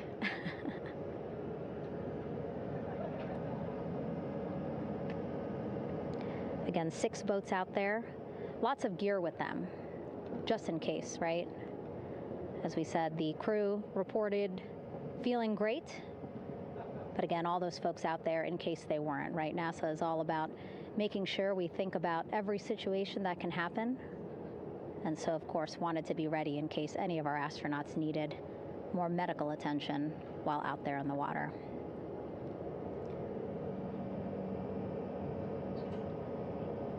You see now teams, again, trying to set up the stabilization collar and front porch for the crew to get out of Orion. They need both, right? The stabilization collar will keep Orion from swaying as you see it is doing now.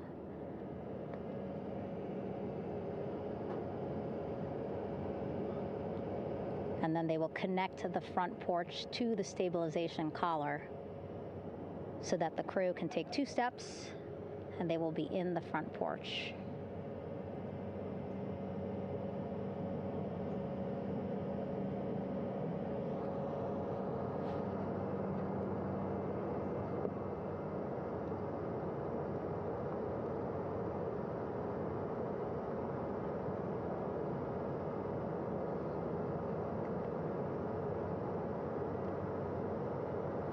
Not a lot of chatter on the mission audio loops. That's a good thing. Again, things proceeding pretty nominally, even if they're fighting some currents out there on the Pacific Ocean.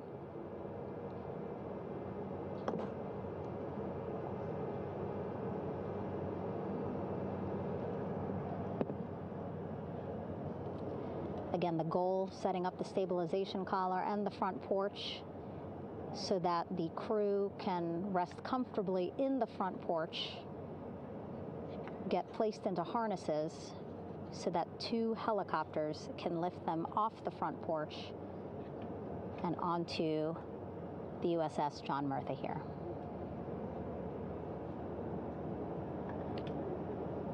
The helicopters are going to take turns picking up an astronaut. So again, Helo 1 and Helo 2.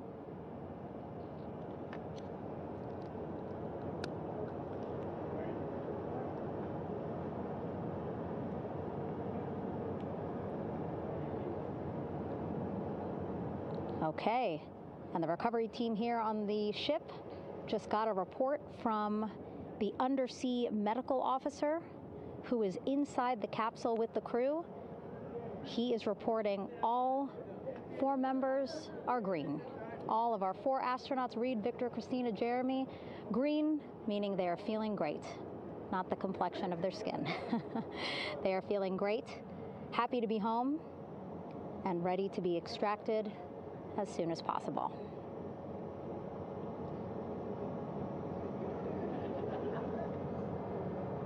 And so, as I was saying, we have 2 helicopters circling the activity you're seeing on the water right now.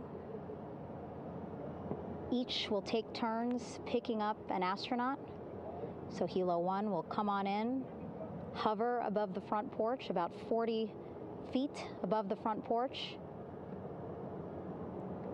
A Navy recovery specialist will be hoisted down into the front porch. The restricted maneuvering doctrine is in effect. We'll connect to the first astronaut, which we're expecting to be Christina. And then Helo 2 comes around, picks up Jeremy, while Helo 1 stays above head, and then Helo 1 will come back in for another astronaut, and then Helo 2 for the last astronaut, and then back to the flight deck here on the recovery ship.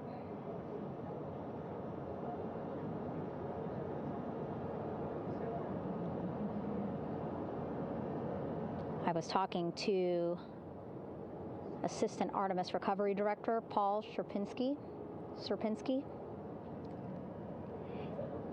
He said helos are a much quicker, safer way to get on board. They did actually consider boats, but then if you think about it, longer time, the crew would have to move through more of the ship. This way the helos will give a more direct, quicker route to the medical bay for our 4 astronauts.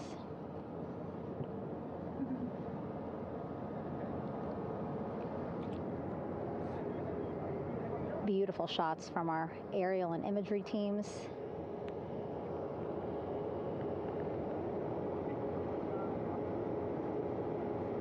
Clouds have dissipated for a clear view from the bow of the recovery ship here.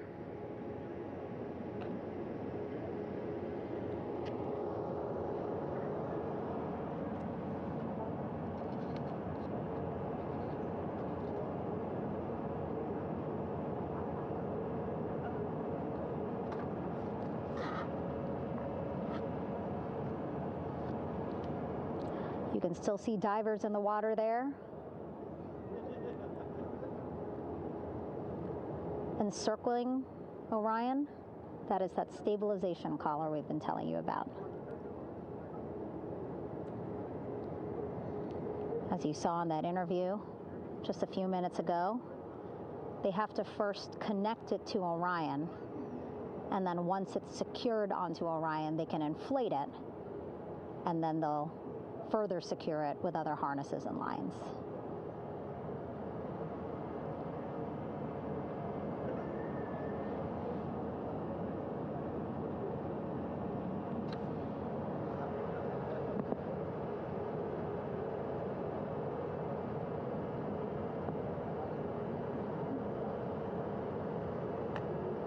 About an hour and 10 minutes since splashdown in the Pacific Ocean here.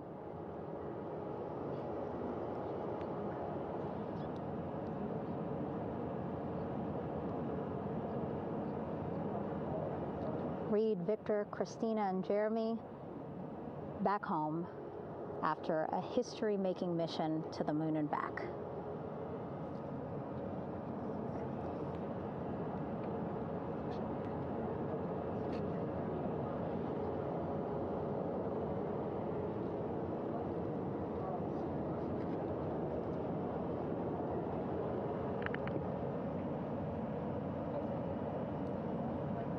If you missed what we said just a couple of minutes ago, the undersea medical officer inside with the crew in Orion reporting all 4 crew members feeling great.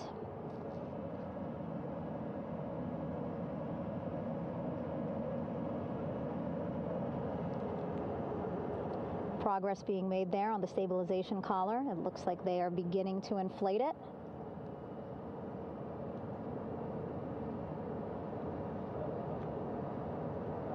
And it looks like they're starting to unfold the front porch in order to get that into the water here shortly and inflate that as well.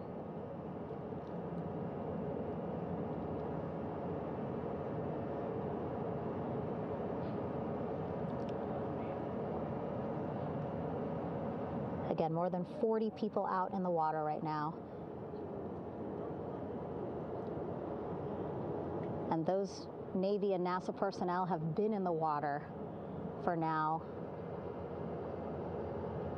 about 4 hours.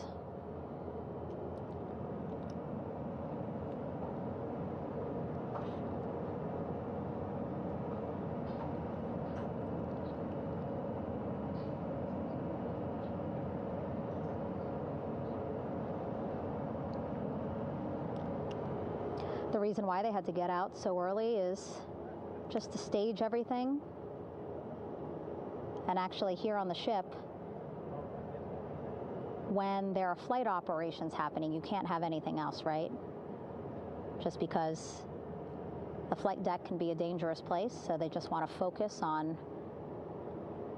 planes coming and going from the ship, so that's why they wanted to get the boats in the water to make sure that they have all the time they needed for the flight ops. And then the same crew here out in the water, they will stay out in the water for a number of hours after we recover the crew and get them back on the ship, because then they have to recover Orion.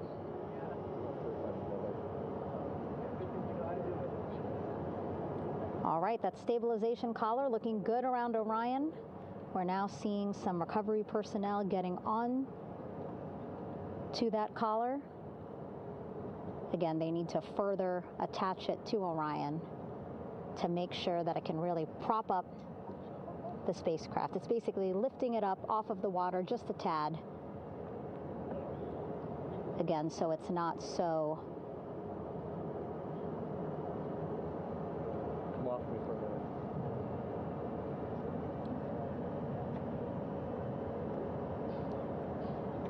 so it doesn't sway so much in the water there.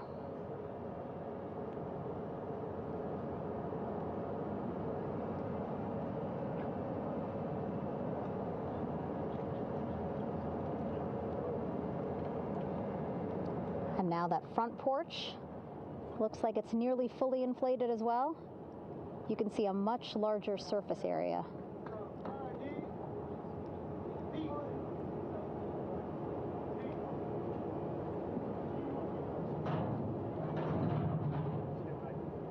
And so once the crew get out of Orion, they can stretch their legs a little bit on this front porch, get some fresh air.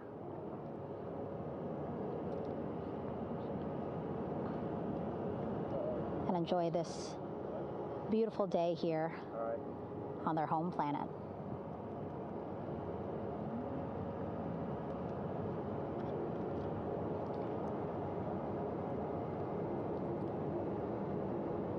It appears teams now are about to connect the front porch to the stabilization collar.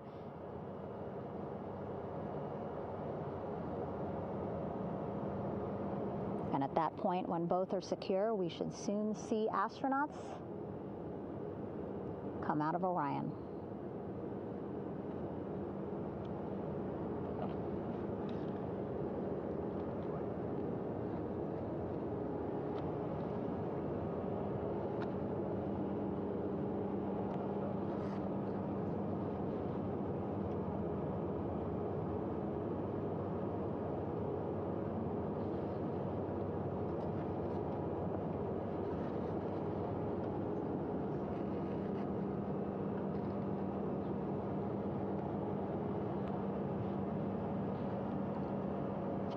All these views you see also being fed to the Landing Force Operations Center here on the ship. Of course, it is very important for our recovery teams leading the mission to have all the views that you're seeing as well. Again, listening to their communication loop here on the ship. Very quiet, which is a good thing. It means things are going pretty nominally, meaning as expected.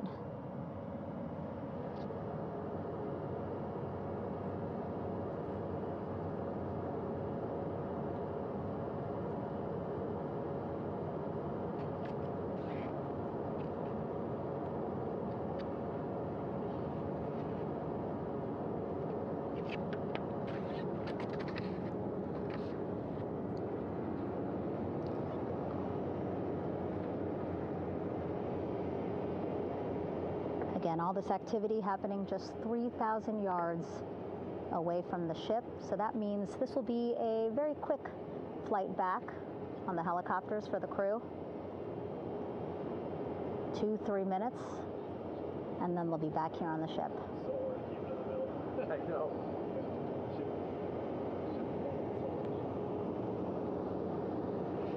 Okay, saw a thumbs up from one of the personnel on the front porch.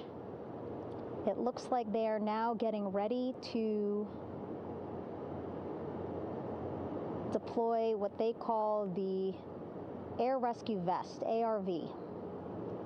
And so this is the harness that each crew member will get into in order to be hoisted into the helicopters. Again, those helicopters hovering just about 40 feet above the front porch when they're ready to pick up each crew member.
This is Mission Control Houston. Behind me, a fairly raucous scene as hundreds of flight controllers have poured into the flight control room here. This is reminiscent of the scene after the final shuttle mission of STS-135, although that was the end of a program. This is only the beginning of a program with the textbook splashdown of Integrity and its 4 astronauts. We're standing by for the crew to be extracted from the spacecraft. Entry Flight Director Rick Henfling invited all of these flight controllers who have contributed to this mission to enter the flight control room to have an opportunity to receive well wishes and to share the mutual glow that exists in the wake of a textbook mission for Integrity. On the front screen here in Mission Control, a sign that says "Welcome Home, Integrity," taking humanity back to the moon, going further, and returning safely to Earth.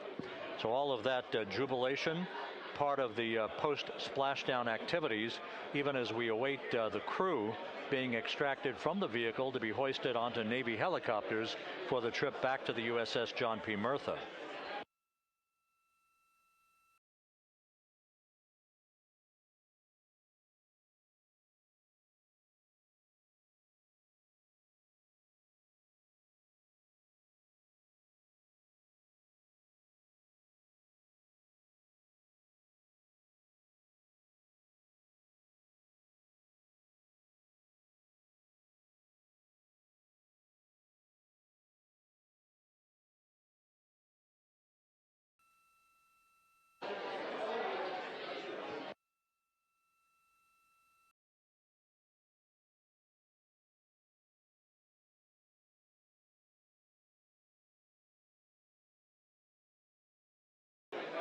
Once again here in Mission Control, this view of the Artemis flight control room, known as the White Flight Control Room. This is the old shuttle flight control room, and now is the home of Artemis missions to the moon and beyond.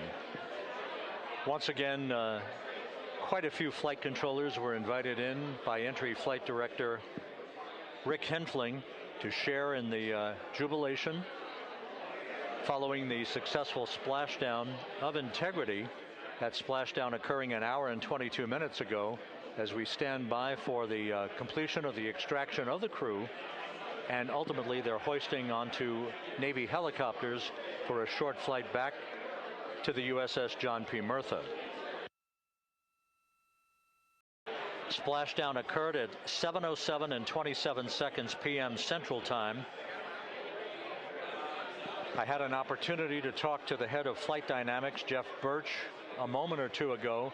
He said the trajectory of Integrity coming through the Earth's atmosphere was so precise, they've never seen anything line up on a ground track like today's entry by Integrity for its splashdown southwest of San Diego.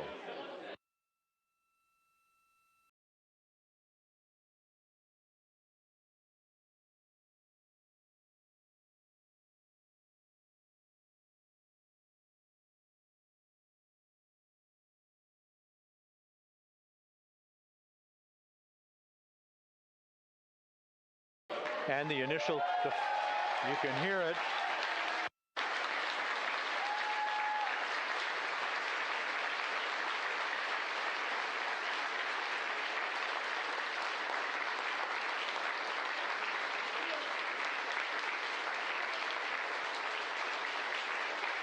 Jubilation here in the flight control room. The first crew member is out of Integrity.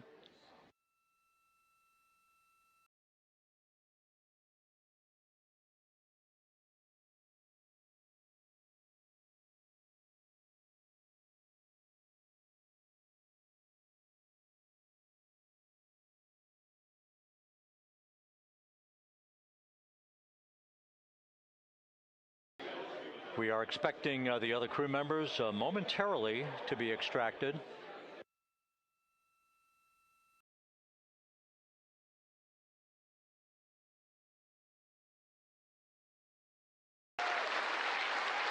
We now have 2 crew members out.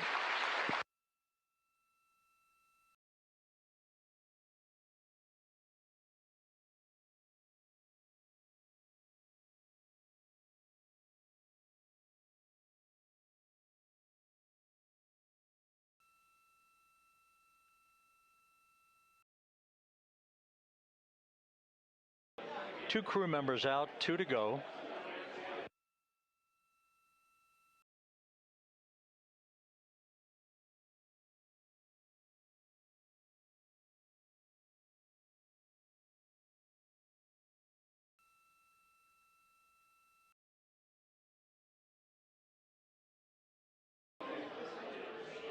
We're about 1 hour from sunset out in the Pacific. Everything continues to go well. Integrity's systems function perfectly during its entry back to Earth. And Reed Wiseman, the commander who will be last out of the vehicle, reported that all the crew members were feeling very well.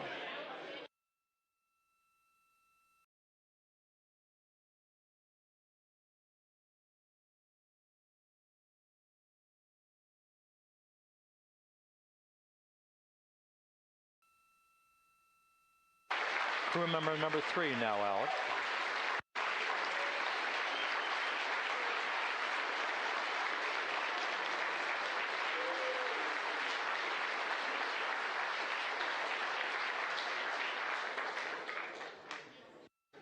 And now standing by for the commander, Reed Wiseman, who will be last out of his ship. Bobbing in the Pacific under almost ideal conditions, Integrity spanned 694,000 miles during its journey from launch to splashdown.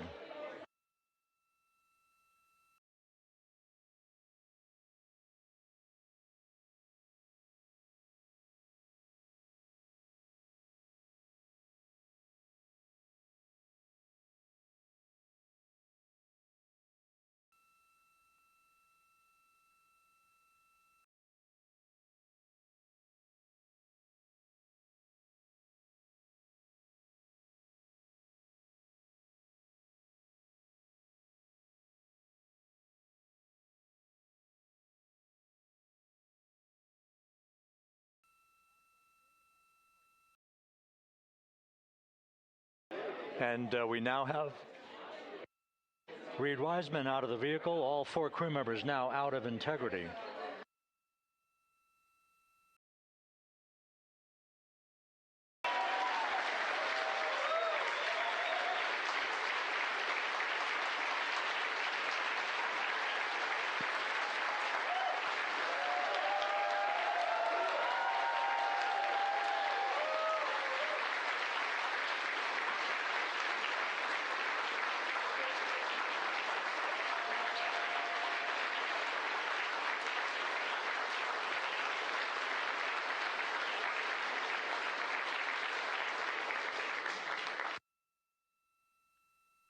Once again, all 4 crew members now on the front porch, and the procedure to begin hoisting them up to these 2 Navy helicopters hovering overhead will begin shortly.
This is Mission Control Houston.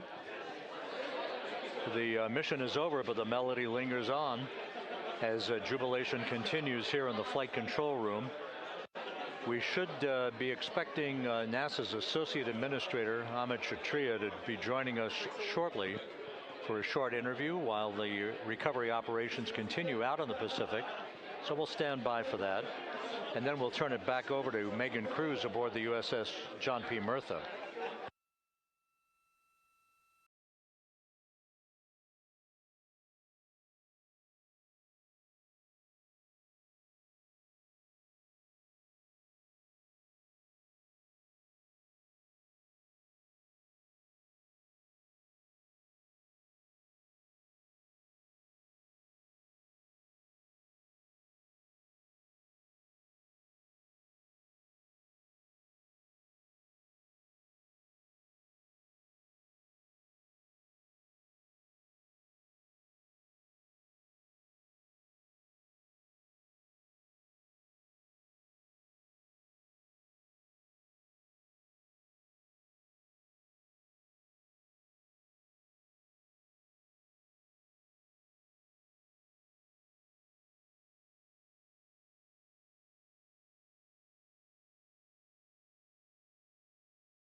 This is Mission Control Houston here in the Artemis Flight Control Room.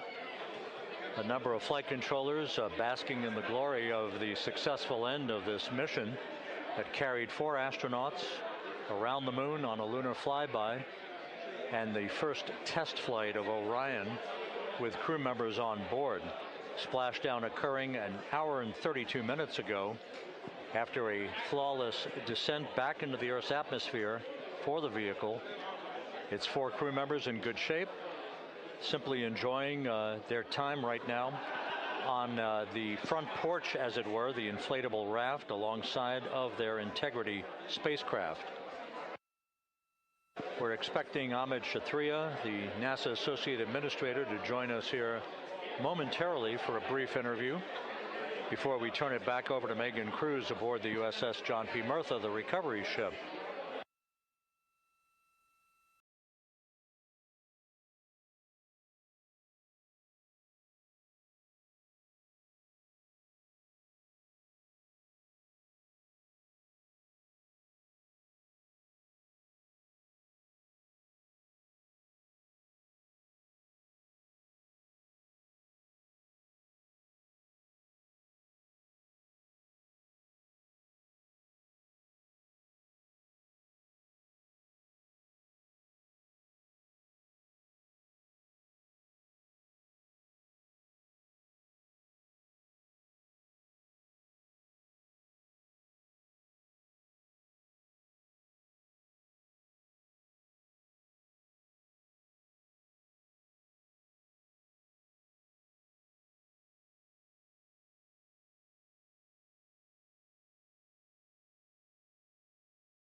This is Mission Control Houston. We're about an hour and 34 minutes since the textbook splashdown of integrity in the Pacific to bring home our astronauts. And with us now is Amit Kshatriya, the NASA Associate Administrator. Amit, a little bit of history made tonight, a little bit of history made over the past few weeks. Your thoughts as this team here basks in the glow of what they just accomplished?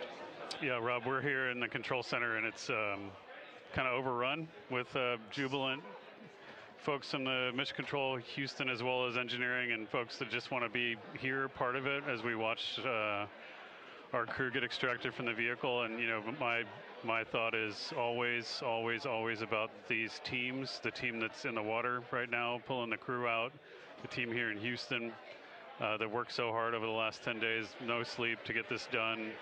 You know, we still have some work to do to get the crew to the med bay here on the ship. They all look great coming out, so hopefully that won't be too long. You know, I think we saw the administrator on the boat too, giving his thanks to the Navy team on the Mirtha, which they're just an incredible group of sailors. I was able to visit with them a couple weeks ago. And then if you pull it all the way back to the workers and the folks that joined the rocket at Michoud, that made the heat shield tiles that held together tonight, that stacked the vehicle in Florida, that integrated the vehicle in Denver, that fired the engines in Stennis, that fired the boosters in Promontory. I mean, this is the entire team, you know, coming together and being tested by the environment that this machine went through, and they did it right. The work was good. They did it right.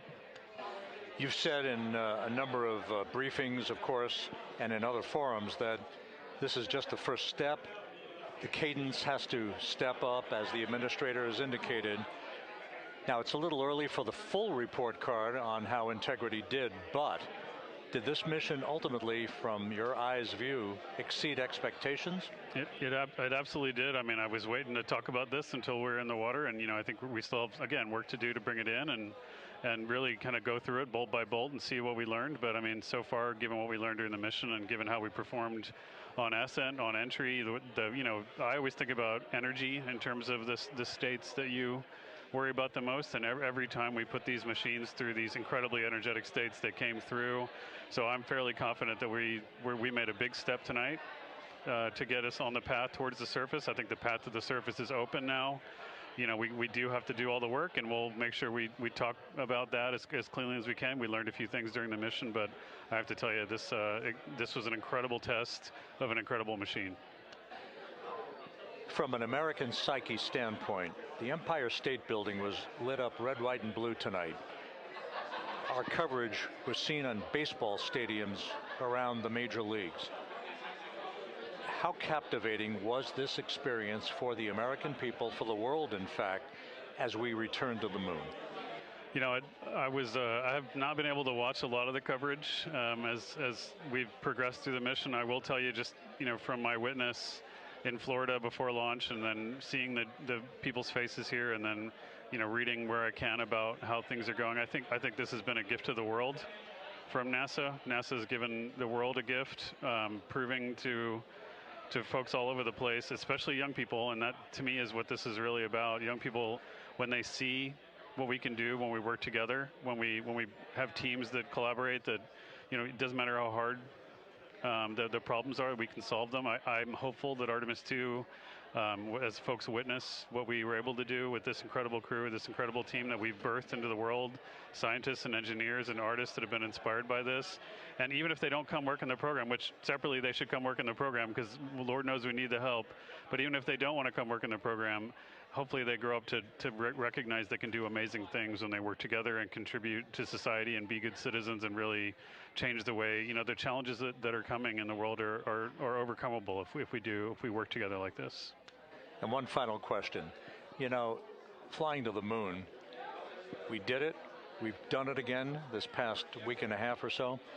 But the engineering that went behind the design of this mission and the precision, the pinpoint precision of this vehicle entering that entry corridor, it's almost mind-boggling. Yeah, it is incredible when you think about the energies involved and the uncertainties involved. That you know, when we inserted the vehicle into orbit, it was 99.2% down the middle. When we dropped the vehicle right on top of the fleet here, you know, our guys knew exactly where to go, but the guidance was perfect. You know, it's interesting. I've got this question a lot over the last few weeks about, you know, we did this before 53 years ago, and you know that. I think, I mean, it is a reasonable thing to contemplate, like what's gone on since then. And what I'd tell you is, you know, when we did Apollo, which again, the more we learn about what they did, the more magical it seems what they were able to accomplish given the technology and the learnings that they had. But when we did Apollo, the architects of Apollo, you know, Gilbert, Seaman, von Braun, Mueller, what they really wanted to do, you know, as they were contemplating what it meant to expand our range of action to the lunar surface, what they wanted to do was learn how to live and work in space for a long time. They wanted to do that first before they were confident they could expand their range of action to the moon. Now, of course, the politics of the time and the mission at the time was different, and so they had to go straight to the moon and bring people home. And then after that, the program kind of lost its momentum. But you know, after that, NASA kept moving along those paths, right? So we recognized during Apollo that reusability was going to be important. We spent a lot of money on those machines, and you know, we spent a lot of money on these machines here, even though, but we recognized that reusability was important, which is why we built a winged space plane called Space Shuttle, and then we used that reusable machine to build a space station. And we learned for 25 years how to live and work in space, and have been able to develop technologies that can enable exploration. So really, what I think is now, 53 years later, we're at the point where the architects of Apollo would have been pleased that we're now ready to actually go back to the moon and go back to stay, because we've learned all the things we needed to learn. There's a lot of people pleased here tonight, and we really thank you for joining us. Amit Kshatriya, NASA's Associate Administrator, as we begin to hoist the crew onto the helicopters to head back to the recovery ship. Thank you very much, and congratulations, Amit.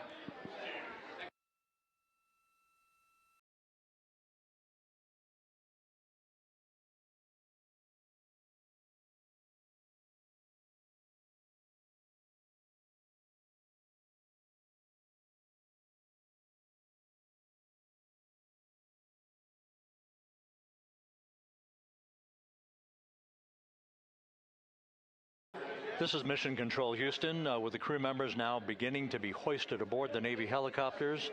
Let's go to Megan Cruz aboard the USS John P. Murtha, who will take it from here.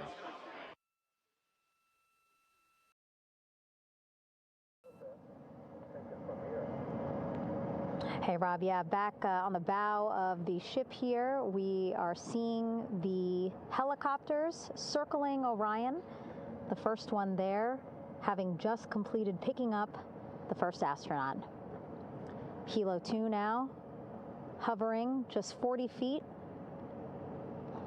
above the front porch, lowering a recovery specialist out of the helicopter. That person will touch down in the front porch just there.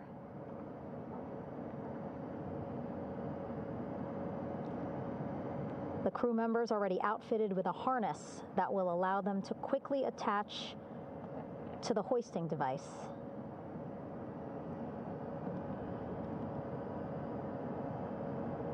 Look at the power of those blades throwing water out at the center there, the front porch, with now 3 astronauts and the recovery specialists. Again, crews already outfitted with a harness vest. And here we go. Second astronaut now off the front porch, getting hoisted into the second helicopter.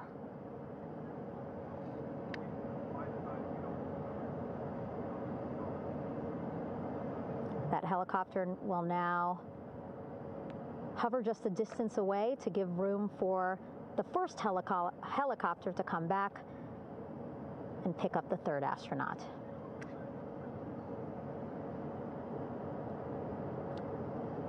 As we wait for that helicopter to come back, make its way back around, just want to mention that the President of the United States called our NASA administrator today while he was on the ship, just minutes after we interviewed him live on our coverage, and congratulated him and NASA on this history-making moment tonight.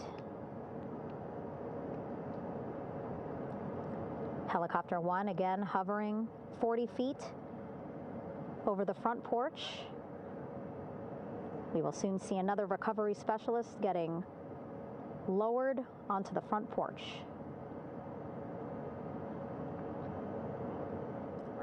Wow, imagine sitting on that front porch, the wind, the water. But again, the recovery team determined that a helicopter flight back to the ship here would be safer, faster, and more comfortable for our crew who just completed a 10-day mission around the moon. Third astronaut in the air, getting hoisted quickly back into the first helicopter now.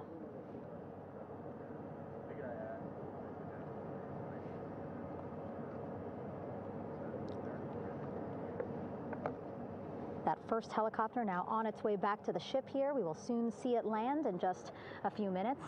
Again, all this action happening just 3,000 yards away from us, so a very quick flight back to the flight deck. And now the only person left on the front porch, Commander Reed Wiseman. That second helicopter now making its way back over to the front porch. Here it comes.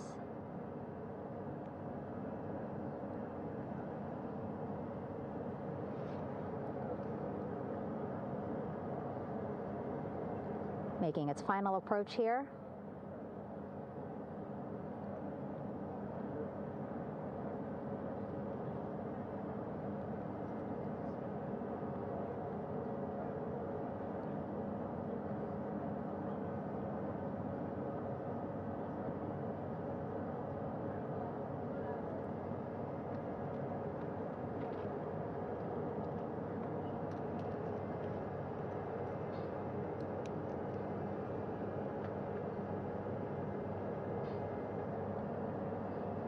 The last astronaut, Commander Reed Wiseman, now off the front porch and almost into the second helicopter. Both now on their way back to the ship where we are, the USS John P. Murtha, just west of San Diego in the Pacific Ocean.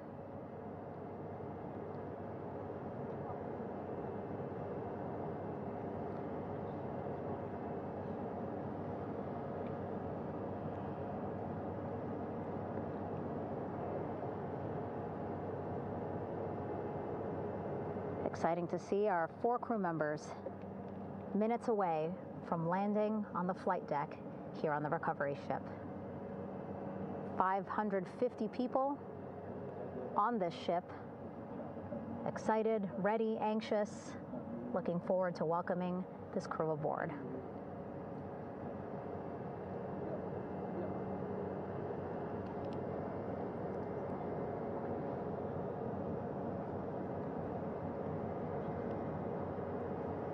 Watching them now with our own eyes. Close to the ship here. Hearing them begin to hover on the flight deck, which is just across from us, here on the bow.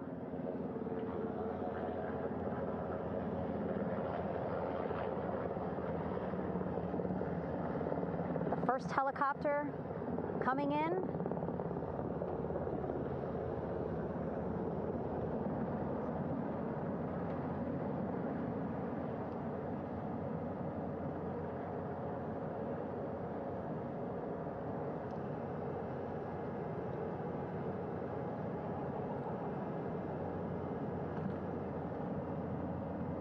And wheels down. Wheels down of the first helicopter carrying 2 of our Artemis II crew. Pilot Victor Glover and mission specialist Christina Cook.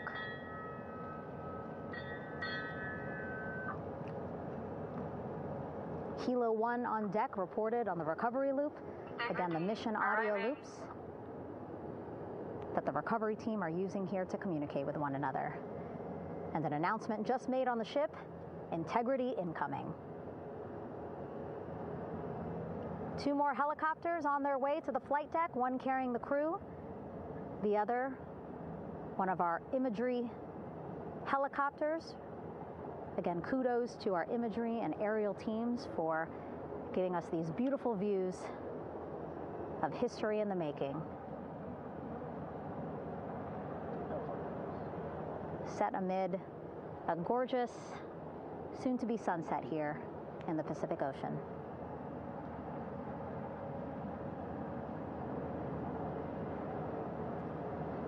Second helicopter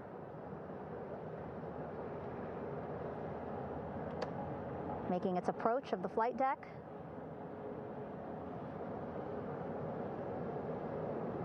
Plenty of people here on the bow with their cell phones out, filming this moment.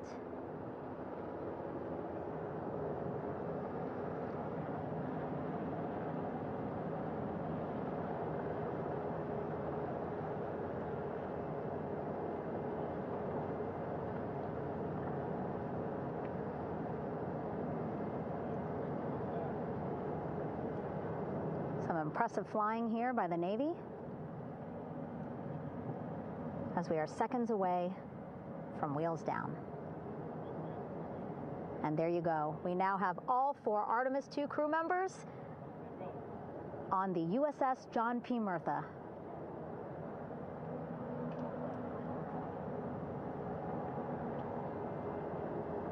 I'm sure they're happy to be out of the water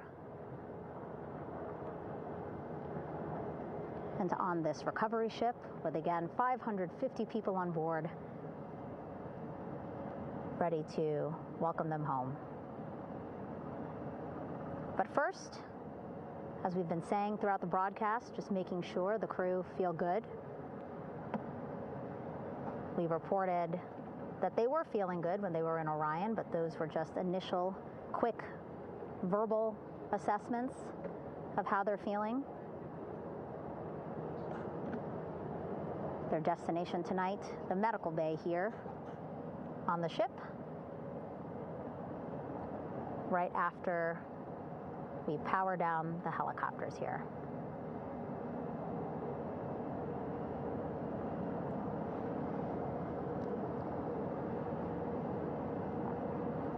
The team on the flight deck working quickly but methodically.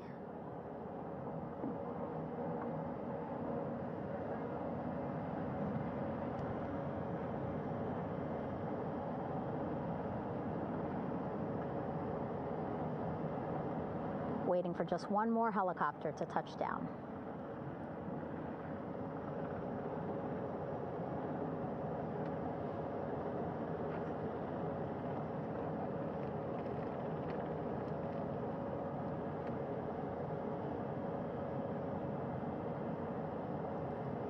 Very limited personnel here on the flight deck. Restricted maneuvering doctrine is in effect. As that third helicopter touches down.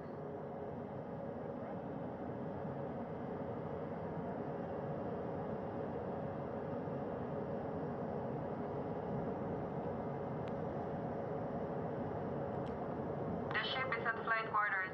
Stand clear of weather decks, aft of frame 095, or no cover stop side, thrown articles over the side, hold all trash and garbage on station. Flight quarters.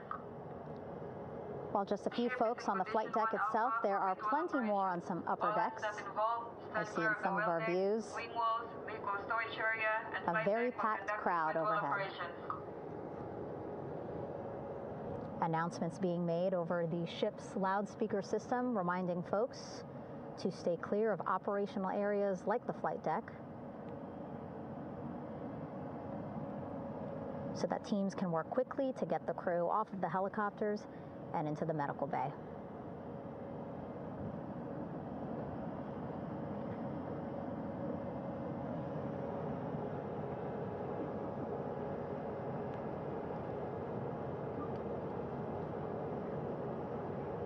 Splashdown today, 5:06 p.m. Pacific time. We are within 2 hours of that splashdown time, and already we have all 4 crew members on the flight deck of the USS John P. Murtha.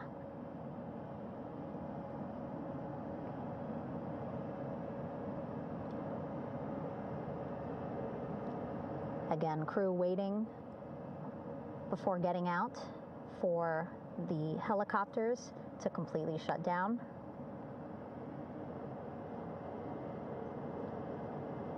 Safety, of course, very important to NASA and the U.S. military.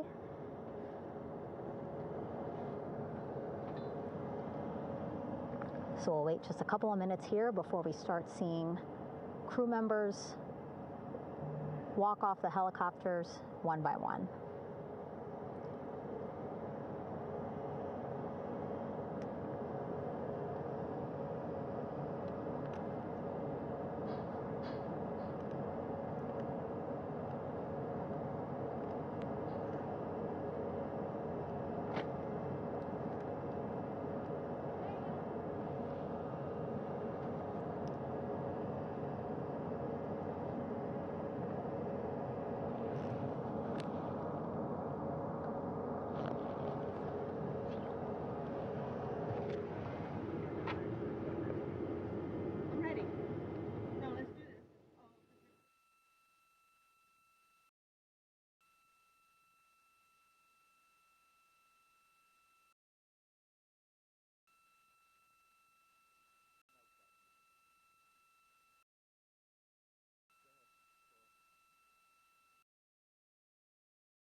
All right, and now here we see pilot Victor Glover and mission specialist Christina Cook sitting on the edge of one of the helicopters, looking in great spirits.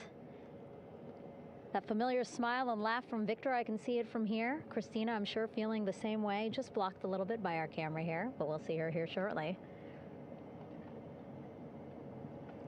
A photographer taking their pictures. Victor saluting folks on the flight deck. They look like they're in great spirits. Happy to be home, I'm sure.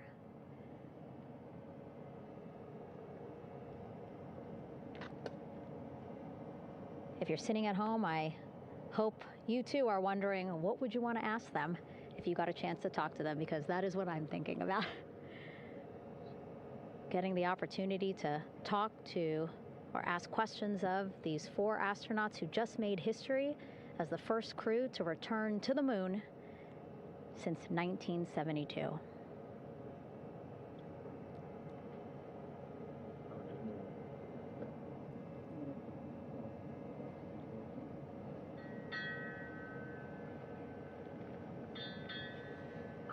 Oh, there we see Christina there, also smiling.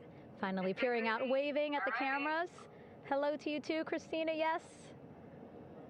Welcome back. Welcome, welcome home. A loudspeaker announcement on the ship saying, "Welcome home, Integrity."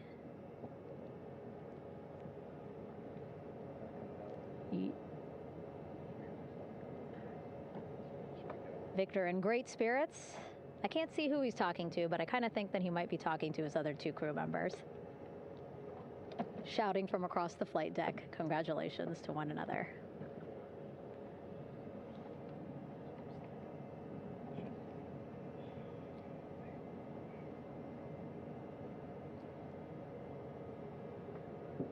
And so now we see some Navy personnel walking up to the helicopter. This is again the first helicopter carrying pilot Victor Glover and mission specialist Christina Cook. Both have taken off their helmets now.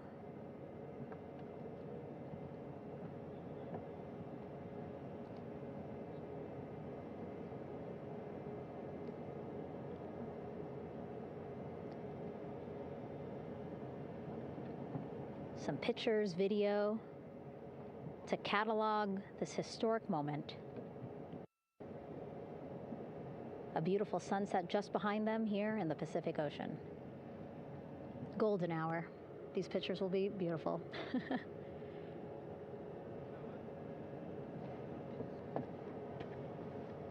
Now we see NASA Administrator Jared Isaacman. He is on the flight deck, as well as Flight Surgeon Rick Schuring walking over to Victor and Christina first. We saw the administrator walk over to the other helicopter, which is carrying Commander Reed Weissman and Mission Specialist Jeremy Hansen. We heard from Rick earlier in the broadcast. Again, he said he's going to be out there on the flight deck to do another initial assessment of the crew, ask them how they're feeling, anything bothering them. But again, from what I'm seeing, they look like they're in great spirits and feeling pretty good for folks who just traveled 695,000 miles from Florida to the moon and now here to the Pacific Ocean.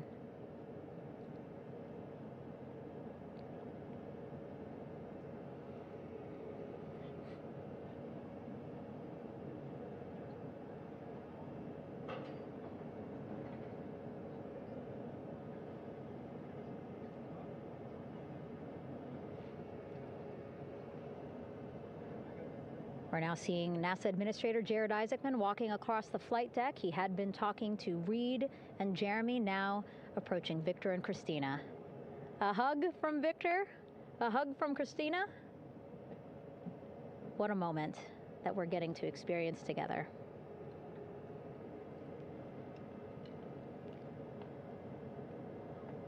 I'm sure congratulatory words. You know, we got to speak to the administrator live on this broadcast as well, and he said the kid in him right now, giddy, absolutely giddy at what we were able to accomplish today. Returning them home safely and in good spirits after a 10-day mission around the moon. And here we go. We're seeing Jeremy walking, waving across the flight deck, now on his way to the medical bay.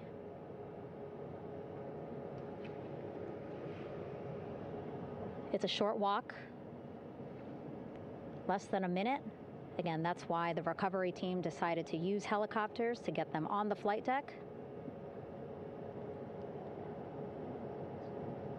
for that short walk to medical bay. And now on the flight deck, we see the chief of the astronaut office, Scott Tingle. Rick Schuring switching places. He's going over to the other helicopter. Big hugs from Victor, Christina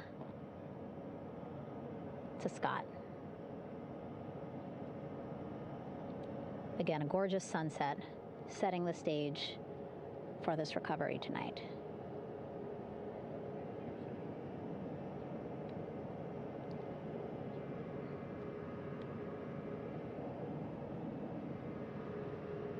All right, and now here we are, Christina,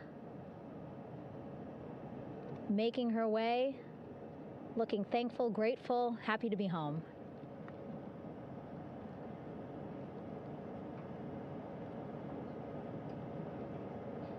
You can see she's looking up. Again, lots of people, just a few levels up off the flight deck, welcoming her home.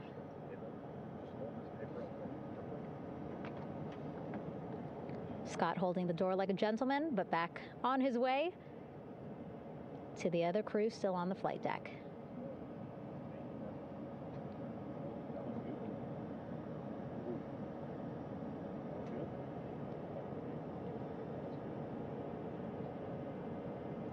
So still on the flight deck, Victor Glover and Reed Weissman. It looks like Victor will be the next one headed to medical bay. More hugs, more hugs. He's a hugger.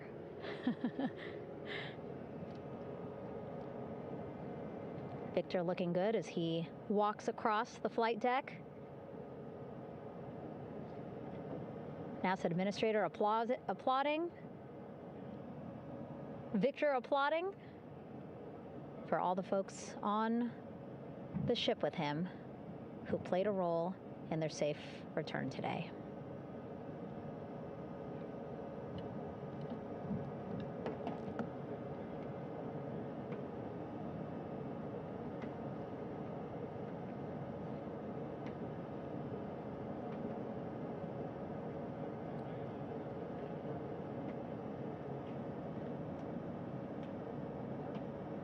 And finally, just one Artemis II crew member left on the flight deck, Commander Reed Weissman.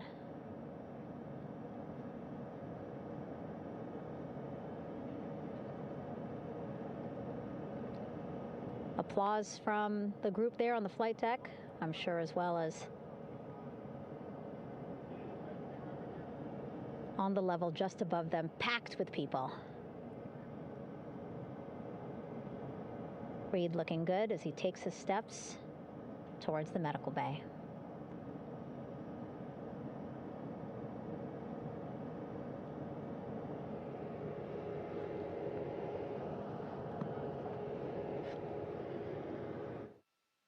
See our 4 Artemis II crew members back on the ship.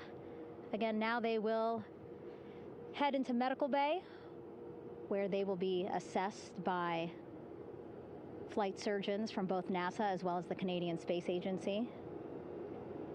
A more in-depth assessment. When they get to medical bay, they will each have their own nurse. They will be helped out of their suits. And then again, we'll check to see that they're feeling good. Make sure it's not just adrenaline, but that they are feeling good from their long journey back from the moon. Beautiful shot of that sunset, illuminating our flight deck.